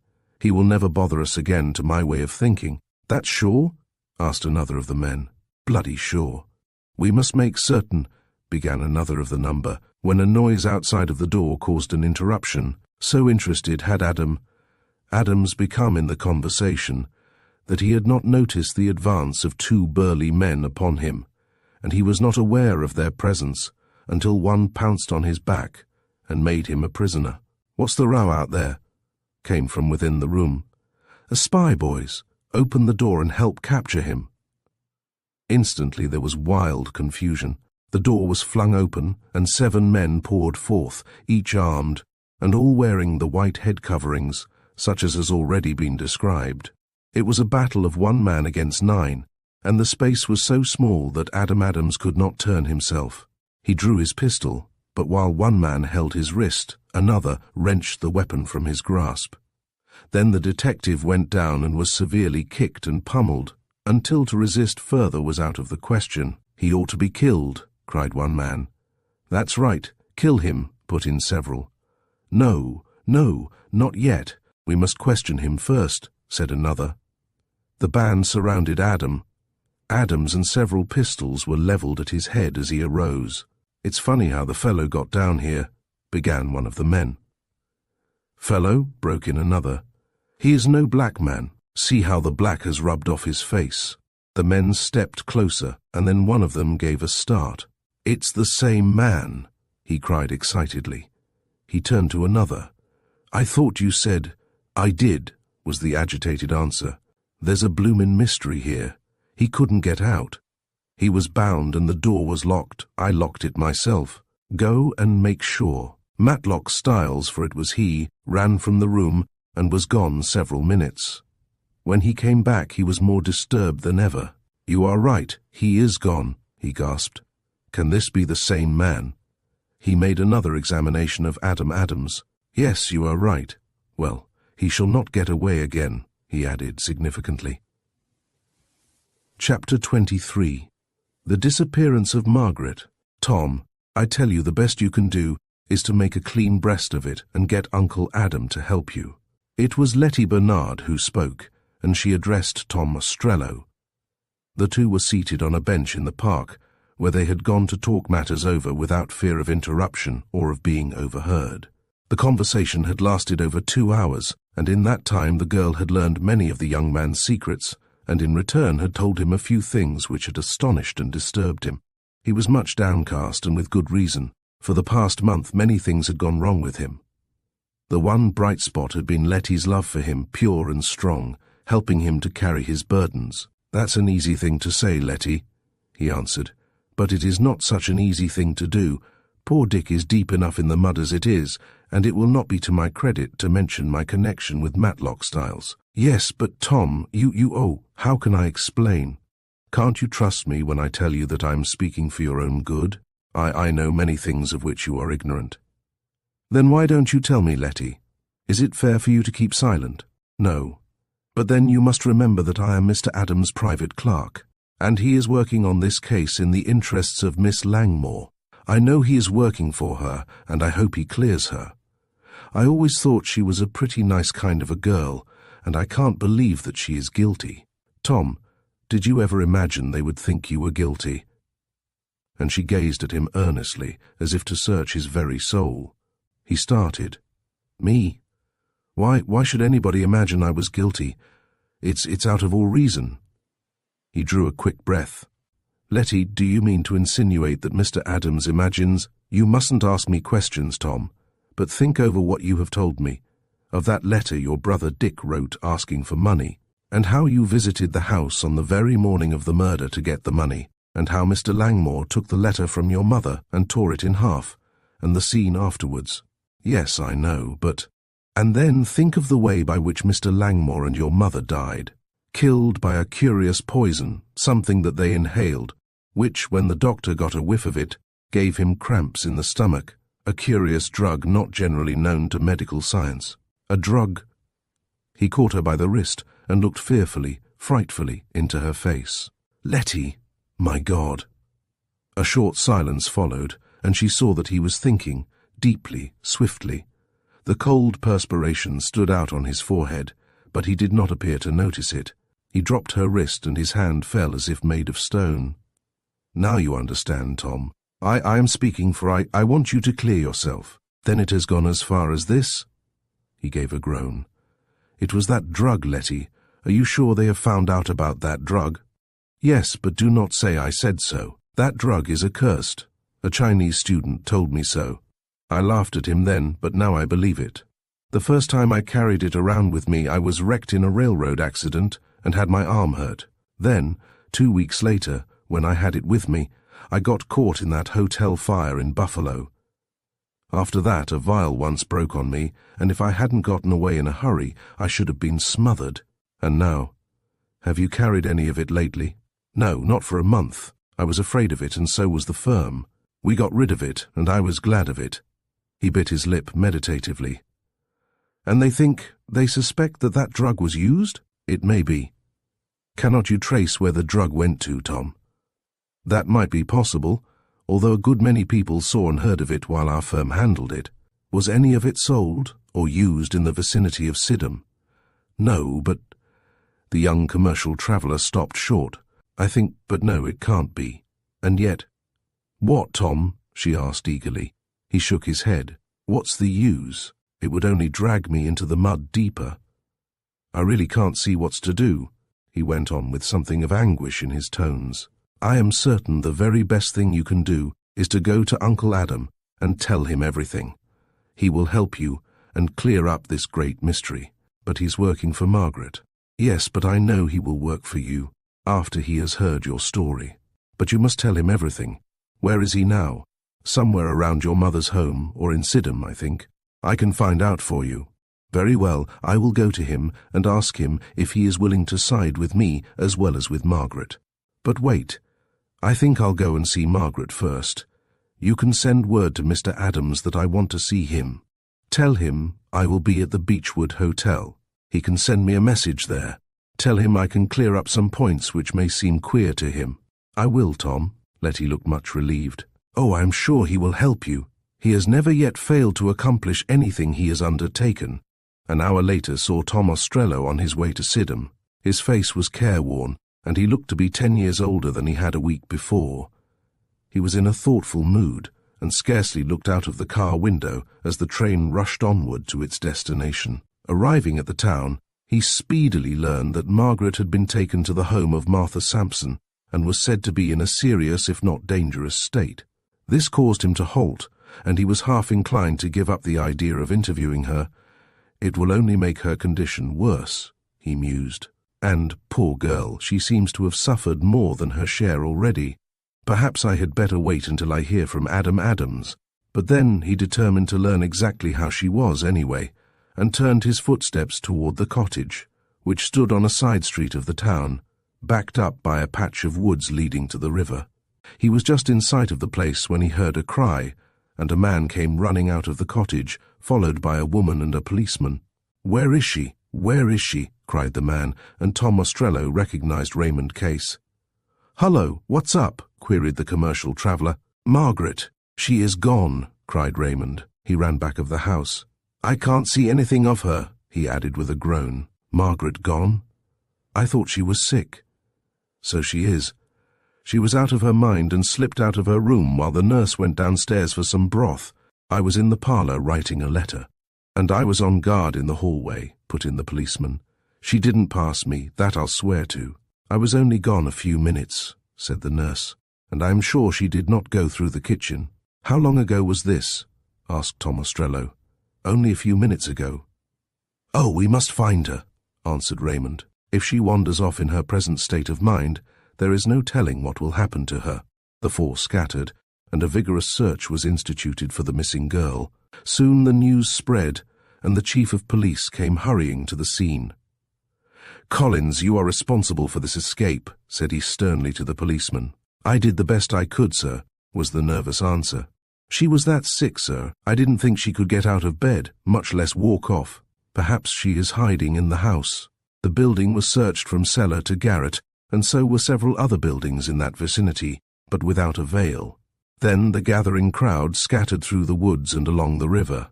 "I don't believe she was as sick as they pretended," said one of the number. "This is only a bluff to let her get away. I said all along she was a sly one." "Perhaps she pulled the wool over the doctor's eyes," came from another, "and over the eyes of that young fellow who's in love with her too." Raymond heard some of these remarks, and they made his face burn. He longed to knock some of the speakers down, but held his temper in check as best he could. He realized that no argument he might advance would make an impression where opinions were so set. Tom Ostrello joined in the search as diligently as the rest, and he and Raymond ran through the woods from end to end several times. Then they procured a boat and rowed up and down the river and crossed over to the other side. "She could not have gone far," said Raymond. "Her strength was not equal to it." It was dark by the time they came back to the river to cross to the town side. As they rowed along, slowly and silently, Tom Ostrello noticed something floating on the water. He steered toward the object and picked it up. It was a girl's summer hat. "Margaret's hat!" cried Raymond. He dropped his oar, and his face turned as white as death. "I know the truth now. She has drowned herself in the river." Chapter 24. One against many. Surrounded by his enemies, Adam Adams stood in the center of the stone room under the old mill, speculating upon what was to happen next. He saw that the men were thoroughly aroused and ready for any crime. Although all were masked by the hoods over their heads, each showed his rage and temper by his movements and his tone of voice.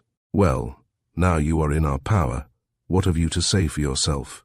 came from Matlock Styles after a pause. "What do you want me to say?" returned the detective. "You have the best of the game just now, so it would seem." "You're right, and we mean to keep it, boys?" "That's so," answered several. "As a spy, he must suffer the fate of a spy," put in one of the number. "Unless he consents to join us," added another. "I'd never trust this bloody rascal," broke in Matlock Styles. "He's too sharp for us. He's a detective." "If you don't mind telling, what is your business down here, Matlock Styles?" asked Adam Adams. He thought it best to put on a bold front, even with matters looking as black as they did. "Ha! So you think you know me?" questioned the Englishman harshly. "Of course I know you." "Well, it don't matter much now," was the significant return. "Are you transacting business down here?" "Don't you know?" "I do not. In that case it's best to keep you ignorant." "That's right. Don't tell him a thing," came from one of the men who had first caught the detective. "I want to know why you followed me up," continued Matlock Styles. "You'll find it to your interest to answer me. I might answer as you have done and say it is best to keep you in ignorance, but I won't do it. I followed you up because I think you were connected with the Langmore murders." At this Matlock Styles started, but quickly recovered. "What made you think that?" "Certain things I discovered around the mansion." "Bah! That shows how you detectives often miss it." "I was not near the Langmore house when the murders were committed." "You can prove that?" questioned Adams curiously. "Of course I can. I was over to Stony Hill with my team doing some trading. I stopped at the tavern and at the hardware store and had quite a chat with several people there. I left home at 8 o'clock in the morning and didn't get back until 1 o'clock in the afternoon. If you had taken the trouble, you could easily have found out that what I have told you is the truth. You can prove that you were at Stony Hill from 10 to 12 that morning?" "I can easily do it. You can ask Doc Mason at the hardware shop, Sam Ross at the tavern, and Dick Stout at the stables, besides a dozen others. Why, I was even talking to Mr. Anderson, the minister. He is thinking of buying a horse from me." "That detective ain't going to prove anything," broke in one of the men. "That's right," came from another. "He's got to take his medicine as a spy." "Of course," said Matlock Styles. "I only wanted to satisfy his curiosity. Maybe he'll die feeling easier now." His cold-blooded way of speaking made a chill run down Adam Adams's backbone. He was beginning to see the Englishman in a new light. The man was a master of deception, not as clumsy in thought and action as he assumed to be, and he was as heartless as a stone. "Would you murder me?" asked the detective. "It is the rule of our order that no man who acts the spy on us shall get away to tell of what he has discovered. How did you get away after I put you in that other room in the dark? It was an easy trick. Won't you explain?" "I might, but it would hinder my getting away in the present instance." "You'll not get away again, never fear." "Perhaps he didn't come alone," exclaimed one of the other men. "He may have others with him, and they may have helped him to escape in the first place." "He was alone when he came to the farm," answered the Englishman. And then he added, "Bind him, and number 3 and number 4 shall remain on guard to watch him." "Where shall we take him?" questioned number 4. "Take him to the last chamber, but blindfold him first. He has seen enough already." In a moment, Adam Adams was seized and bound in such a fashion that he could scarcely move a hand or a foot. Then a bag was placed over his head, with the eye holes to the back, so that he could see absolutely nothing. He was led away, through a door opposite to the one he had entered, and along a stone passageway. When the party came to a halt, they were in a stone chamber, not over 12 feet square. Here the detective was tied fast to a ring in the wall, and the 2 men sat down on a bench to guard him, lighting pipes and smoking in the meanwhile. "Are you going to keep me blindfolded?" asked the detective. "We are," was the surly response. "For how long?" "Until we get orders to do otherwise. Matlock Styles is your master, is he?" "He is our chief, but you needn't to ask any questions about him." "I don't intend to, but if you'll take this off my head I'll tell you something worth knowing," went on Adam Adams smoothly. "Is this a game?" growled the fellow, known as number 3. "Because if it is, I warn you it won't work. We've got pistols and we can shoot." "How can I play any game on you tied up in this fashion?" "No, I want to see a little and get more air, and I want to get square on Matlock Styles." The 2 guards consulted together and finally came to the conclusion to remove the head covering. The men had a lantern with them, and one glance around showed the detective to what a stronghold he had been brought. "Now, what have you got to say about Matlock?" asked one of the men. "You say he is your chief. Have you any idea as to whether he is treating you fairly?" "Why do you ask that?" "Well, perhaps it is nothing to me, but if I was taking the risks you take, I'd want all that was coming to me. We get our share." "How do you know?" "I once exposed a gang of counterfeiters in Maine, and I found that the chief, Bill Davidson, was getting the lion's share of the returns. More than that, when the exposure came, Davidson tried his best to get out of it by turning state's evidence." "And did he get out?" asked one of the men, becoming interested. "No, he did not. I would not allow it. I got 2 of the other men to tell the truth, and Davidson got 20 years. "And what of the other men?" "One got scared and ran away, and the authorities let him slide. The other man was not prosecuted. The rest of the gang, 4 of them, got from 5 to 12 years each." "Are you a government detective?" "Not exactly, although I occasionally work for the government. Here is another thing I want you 2 fellows to know. The government has been hot-footed after your counterfeits ever since they were first marketed." "Humph! They ain't found out much." "You are mistaken. They have found out a great deal. I am only at one end of this game, and I must say I have put my foot into it bad." "That's right," commented number 3. He was a small-built man and evidently of a vicious temper.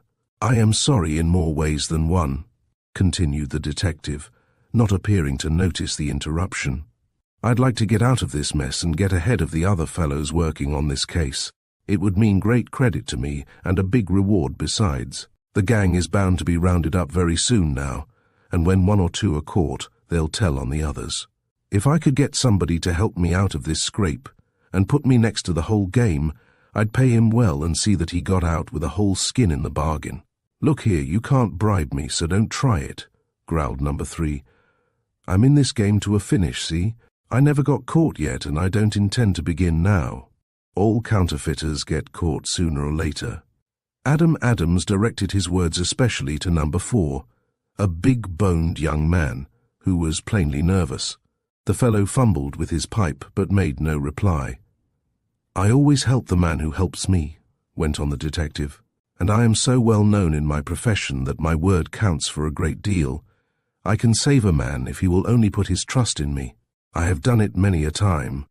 Ah, I don't want to hear your fairy stories, growled number 3, but number 4 merely shrugged his shoulders, knocked his pipe clean and restored the article to his pocket. The detective continued to talk, in a low and earnest manner. He was really pleading for his life, for he realized that it was not Matlock Styles's intention to let him escape again. As soon as the counterfeiters were sure the coast was clear outside, they would turn again to the prisoner and settle his fate. Thus an hour passed, and then came a low whistle. A minute later, Matlock Styles entered the stone chamber. "We'll get to business again," he said shortly. "We have no time to spare." "What are you going to do next?" asked number 4, and Adam Adams thought he detected a tremor in the tones. "We are going to draw lots as to who is to dispose of the prisoner." "How is he to be killed?" asked number 3. "That can be decided by the man who draws the red ball," was the Englishman's cold-blooded response. Chapter 25, In the Hands of the Enemy. "If I can't get away now, I am doomed." It was Adam Adams who uttered the words in a low but firm voice. He sat on a small bench in the stone chamber. His feet were bound with a rope, and his hands were chained to a ring in the wall behind him. The counterfeiters had started to draw lots, to see who should be the one to do the detective to death. Then had come an interruption, in the shape of an important message, and the detective had been bundled off by himself, while the communication was under discussion. Adam Adams knew that his situation was a desperate one. The counterfeiters were a gang who would stop at nothing to keep their secrets. The only one who appeared to be at all timid was the fellow known as number 4. Possibly, if he could get this fellow alone and work on his feelings, number 4 might aid him. But just now such a course seemed out of the question. The detective listened attentively, but only a faint murmur of voices reached his ears. The counterfeiters were having an animated discussion over something, but they were on their guard so that not even their prisoner might hear. "Wonder why they are so careful," mused the detective grimly. "If they're going to take my life, I don't see what difference it will make." Adam Adams was not the man to give in easily. Upon every case where his services were called for, he usually kept at it until every possibility was exhausted. He did not give in now, yet it must be confessed, being but human, his heart was somewhat heavy. "I'll have to take chances," he told himself. "Anything is better than to let them kill me in cold blood." He waited for a few minutes to find out if anybody was coming to watch him. One of the counterfeiters came in, looked him over in silence, and then passed out again, this time closing the door more tightly than before. As soon as the fellow had departed, Adam Adams commenced to work on his bonds. He had studied all sorts of handcuffs, and knew well how to manage his hands and wrists when being fastened. He had not been able to get the better of the fellow at the cottage, but now it was different, and, with a twist of his wrists, he withdrew first one hand and then the other. With his hands free, it was an easy matter to untie his feet. This done, he arose and tiptoed his way to the door. He opened the barrier with caution and peered out. The sight that met his gaze was not a reassuring one. The counterfeiters sat on all sides of the room, and each had a pistol where it could be gotten at with ease. "It's got to be done," Matlock Styles was saying. "It should have been done long ago." "All right, I'll do it," grumbled another member of the band. "But I'll be running a big risk." "Not half the bloomin' risk I've been running," grumbled the Englishman. "What about the word from Buffalo?" asked another. "We'll settle that tonight after we have settled about our prisoner. I've got to get back to New York." "How soon?" "Just as soon as possible." "Do you want to take the letter along?"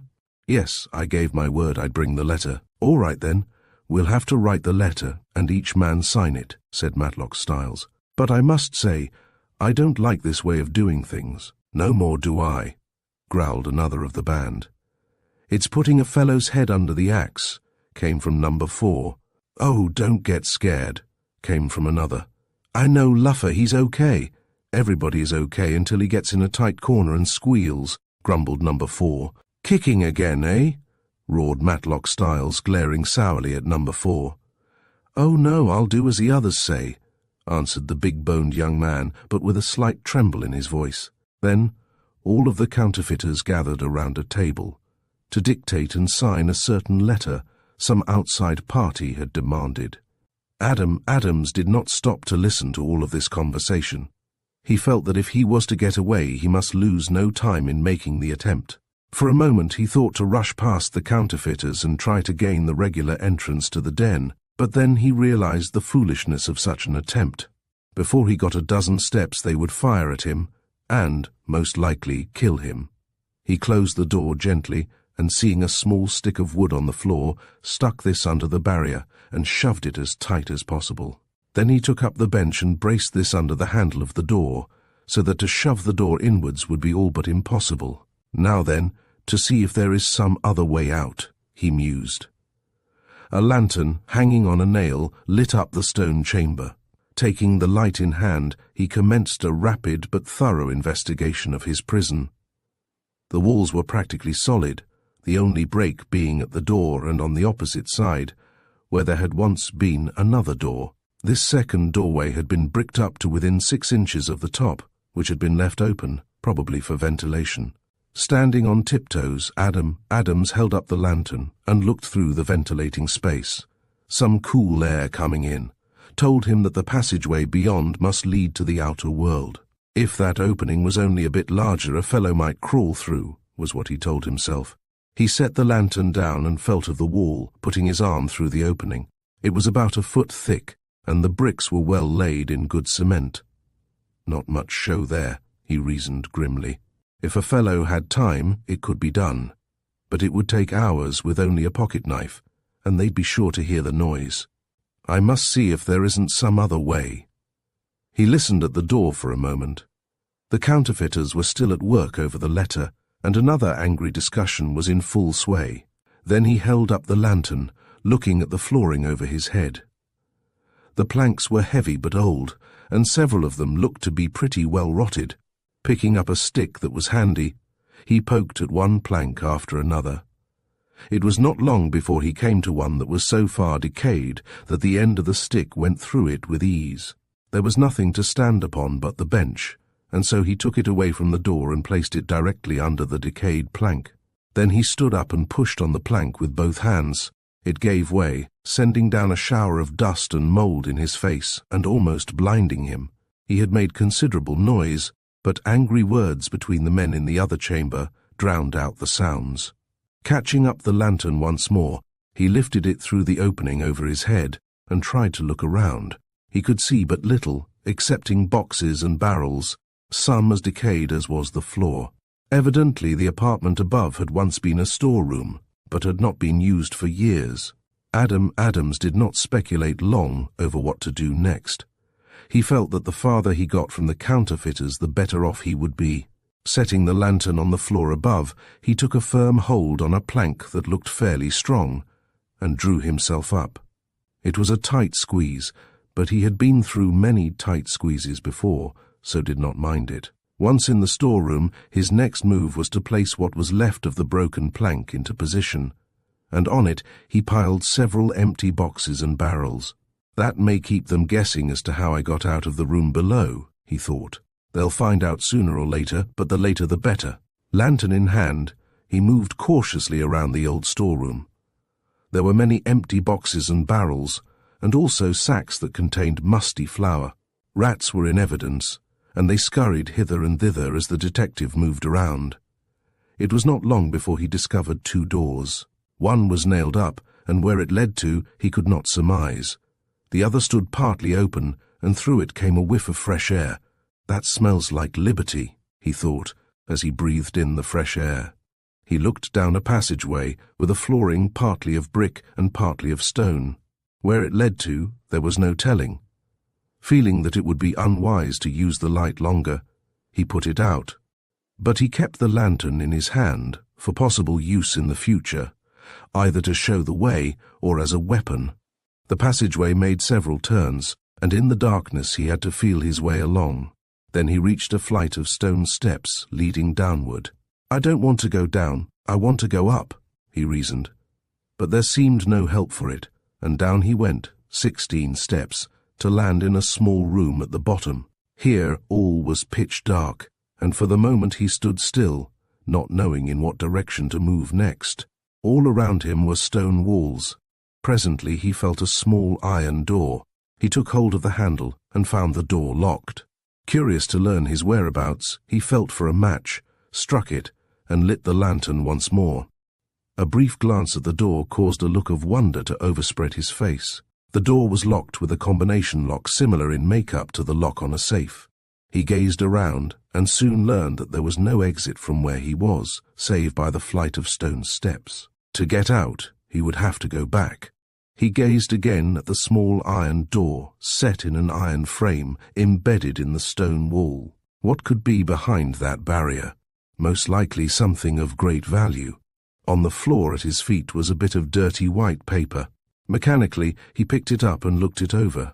On it was the following: "O-L-L, the combination," he murmured. Somebody had it on that paper and dropped it. Shall I try to work it or try to get out?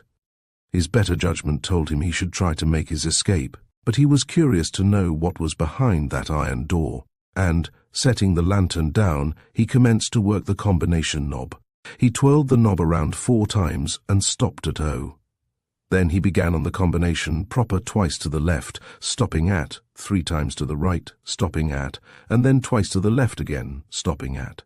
Then he came around slowly to O again. There followed a click. The combination was off. He twisted the handle of the iron door and pulled upon it. It came open noiselessly, revealing a stone chamber beyond, 8 feet square and equally high. Lantern in hand, Adam Adams stepped into the vault and gazed around eagerly. On 2 sides were wooden shelves, 6 in number. On the shelves rested several boxes, of wood and of metal. He opened one of the boxes and gazed at the contents with interest. It contained a quantity of haired paper, almost an exact duplicate of the haired paper used in the making of banknotes. He looked at another box. This also contained paper. The third box held a quantity of counterfeits, the amount of which made even the matter-of-fact detective gasp. If they ever floated these, they would be the richest gang of counterfeiters in the world, was his mental comment. He had no idea of the exact amount, but saw that it would total up to a tremendous sum. He turned to one of the metal boxes. It was empty, and he set it down again. Then he took up another box that was fairly heavy and threw open the cover.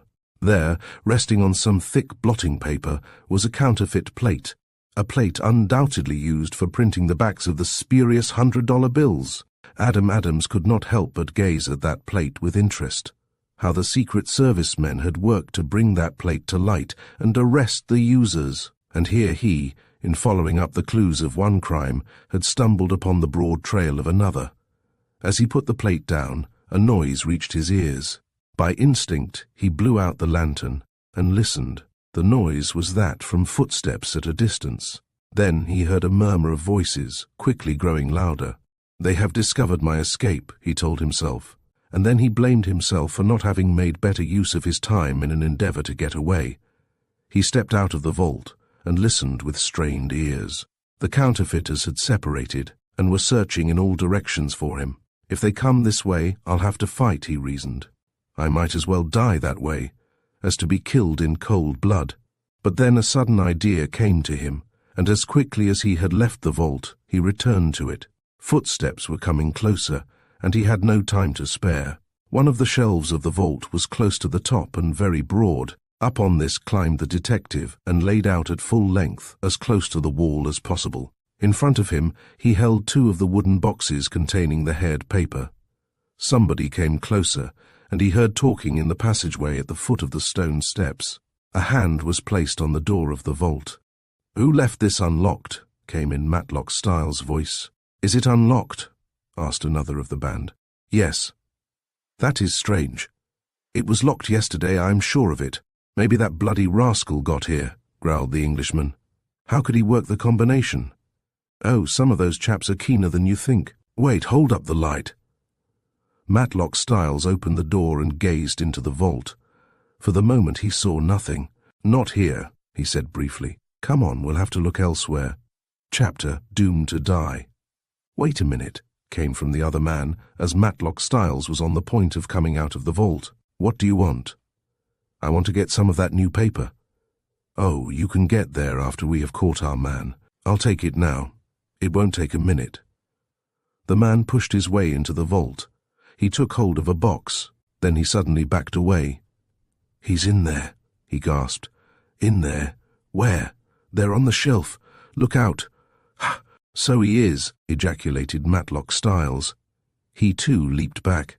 "I've got him too, the skunk."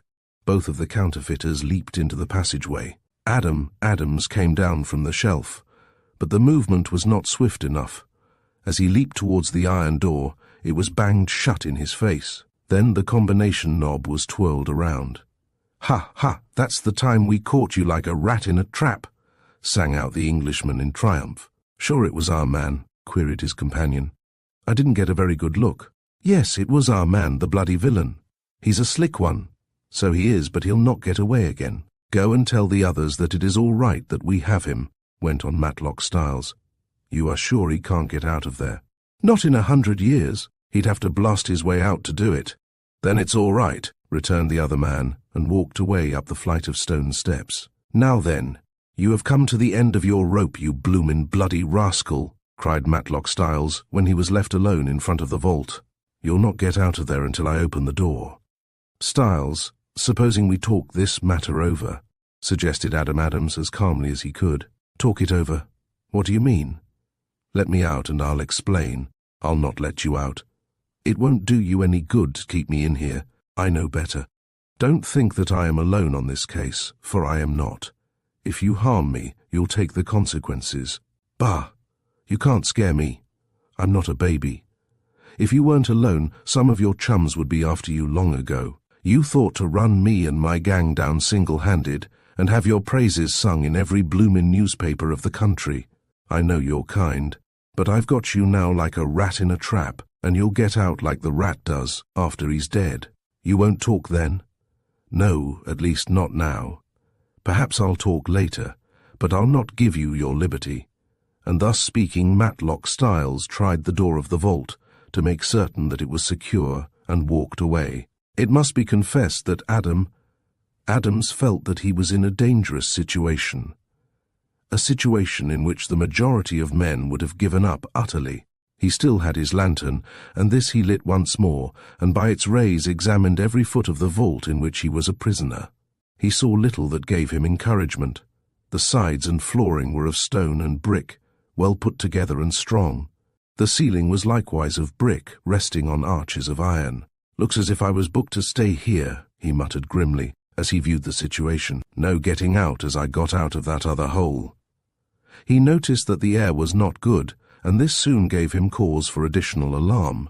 If he could not get any fresh air, he might smother before anybody came to release him. Once more he went over the walls and the flooring, and even pounded on the iron door. It was all to no purpose. He was as close a prisoner as if encased in a stone tomb. "Perhaps they will leave me here until I either smother or starve to death," he reasoned. "It would be an easy way of disposing of me. And Miss Langmore and Mr. Case would wonder how I came to disappear so mysteriously." He set the boxes on the floor and, standing on one of them, proceeded to examine the roofing of the vault more carefully. He found one of the iron arches a bit loose at one end, and pulled upon it with all his might. The result was greater than he had anticipated. The iron brace came down, and with it fell several dozens of brick, some hitting the detective on the legs and feet. He shrank back against the shelves, and so avoided getting the shower on his head. The lantern was smashed, leaving him in total darkness. As soon as the fall was over, he pulled the boxes from beneath the bricks and piled them one on top of the other. Mounting as high as he could, he felt around, secured a hold on some bricks and stones above, and hauled himself upward. Now to get out somehow, he told himself. No more lingering in this den of criminals. He felt around as he moved forward. On all sides the walls were wet and slimy. He advanced with care, resolved to avoid all pitfalls were it possible to do so. He was in a place where the roofing was no higher than his shoulders, so he had to stoop as he progressed. A moment later he found himself in a narrow passageway, with rocks on one side and a heavy wooden partition on the other. Through a slit in the partition, a faint light was streaming. Adams tiptoed his way to the slit and looked through. Beyond he made out the printing room of the counterfeiting plant. Only one man was present, the big-boned fellow known as Number 4. He was seated on the corner of a rude table, idly tearing some paper into strips and evidently thinking deeply. As the detective was about to move on, another person entered the printing room. "Did they get him?" asked number 4 eagerly. "Yes," was the short reply. "Where was he?" "You'd never guess." "At the river." "No, in the vault." "What? How did he get there?" "Nobody knows. He must have found the door open. But it's against the rules for anybody to leave that door unlocked." "I know that," said number 4, and heaved a deep sigh. "Say you don't like your job, do you?" went on the other counterfeiter with a sniff. "Would you like it?" demanded number 4, half angrily. "Well, not particularly. When I joined this gang, I did it to make money both ways. I didn't join to kill folks." "Sure, that's true. But the fellow deserves what he'll get. He is a spy, and when a fellow spies on the likes of us, he takes his life in his hands and he knows it." "Well, that may be so. Just the same, I'm sorry I drew the red ball," went on number 4. "Ain't going to back out, are you?" "Humph, how can I back out? Styles wouldn't allow it." "You bet he wouldn't. And none of us would, for that matter. If I had drawn the red ball, I would have done what was asked of me, and no shirking, and you've got to do the same." "I ain't shirking," growled number 4. "I'll do my duty, but I don't like the job." And then he arose and left the room. Adams had moved on, 2 down the dark passageway. Soon he came to a place so narrow that he squeezed through with difficulty. Here he stepped into a nest of rats, and one bit him in the ankle, causing him to give an involuntary cry of pain. The rats were all around, and he had to hiss quite loudly to make them keep their distance. He could now smell the water, and knew he must be close to the river. Once in the stream, he felt that he could swim to safety, but he must look out for more traps. Another turn, and he found the water flowing at his feet. Far ahead was a faint glimmer of light. He entered the water and pushed forward. Then of a sudden he came to a halt. He had heard the sound of somebody rowing. The small boat passed, and all became silent once more. Again he pushed on, and presently reached a spot at the edge of the old mill. He was under a dock. Close at hand rested a rowboat, with the oars across the seats. "The boat for mine if I can get into it without being seen," the detective told himself. With added caution, he waded around to the stern of the rowboat and peered around carefully. Not a soul seemed to be in sight, and with care he climbed over the stern of the craft. "Stop!" came a cry. "Here he is!" He turned and leaped to the oars. As he did this, something whizzed through the air. It struck him on the head, and over he went, across the seats of the boat. He clutched wildly at the air, and then his senses forsook him. "Who is it?" came another call. "That rascal who escaped. It can't be he is in the vault. Come, see for yourself. Quick!" 3 men came rushing to the spot, and the rowboat was hauled close to the dock. The counterfeiters pounced upon Adams, and by the time he had recovered his senses, he was again a close prisoner. Then Matlock Styles appeared. "He is a wizard," ejaculated the Englishman. "But he shall not get away again. I'll guard him myself until number 4 finishes him." Chapter: Tom Ostrello's Story. On the following evening, at exactly 7 o'clock, an old man came to the depot at Sydenham and met the incoming train. He was rather feeble in his movements, and hobbled, rather than walked, to meet a man who came in with a portfolio under his arm. "Excuse me, but is this Mr. Granby?" he asked in a quavering voice. "That's my name," said the new arrival with a slight start.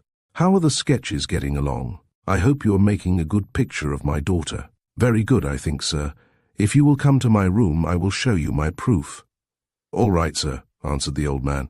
The 2 men left the depot, and crossing the roadway, walked to a hotel on the next block. They ascended to the 3rd floor and made their way to a fine apartment in the front.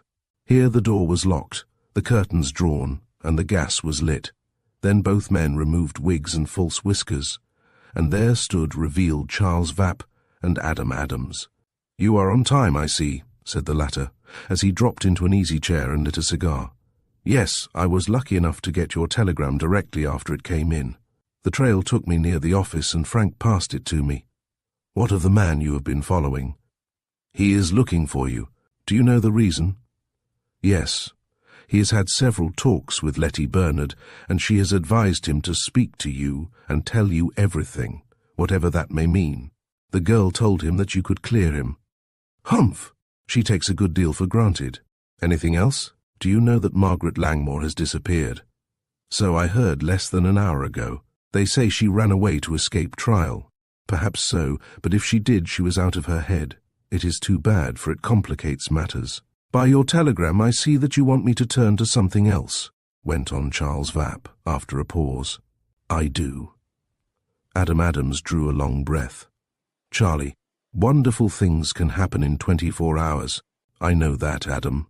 Last night I was doomed to die. I was in the hands of one of the worst band of evildoers I ever ran across. They drew lots as to who should slay me, just as the anarchists draw lots to kill one who has been marked by them. And you escaped. If I hadn't, I shouldn't be here. It's a long story. As luck would have it, the foul deed fell to the lot of a fellow known as Number 4. He was a weak-kneed chap, and I had previously spoken to him about getting caught and imprisoned, and I said I would befriend anybody who would befriend me. He was to shoot me, tie my body in a bag with rocks, and sink me to the bottom of the river. He said he would do the job only when alone, and the others took him at his word. When he got me where he wanted me, he told his story.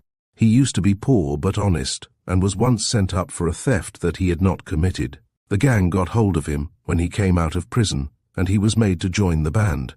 He said he did not want to kill anyone, that he was sick of what he had been doing, and wanted to reform. I promised him $1,000 if he would let me go, and promised not to testify against him, if he would tell me all he knew. He took me at my word, and sank a sack full of grass and stones to the bottom of the river, instead of yours truly. Then he came away with me, told me some astonishing things, took his $1,000, and I haven't seen him since, and I doubt if he will ever show himself again. You were more than lucky. But what is this band if it is any of my business? Adam Adams leaned forward. Don't breathe it to a soul, not even at headquarters, he whispered. I have located a band of counterfeiters, the makers of that clever counterfeit bill on the Excelsior National Bank of New York. You've heard of it, the one they said was printed from the Raxburg plates. Sure, the one Fields tried to run to earth last year, the same. That's a big feather in your cap. In following up one thread, I seem to have gotten away from another. I started out to find the murderer of Mr. and Mrs. Langmore. I thought I had a line on one fellow, but it would seem now that he can readily prove a complete alibi. What do you want me to do? I want you to keep your eyes on certain people in and around this town, and especially on that Matlock Styles. If you see any indications of his running away, arrest him on the spot. Here is a list of the men to be watched. Adam Adams brought out a slip of paper. Then he described the old mill. The counterfeiters' rendezvous is under that mill, he continued. They make folks think the place is haunted, and Styles has savage dogs on his farm nearby, and that keeps the curious away. I want you to watch the mill too, if you can. But keep out of all danger. If any of the gang try to trap you, shoot them down, for if they catch you, they won't be apt to let you get away alive. If you wish, get Strong to help you. I understand, and I'll be on my guard, said the assistant. After that, the pair conversed for a quarter of an hour longer, and then, after making some changes in his disguise, Charles Vapp hurried from the hotel and out into the darkness of what looked as if it would prove a stormy night. As soon as Vapp had gone, Adam Adams sat down and penned a brief note. This he sent out by a hotel messenger, and then sank back in his easy chair, to smoke and to meditate.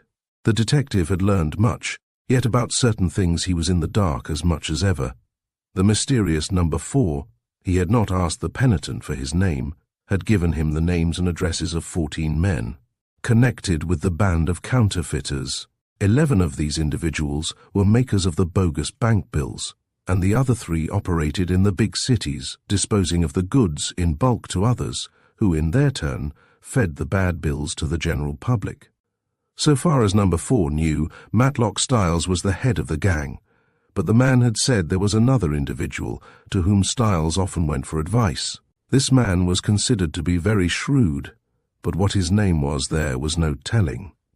Number 4 ventured a guess that he might be connected with the United States Treasury Department. After his escape from the den, Adam Adams had gone to Stony Hill in secret, and there verified Matlock Styles' story that the Englishman had not been near the Langmore mansion during the time the murders were committed. So, from that crime at least, the counterfeiter was apparently cleared, but this only made the mystery connected with the counterfeits in the safe so much deeper. Number 4 had never mentioned Barry Langmore when speaking of the members of the gang, and when questioned about the man, said he had known him by sight, and that was all. Less than an hour after he had sent out the messenger, there came a knock on the door, and Tom Ostrello presented himself. "You are the gentleman that wishes to see me?" he inquired. "I believe you wish to see me," was the reply, as the detective closed the door and locked it again. "Sit down, Mr. Ostrello. I am Adam Adams." "Oh, I didn't quite recognize you in that dress." "I suppose not." There was a brief pause. "Mr. Ostrello, if you wish to speak to me, I am at your disposal for the next hour." "Thank you." The young commercial traveler cleared his throat. I believe you know the relationship between Miss Bernard and myself." "She has told me something about that. She tells me you are her closest friend, that you have really been a father to her since her own parent died. And she tells me that you are one of the greatest detectives in the world. I wish I had known that when we first met, I should have engaged you to clear up the mystery of this sad affair." The young man paused again. Evidently it was hard work for him to get directly at the subject on hand. Adams remained silent. "I did not imagine that I would be connected with this great crime. I mean, that anybody would suspect that I had done the deed. It is a fearful thought, that I would kill my own mother. I know such things have been done, but they must have been done by beasts, not men. I know I should have spoken of the visit that very morning to my mother." "Then you admit that you called at the house?" "Yes. You were dressed in a grey suit and wore a slouch hat, and you entered by the back way." "How did you learn all that?" cried the young commercial traveler in astonishment. "Never mind. In coming away you slipped and fell, and your hat dropped off." Tom Ostrello nodded. "I understand that somebody must have noticed me after all. I came in by the back way because I missed the train for Sydenham, and took that which stops only at Chester. It is a short cut through the woods from Chester Station to the Langmore place. When I came away I had just time enough to catch another train at Chester, and I was very anxious to get back to the city, for I had an important engagement with one of my customers." "I understand. Proceed, please." "I came to the house for 2 reasons. In the first place, as perhaps you know, my brother Dick is a spendthrift and works occasionally only. He got into a scrape in Los Angeles and telegraphed me to help him out financially. It was an old plea, but I thought if I left him to himself, my mother would not forgive me. I did not have money enough to help him by myself, for my capital was tied up in such a fashion that I could not get at it. More than that, I had in my possession 2 $100 bills, which my mother had gotten from Mr. Langmore, and both of these were counterfeits. One of those bills you had tried to pass at a theatre, eh?" "Ha! You know that too. Then you have been following me up?" "The United States government has been trying to follow up those bills for several years. I came to the house and saw my mother. Mr. Langmore had gone to the bank. There had been a family row, but that was not all of the trouble. Mr. Langmore was strangely excited, so my mother said, and had declared he was going to have somebody arrested before the week was out, on account of the counterfeits. Either that, or on account of a patent. She said he had sent off several letters and was also going to telegraph to somebody. She said he had asked her to give back the $100 bills, and had been much disturbed when she told him that I had them. She took the bills back and gave me good money for them, and also gave me $200 more to forward to my brother Dick, which I did, adding 100 of my own." "Did your mother tell you anything more about the counterfeits?" "No." "Did you see Miss Langmore?" "I did not, nor did I see the servant. I was in a hurry, and so I came away as soon as my business was accomplished. When you came away from the house and dropped your hat, did you go back again crawling along by the bushes?" "I certainly did not. Did you see any other man around?" "Not there. I caught a glimpse of a man when I was hurrying through the woods to the station. When you came to the house, after the tragedy, Mr. Ostrello, what were you so anxious about?" "You mean, what was I looking for?" "Yes, a letter Dick had sent me. It told about his trouble. I thought at first it might be in the library, but I found it in my mother's room. It contained an account of the scandal he had gotten into. I did not wish that scandal to become public property. I can show you that letter if you wish to see it. Lately you have had some trouble with a man named Matlock Styles. What was that about? It was over a patent. I thought of an idea for a machine to box up pills in a new way and spoke to Mr. Langmore about it. I left some papers with Mr. Langmore, and I think Styles got hold of them and applied for the patent. We had several disputes, and at last he threatened to get me into trouble with the firm I represent. He said he had influence, and as I didn't want to lose my job, I didn't press him about the patent. He acts like a farmer, but he is a shrewd fellow and not to be trusted. You went back to the house lately, on the sly told Mrs. Morse you wanted some books. I admitted. I wanted to get some of my mother's private papers. Now she is dead, I wish to look out for any share of the estate that may be coming to my brother Dick and myself. Isn't that natural? It was foolish of me to run away as I did, but, well, I was nervous. This tragedy has completely unnerved me, and I hardly know what I am doing. How about this bit of wrapping paper? And Adams brought forth the piece he had found under Mr. Langmore's safe.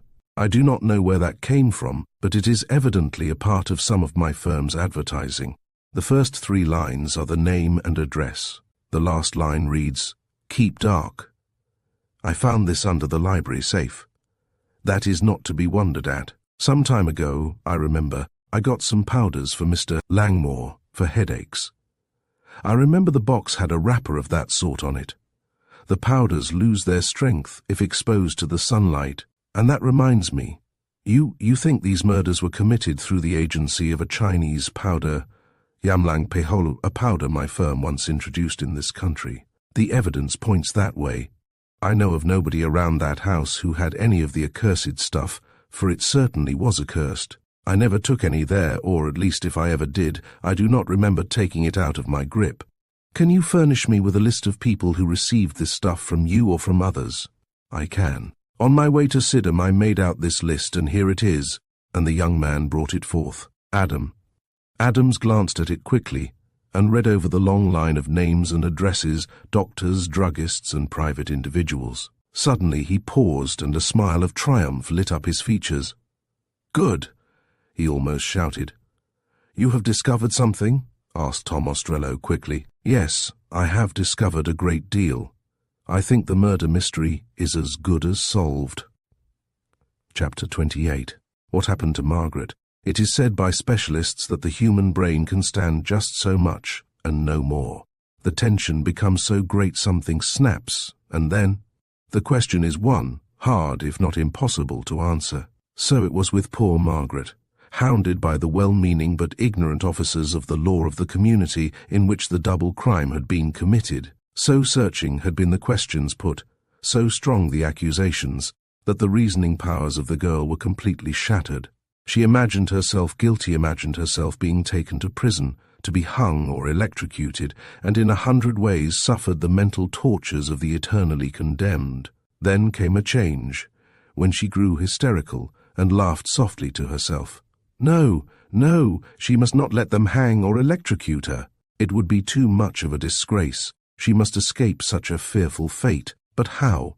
There could be but one answer to that question. She must contrive in some way to outwit her enemies. She must escape, must fly to some place where they would never be able to find her. It is said that those who are insane are usually shrewd, and so it was in Margaret's case. She prepared to run away, but she did not allow the nurse or the doctor to become aware of what she was doing. She waited until the doctor had made another call, and then asked the nurse to fix her something special to eat. "Why, yes, I'll get whatever you wish, my dear," said the nurse, and went below to prepare the food. No sooner had the woman disappeared than Margaret leaped from her bed and began to dress. All of her things, even to her hat, were in a closet of the bedroom, so this was easy. "How shall I go?" she asked herself. She knew from the talk she had heard that a policeman was somewhere around, watching the house.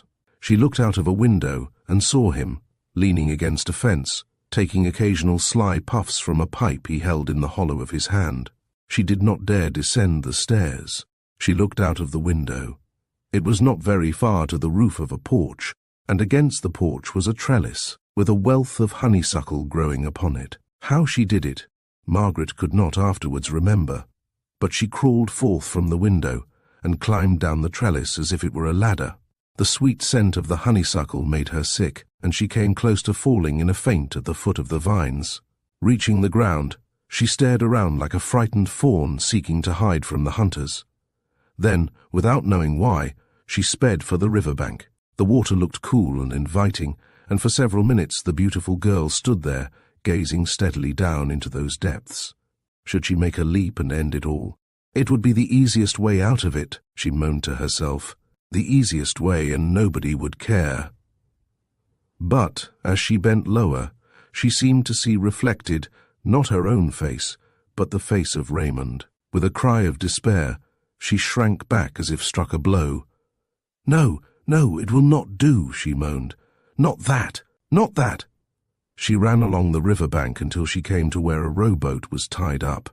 On the seats were the oars, and scarcely knowing what she was doing, she leaped into the craft, untied the painter, and took up the oars. The fresh air seemed to give her strength, and she pulled on and on. She grew thirsty and stopped to drink some of the water and to bathe her face and hands. While doing this, her hat slipped overboard and drifted away, but she did not notice this. Presently she took up the oars once more and rowed along the stream until she reached a spot where there was an island. Here she went ashore, hiding the rowboat in the bushes.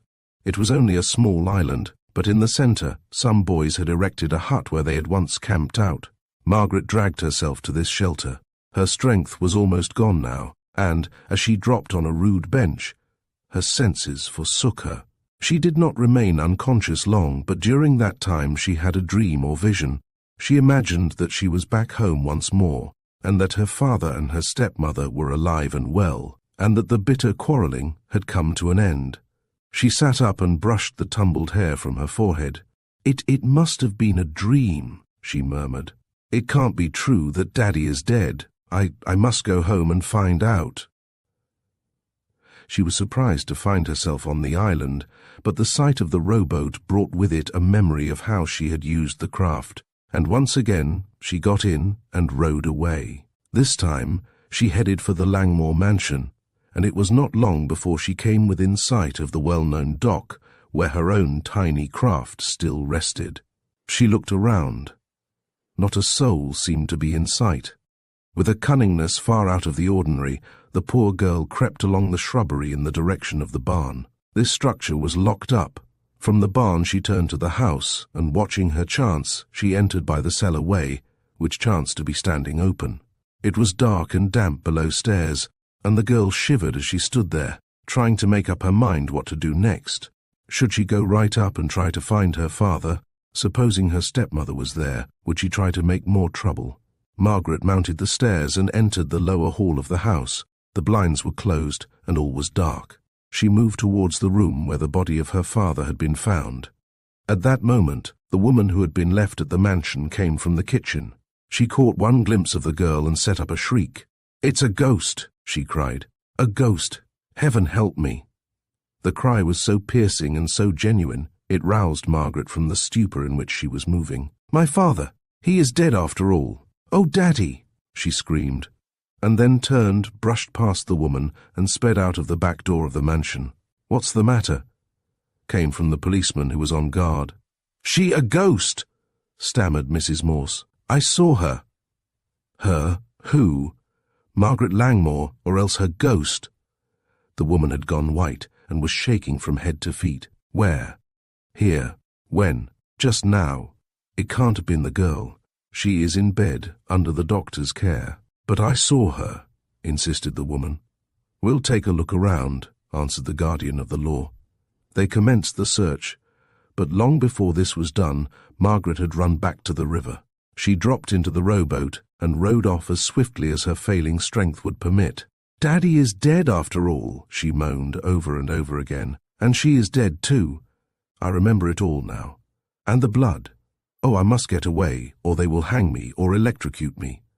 5 minutes more, and the rowboat came to grief on some rocks close to the side of the stream. It commenced to fill with water, and Margaret had to wade ashore, which she did, slowly and deliberately, like one in a dream.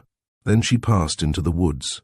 Coming to a thick clump of bushes, she sank down exhausted, and there merciful sleep overtook her. How long she slept, she did not know. The low growl of a dog aroused her.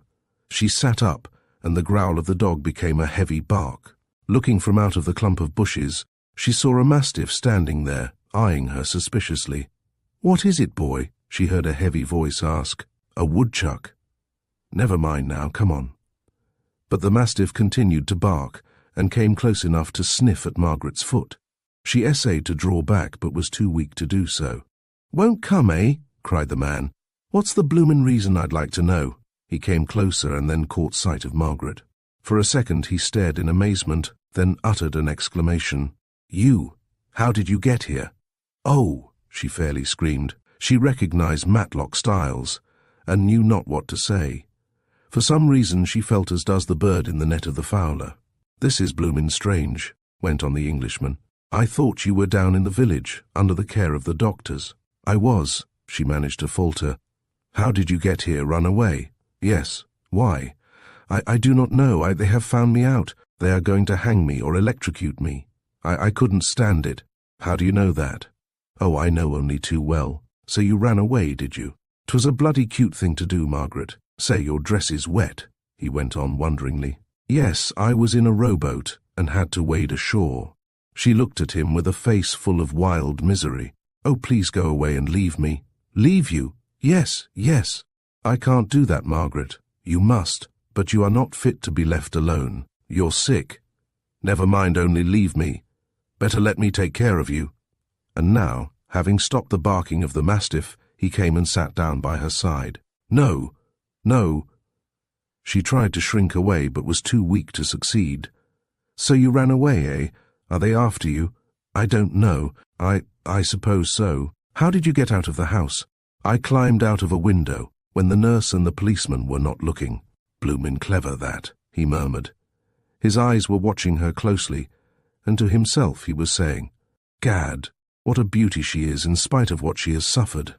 "I am going away, far away," she went on in a low voice. "Oh, I cannot stay here." "You can't travel in your condition, Margaret." He pulled thoughtfully at his mutton-chop whiskers. "You let me help you." "You?" "Yes. Come, give me your arm." And he caught hold of her, as if to assist her to arise. "No, no, please leave me," she begged. "I can take care of myself. Only give me the chance to get away." "Margaret, you are out of your mind." "No, I am not. I know better, and I am not going to let you go away. You shall go with me." "Oh, Mr. Styles, please go away." "No," he answered firmly. "Come, you have got to go with me." Chapter: A glass of poison. Margaret could do nothing but stare at the man before her. He was heavy-set and powerful, and wont to having his own way. "Mr. Styles," she began, but he put his hand over her mouth. "You are sick out of your head," he interrupted. "I know what is best, and you must do as I say. Come on." And he pulled her forward by the hand. "Where to?" "Not very far. I do not wish to go to your home." "I'll not take you there, don't fear." "You are going to hand me over to the authorities." "Never. Come, I won't hurt you."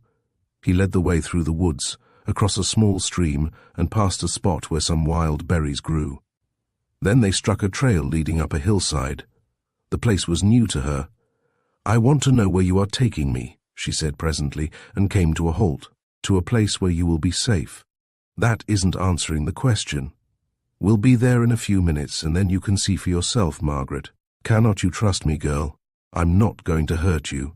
I love you, and I'll do all I can to help you. Come."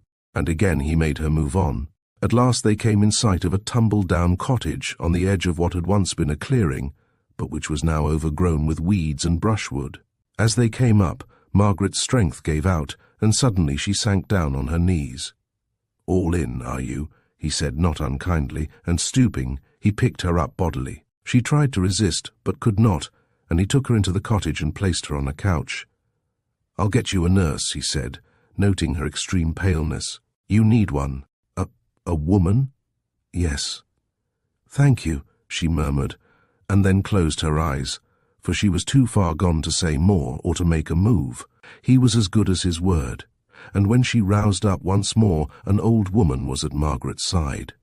She had administered some sort of drug, what, the girl did not know, and it had put her into a sound sleep.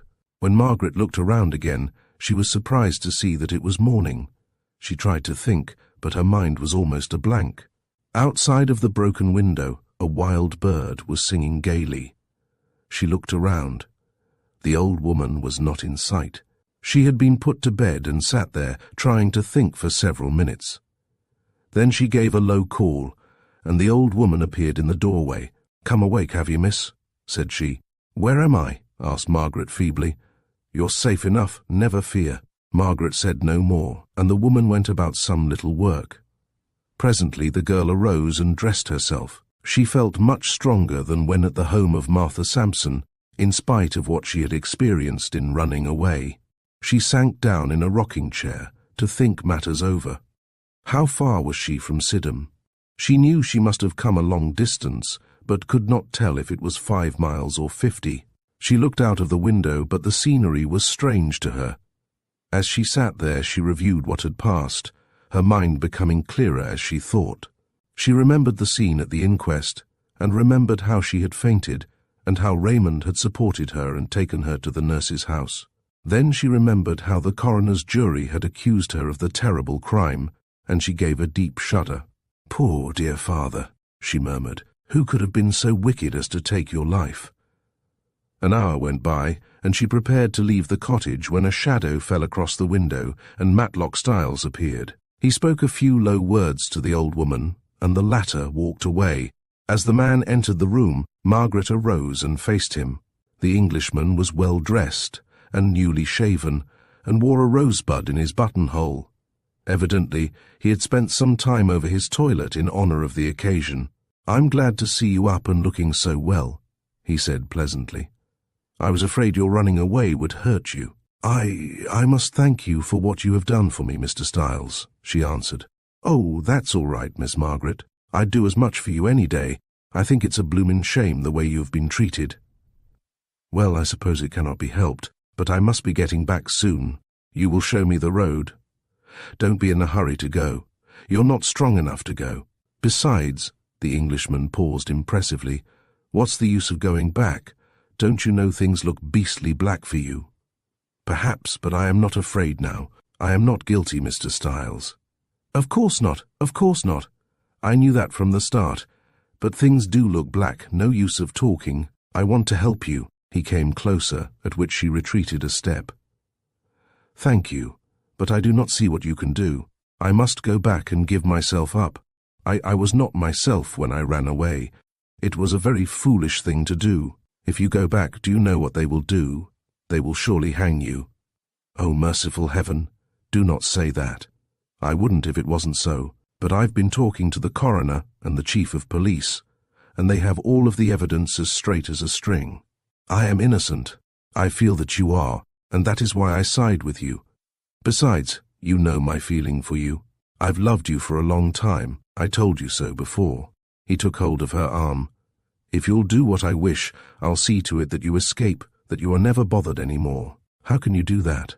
"Never mind how it can be done. Promise to give up case and be my wife, and I will attend to all of the rest. And I'll promise you more than that. Listen, do you know that I am immensely wealthy? It is so, and I can easily prove it. Look here." He drew a big roll of bank bills from his pocket, each bill of a large denomination. "I have $10,000 here. It shall be yours for the taking if you will marry me. I can easily raise 5 times this amount in 48 hours. We can go to Europe, or Australia, or anywhere we wish. Isn't that far better than to stay here, to be hung by a lot of country bumpkins who don't understand the matter at all?" She put up her hands and waved him away. Then she burst into tears. "Don't speak so, please don't. I cannot bear it. I have gone through so much already." "Won't you listen to reason?" Matlock Styles' face darkened. "I am giving you everything I have, my wealth, my honor, everything. Can a man do more than that? I love you more than Raymond Case ever did, or will." She wrung her hands, and his dark eyes seemed to pierce her very soul. She felt faint and sank on a bench. "Come, will you accept, Margaret?" "No, no, I cannot." "But think of what is before you. If I tried to escape, they would soon be on my track." "No, I can prevent that." "How?" "Because the world will know that you are innocent." She gave a start and looked at him wildly, pleadingly. "Then you know the real murderer," she panted. "If I answer that question, will you become my wife?" Again she shrank back. "You know the murderer," she repeated. "Perhaps you committed the foul deeds yourself." He took a step back as if struck a blow. Then he recovered quickly and smiled a bitter smile. "No, I was not near the place, I can prove it.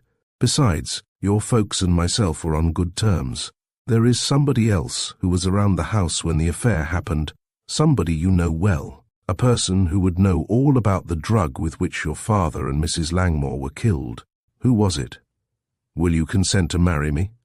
"Tell me first." "No, afterwards." "You are fooling me." "I swear I am not, Margaret. Marry me, and I will clear you as surely as the sun is shining." "And if I refuse?" He came and caught her by the arm, his face blazing with sudden passion. "Do not dare to do that. Don't you understand the matter? You are in my power, absolutely. I can hand you over to the police whenever I will." "That will not be such a hardship. I said I was going back." "Bah! If I tell them that I caught you, that you begged me to let you get away, that you even said you would marry me if I would aid you, what then? Everybody will think you guilty, and Raymond Case will never come near you again." You monster!" "Perhaps I am a monster when aroused. You had better think this matter over." "I do not want to think it over. My mind is made up. I shall never marry you, never, no matter what happens. I loathe and despise you." There was a moment of silence, and his dark face turned a sickly white and then red. He breathed heavily through his set teeth. "You mean that?" he said finally, his eyes shining like those of a serpent. "I do." He glared at her steadily. Then, in a burst of rage, he caught her by the throat and threw her backward to the floor. She offered no resistance, and pausing in his madness, he realized that she had swooned away. "Fainted!" he hissed between his set teeth. "I wish she was dead. Curse her and her beauty." He waited, and as she did not return to consciousness, he picked her up and placed her on the bed. Then he hurried outside. "Go back to the house," he said to the old woman. "You'll not be needed here any more. And see that you keep your jaw closed over this," he added harshly. And the woman slunk away as if struck, like a dog. Once inside of the cottage, he took up a glass of water standing on the table, and to this added a powder taken from his pocket, stirring it up well. Then he looked around to see that there was no other water around the building. "When she rouses up, she will be dry, and she will drink this," he muttered to himself. "Half a glass will do the work, and she will never bother me or anybody else any more." He paused again and took from his pocket several sheets of paper, closely and carelessly written upon in pencil. The first sheet was headed, "Dying Confession of Margaret Langmore." "A fine forgery, if I do say so myself," he mused. "Matt, you always were a plum with the pen. I'll add a line telling where she can be found, and then send it to the coroner. That will be better than leaving it around here. She might find it before she drank that dose." He paused again. "Perhaps she won't drink it after all. I'll give her some of it now and make sure." He raised up the almost lifeless girl and forced open her lips. Then he took the glass and poured half the contents down her throat. She spluttered, but swallowed, and he let her form drop back on the bed. He was in a cold perspiration now, and in sudden fear, he fairly rushed out of the cottage and down the hillside in the direction of his home. Chapter: Raising the Curtain. As soon as his interview with Tom Ostrello was at an end, Adam Adams asked the young man to leave him. "I am going to follow up this clue," he said, "and the quicker the better." He looked over a valise he carried and selected a number of things he wanted. Midnight found him at the depot, boarding a train for Fairfield. At the latter place he changed and took another train for Bryport. Arriving at that city, he located at a hotel and went to bed. He was up at sunrise and procured an early breakfast. Then he returned to his room and spent a full hour in donning another outfit and in powdering his face and adjusting a wig and a reddish moustache. The same car that had taken him to the vicinity of John Watkins' residence before took him there again.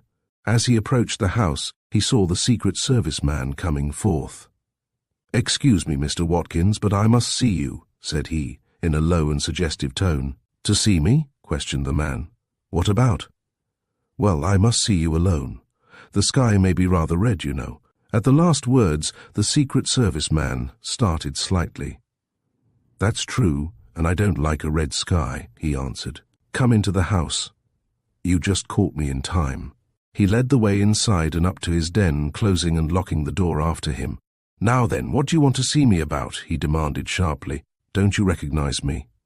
"I must say I do not, although your face seems familiar." "I am number 4. There was a pause, and Adams studied the face before him closely. "Well?" came from the Secret Service man coldly. "There has been trouble, Mr. Watkins. Matlock Styles sent me to you." "The dickens you say. What right has he? He had to do it. Things are getting warm. He should have come himself." "He couldn't do it. The detectives are shadowing every movement he makes. He didn't even dare to drop you a letter." "What's the cause of the trouble?" "Those queers in the safe." "Then the authorities got them?" "Yes, and they've sent down some New York detectives who are watching everybody." "Bah! Styles must be getting nervous." "He told me to tell you something more. They found something else. It's about the poison powder that was used. You made some kind of a mistake." John Watkins leaped to his feet and turned pale. "I made a mistake," he cried. "How? For heaven's sake, man, tell me all." He went to a cupboard, got out some brandy and drank a stiff portion. "That is what Styles wants to find out. He thinks you put out some clues that point to him. He says if you did, he will blow you sky high. He wants the truth from you, and he wants it right away." "Clues? Against him? He is crazy. I never put out a single clue against him. Why should I? Wasn't it arranged that we should fix it against the girl? And didn't I even go to the trouble to spy on Langmore and get the combination of the safe, although it didn't do any good? And then after the job was done, didn't I—" The Secret Service man came to an abrupt stop, as if fearing he had said too much. "Look here, did he tell you all this, or is this some game?" "Hey!" exclaimed Adams, pretending to be amazed. "Did he tell me? See here, I don't care if you are the boss. I am not going to run the risk of being sent up for 20 years for you. I came to help Styles out, that's all. I had the devil's own job getting out of Sidham without being followed. Tomorrow I am going to take my money and move west. You won't trust a fellow, and yet you expect— Never mind, Pink, don't get on your ear so quick. Ain't I got a right to get on my ear? You go and poison 2 people and then— Who said I did the poisoning?" John Watkins was plainly agitated. "Didn't Styles tell all of us? He wasn't going to have those clues pointing to him. He says you bungled." "He is a calf," roared John Watkins. "Where is the nerve he used to have? So he told all of you that I did the job, eh? Well, I'll square things with him for that. He wouldn't care if you hadn't made some sort of a botch."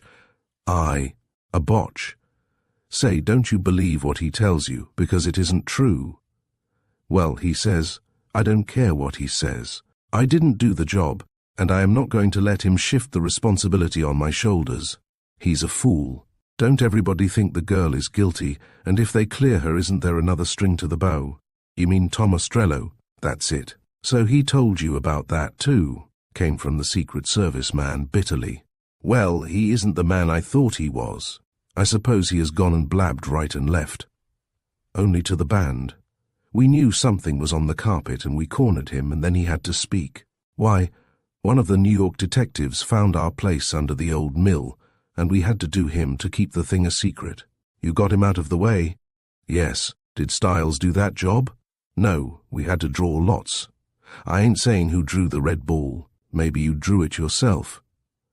"Maybe I did and maybe I didn't. What I want to know is, what are we to do? The crowd don't like Styles much, and I can tell you confidentially that for 2 pins we would throw him over, that is, if you will stand by us. You want to elect a new leader?" "Yes, but with the understanding that the crowd is to be let in on the ground floor after this. No more working in the dark. Even yet we don't know why those murders were committed, and yet it looks as if all of us might suffer. Unless you pull us through okay. Didn't Styles tell you why? No, although he hinted at something. Well, I'll tell you, Pink, and you can tell the rest. Barry Langmore had some dealings with Styles about patents and mortgages. One day Styles drank a little too much and went to Langmore to pay a bill. He had 2 packages of money with him, each for several $1,000s. One package was good money and the other was our own brand. Styles also had some loose bills with him. He paid part of a mortgage and also something on an invention. When he went away, he saw that he had made a mistake and given Langmore the counterfeit bills. He went back the next day, but Langmore had gone away on a short vacation. When he came back, Styles went to him, and they had a pretty stormy scene. Langmore had tried to pass a bill and learned it was a counterfeit. Styles pretended that he didn't know the money was bad, but Langmore wouldn't believe him. Some of the money had gone to Mrs. Langmore too. Styles begged to get the money back and offered Langmore his rights in an invention if only Langmore would keep quiet. Langmore said he would think it over, but I'm inclined to think he communicated with the police instead, although I have no proof. Anyway, we made up our minds that Langmore knew too much, and so did his wife. Then, well, they were found dead, that's all. And you say you didn't commit the deed? I did not. Then Styles must have done the job, since there was no one else. Didn't he tell you that he can prove an alibi, that he was over to Stony Hill at the time the deed was done? Yes, but if that is true, then you are guilty. You got that poison from Henry Bloom, and he told Tom Ostrello that he let you have it. There is where you blundered. Ostrello and others are on your track. You can't escape unless you can prove an alibi too. Again John Watkins shrank back as if struck a blow. Who told this? Who says? He began hoarsely. Matlock Styles. Then he can go to perdition. I'll not stand up for him a minute longer. Yes, I got the poison, but I gave it to him. I can prove it by the old woman who works for him, if I have to wring her neck to make her speak. She heard me tell him how to use it. He trusts her, because he has her where the hair is short. She killed a child years ago, when she ran a baby farm. And then about that alibi, the Secret Service man laughed bitterly. So that's his game, if it comes to a showing of hands? Well, I can put a spoke in his wheel. He was at Stony Hill, was he? Well, so was I. I can prove that too. There was a pause, during which the Secret Service man took another drink of liquor. He was plainly very nervous. With great deliberation, Adam Adams drew from one pocket a pistol, and from another a pair of handcuffs. The scene is ended, Mr. Watkins, he said coolly. I want you to slip on those and come with me. And he threw the handcuffs on the table and levelled the pistol at the fellow's head. The man staggered and threw up his hands, half expecting a shot. He suddenly began to tremble, as if with the ague. What do you mean? Who are you? He faltered. I am Adam Adams. I believe we have met before. Adams, the Secret Service man sank back in an armchair. And you are here to arrest me. Exactly. As I said before, the whole game is up. Inside of half an hour you will be safe in prison, and then we shall round up such other members of the gang as are still at large. Unless you want to make a confession, you will have to stand trial for the murder of Mr. and Mrs. Langmore. Never. I'll tell all I know first. The man's lips were white and his eyes full of commingled rage and fear. You will make a clean and clear statement? Yes. Clearing up the murder mystery? Yes. Chapter. Light at last conclusion. As soon as Adam Adams returned to Sydenham, he communicated with the chief of police and with several other persons, and also sent 2 telegrams to New York. He tried to find Charles Vapp, but could not locate his assistant. The detective's plans were laid with care, and he gave the posse of men under him minute instructions as to what to do. In the midst of the work, Raymond and Tom Ostrello appeared. Let me go along, said Raymond. I want to do my little towards rounding that gang up. And so do I, came from the young commercial traveller. You may go as far as Styles' farm if you wish, said Adam Adams. But why not look for Miss Langmore instead? At this Raymond's face grew troubled. We have looked everywhere, he began. As you please. It was not long after this that a portion of the party set out, to be followed presently by the rest. The men did not keep together, but scattered in a wide semicircle and then in a circle which completely surrounded the Styles farm and the old mill and its vicinity. As they approached the farm, they saw the man called Bart come out and walk towards the barn. He was promptly arrested by Adam Adams and was asked where Matlock Styles could be found. "I don't know," he answered sullenly. "I don't know why you are arresting me. I haven't done anything wrong." "We'll see about that later," returned the detective, and when the man wanted to blow a whistle he carried, promptly prevented it and took the whistle away. Then the man was compelled to quiet the dogs, which he did with bad grace. In the kitchen of the house they found the old woman, who gave a cry of alarm when told that she must give herself up to the law. "Sure, I didn't have anything to do with it," she wailed. I didn't touch the young lady." "What's that?" cried Raymond, stepping forward. "I didn't touch the young lady, sir. I offered her something to eat, that's all." "Can she mean Margaret?" whispered Tom Ostrello. "Where did you meet Miss Langmore?" demanded Raymond sharply. "Up at the old cottage on the hill. I didn't take her there. It was—" She stopped short. "I can't tell you. Matt would kill me," she whined. "See here, tell all you know," came sternly from Adam Adams. "I know you. You once ran a baby farm, and a baby died, and I know how." The old woman gave a shriek and fell on her knees, rocking to and fro. "I knew it. I knew it would come. It can't be hid any longer. Yes, I did it." "Where is Miss Langmore?" demanded Raymond impatiently. "At the cottage on the hill. Matt took her there. He's in love with her." "Oh dear. Oh dear." She began to rock to and fro again. "I knew it would come. Murder will out, they say. Take us to that cottage and be quick about it," said Raymond. "Will you go along?" he asked of Adam Adams and Tom Ostrello. They said they would, and set off without delay. It was rather a long walk, and the old woman was out of breath when they reached the building near the top of the hill. "Watch her," said the detective to Tom Ostrello, and he and Raymond entered the cottage. As they did so, they stumbled over a person lying on the floor. "Margaret!" burst out the young man and caught his sweetheart in his arms. Then he gave a gasp and staggered with his burden to the bed. "She is dead." "Dead," ejaculated Adam Adams. "You are certain?" He placed his ear to her heart.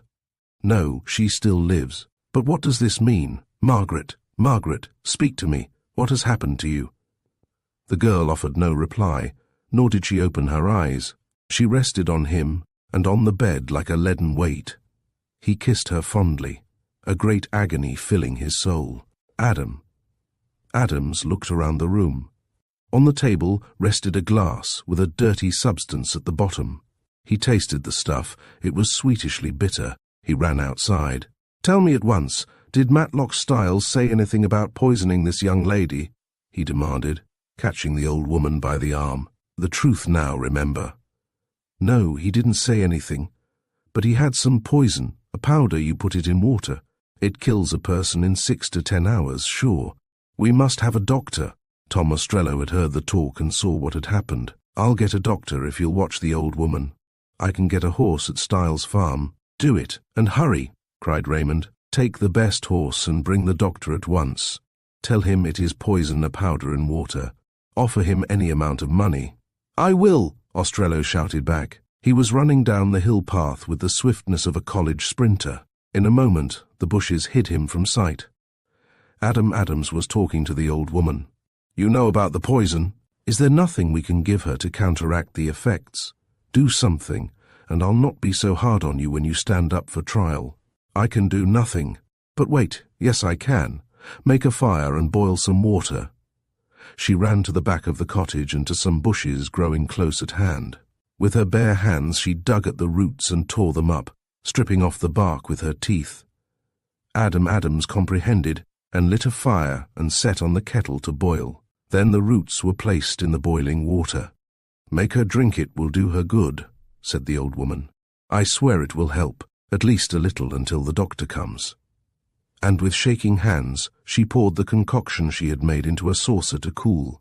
It was no easy matter to get Margaret to swallow, but after a while it was accomplished, and her heart appeared to beat a trifle more steadily. But still she did not rouse up or open her eyes, and Raymond was as depressed as before. "We can't overcome the effects of the drug," he groaned. "Oh, if only the doctor would come. "Give her some more," said the old woman. "Give her all of it," and this was done. Slowly the time dragged by, until they heard a shouting in the distance, followed by a pistol shot. Then 2 horses burst into view, one ridden by Ostrello, and the other by a doctor who lived not a great distance away. "I will do all I can," said the physician, as he leaped to the ground. He set to work at once, meanwhile questioning the old woman regarding what had already been done. "That was all right. It has helped to put the patient into a perspiration and keep up the heart action. Another doctor is also coming," said Ostrello to Raymond and the detective. "In that case I'll join my men," came from Adam Adams. "By that pistol shot something must be doing. I will be back later. See that that old woman does not get away." And he was off. Something was indeed doing. The old mill had been surrounded, and the chief of police had entered the building, followed by several other men of the party. The counterfeiters were taken by surprise, but they did not give up at once. Some began to fight, and in the melee 2 were seriously wounded. Then all but 3 surrendered, these 3 doing what they could to get out by a back way. One of the 3 was Matlock Styles. The 3 men came out in the woods, and one was quickly shot in the leg and fell headlong among the trees. Seeing this, the second man shouted that he would surrender and threw up his arms as a signal. "You bloomin' fool! I'll not surrender," cried Matlock Styles, and ran on, through the woods and up the hill that led to the cottage. He was still some distance off, when Adam Adams saw him coming. The detective had his pistol in his hand. "Stop, Styles, or I'll fire on you," he called out. For an answer, the Englishman raised his own pistol and fired point blank, the bullet cutting through the loose flap of Adam Adams's coat. Then the Englishman went down, with a bullet in his left side. When Adam Adams ran up to him, he was twisting and breathing heavily.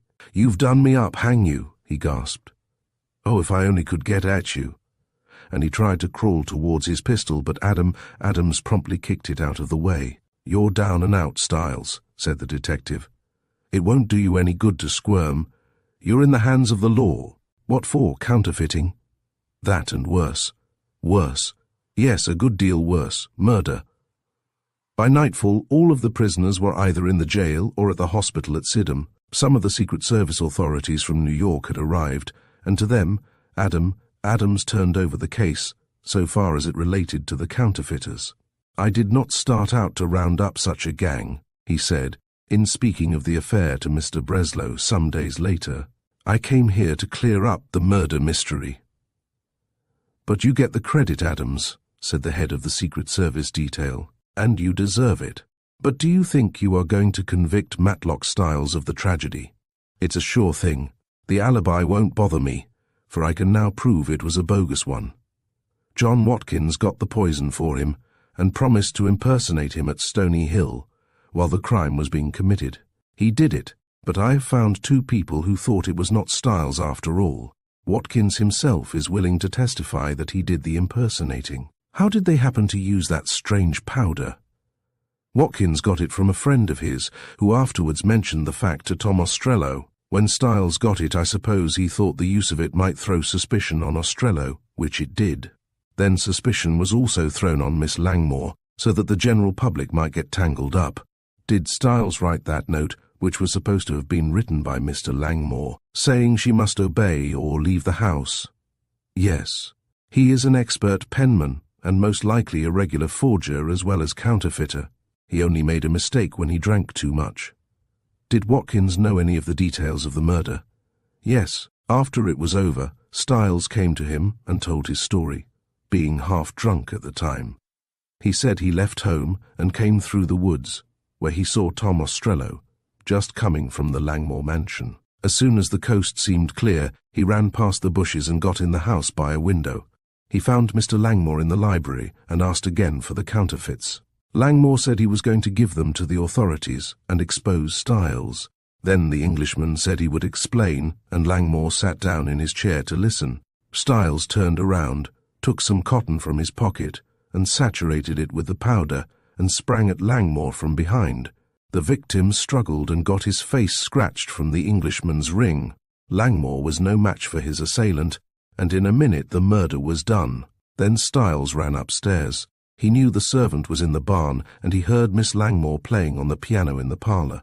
He met Mrs. Langmore just coming from her room. She was scared, but before she could scream or resist, he gave her what was left of the powder, and she fell over where she was found. Then he stepped out of an upper window to the top of the piazza and dropped to the ground, and came away across the brook and through the woods. Then you are bound to convict him. What of Watkins? I'll use him as a witness against Styles in the murder trial, and then you can have him tried as a counterfeiter. The old woman will also prove a good witness. She is so old and has promised to reform, so there is no use of our pushing a charge against her. The rest of the crowd will all get what they deserve. I'm glad we got the bogus printing plates. Have you heard anything of the Langmore estate? Yes. Mr. Langmore left his wife her legal share, and the balance to his daughters, Margaret getting a little the larger portion. Mrs. Langmore leaves her money to her sons, 1/4 to Dick, the spendthrift, and 3/4 to Tom. I have also rooted out some papers among Styles' effects, which will give Tom Ostrello his patent back, and also give some patent rights to Mr. Langmore's estate. I can tell you, Matlock Styles was a deep one. It was only once in a great while that he drank and bungled. Well, the greatest of criminals have their weak spots, you know that as well as I do. Styles, I suppose, also got up that bogus confession, signed in Miss Langmore's name. He did. When he found the girl wouldn't marry him, he was wild and ready for any treachery. And how is the girl doing?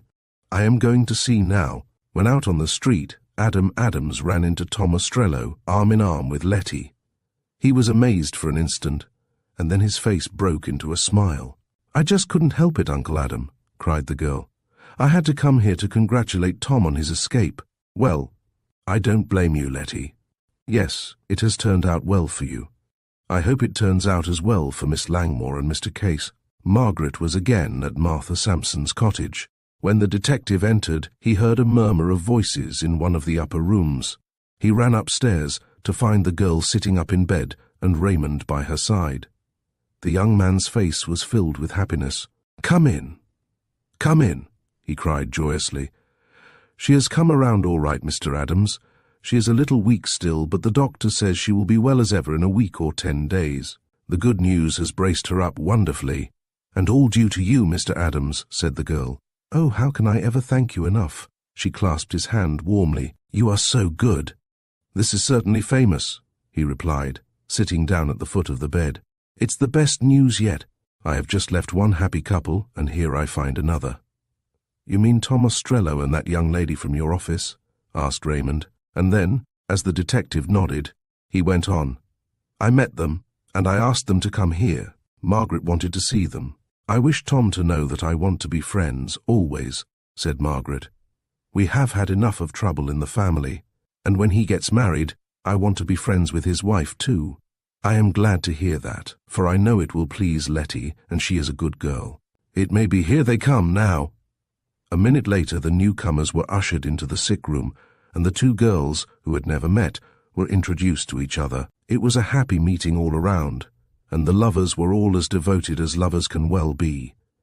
Seeing this, Adam Adams thought it about time to leave. I am going now, he said, and stopped at the door. So soon? Asked Margaret. Yes, I have another important case on hand, answered Adam Adams. Another case? Queried Tom Ostrello. Well, I wish you luck, I am sure. We all do, chimed in Raymond. What is it? Queried Letty. Adam Adams smiled broadly. As you are no longer connected with the office, I cannot tell you, he said. Maybe I can guess it, cried Raymond. The disappearance of John Darr, the case all New York is talking about. Adam Adams smiled faintly. You've struck it, he said. It is a wonderful case, and will demand all of my attention. But I'll be back tomorrow. In the meantime, I want you all to remember that you owe me an invitation. An invitation to what? Asked both girls in a breath, and knowing perfectly well what he meant. An invitation to the weddings when they come off. Oh, came in a little feminine shriek. Well, you get them, said Raymond. Indeed he does, said Tom. And he did. As the dust settled and the echoes of the past faded, Margaret stood at the threshold of Graymore Mansion, her heart heavy yet triumphant. The mysteries that had haunted the estate for generations were finally laid to rest, but not without cost. The shadows had revealed their secrets, and the truth had set her free. Yet as she walked away, she couldn't help but glance back one last time, wondering if the mansion would ever truly release its hold on those who dared to enter. Thank you for joining us on this journey into the Mansion of Mystery by Chester K. Steele.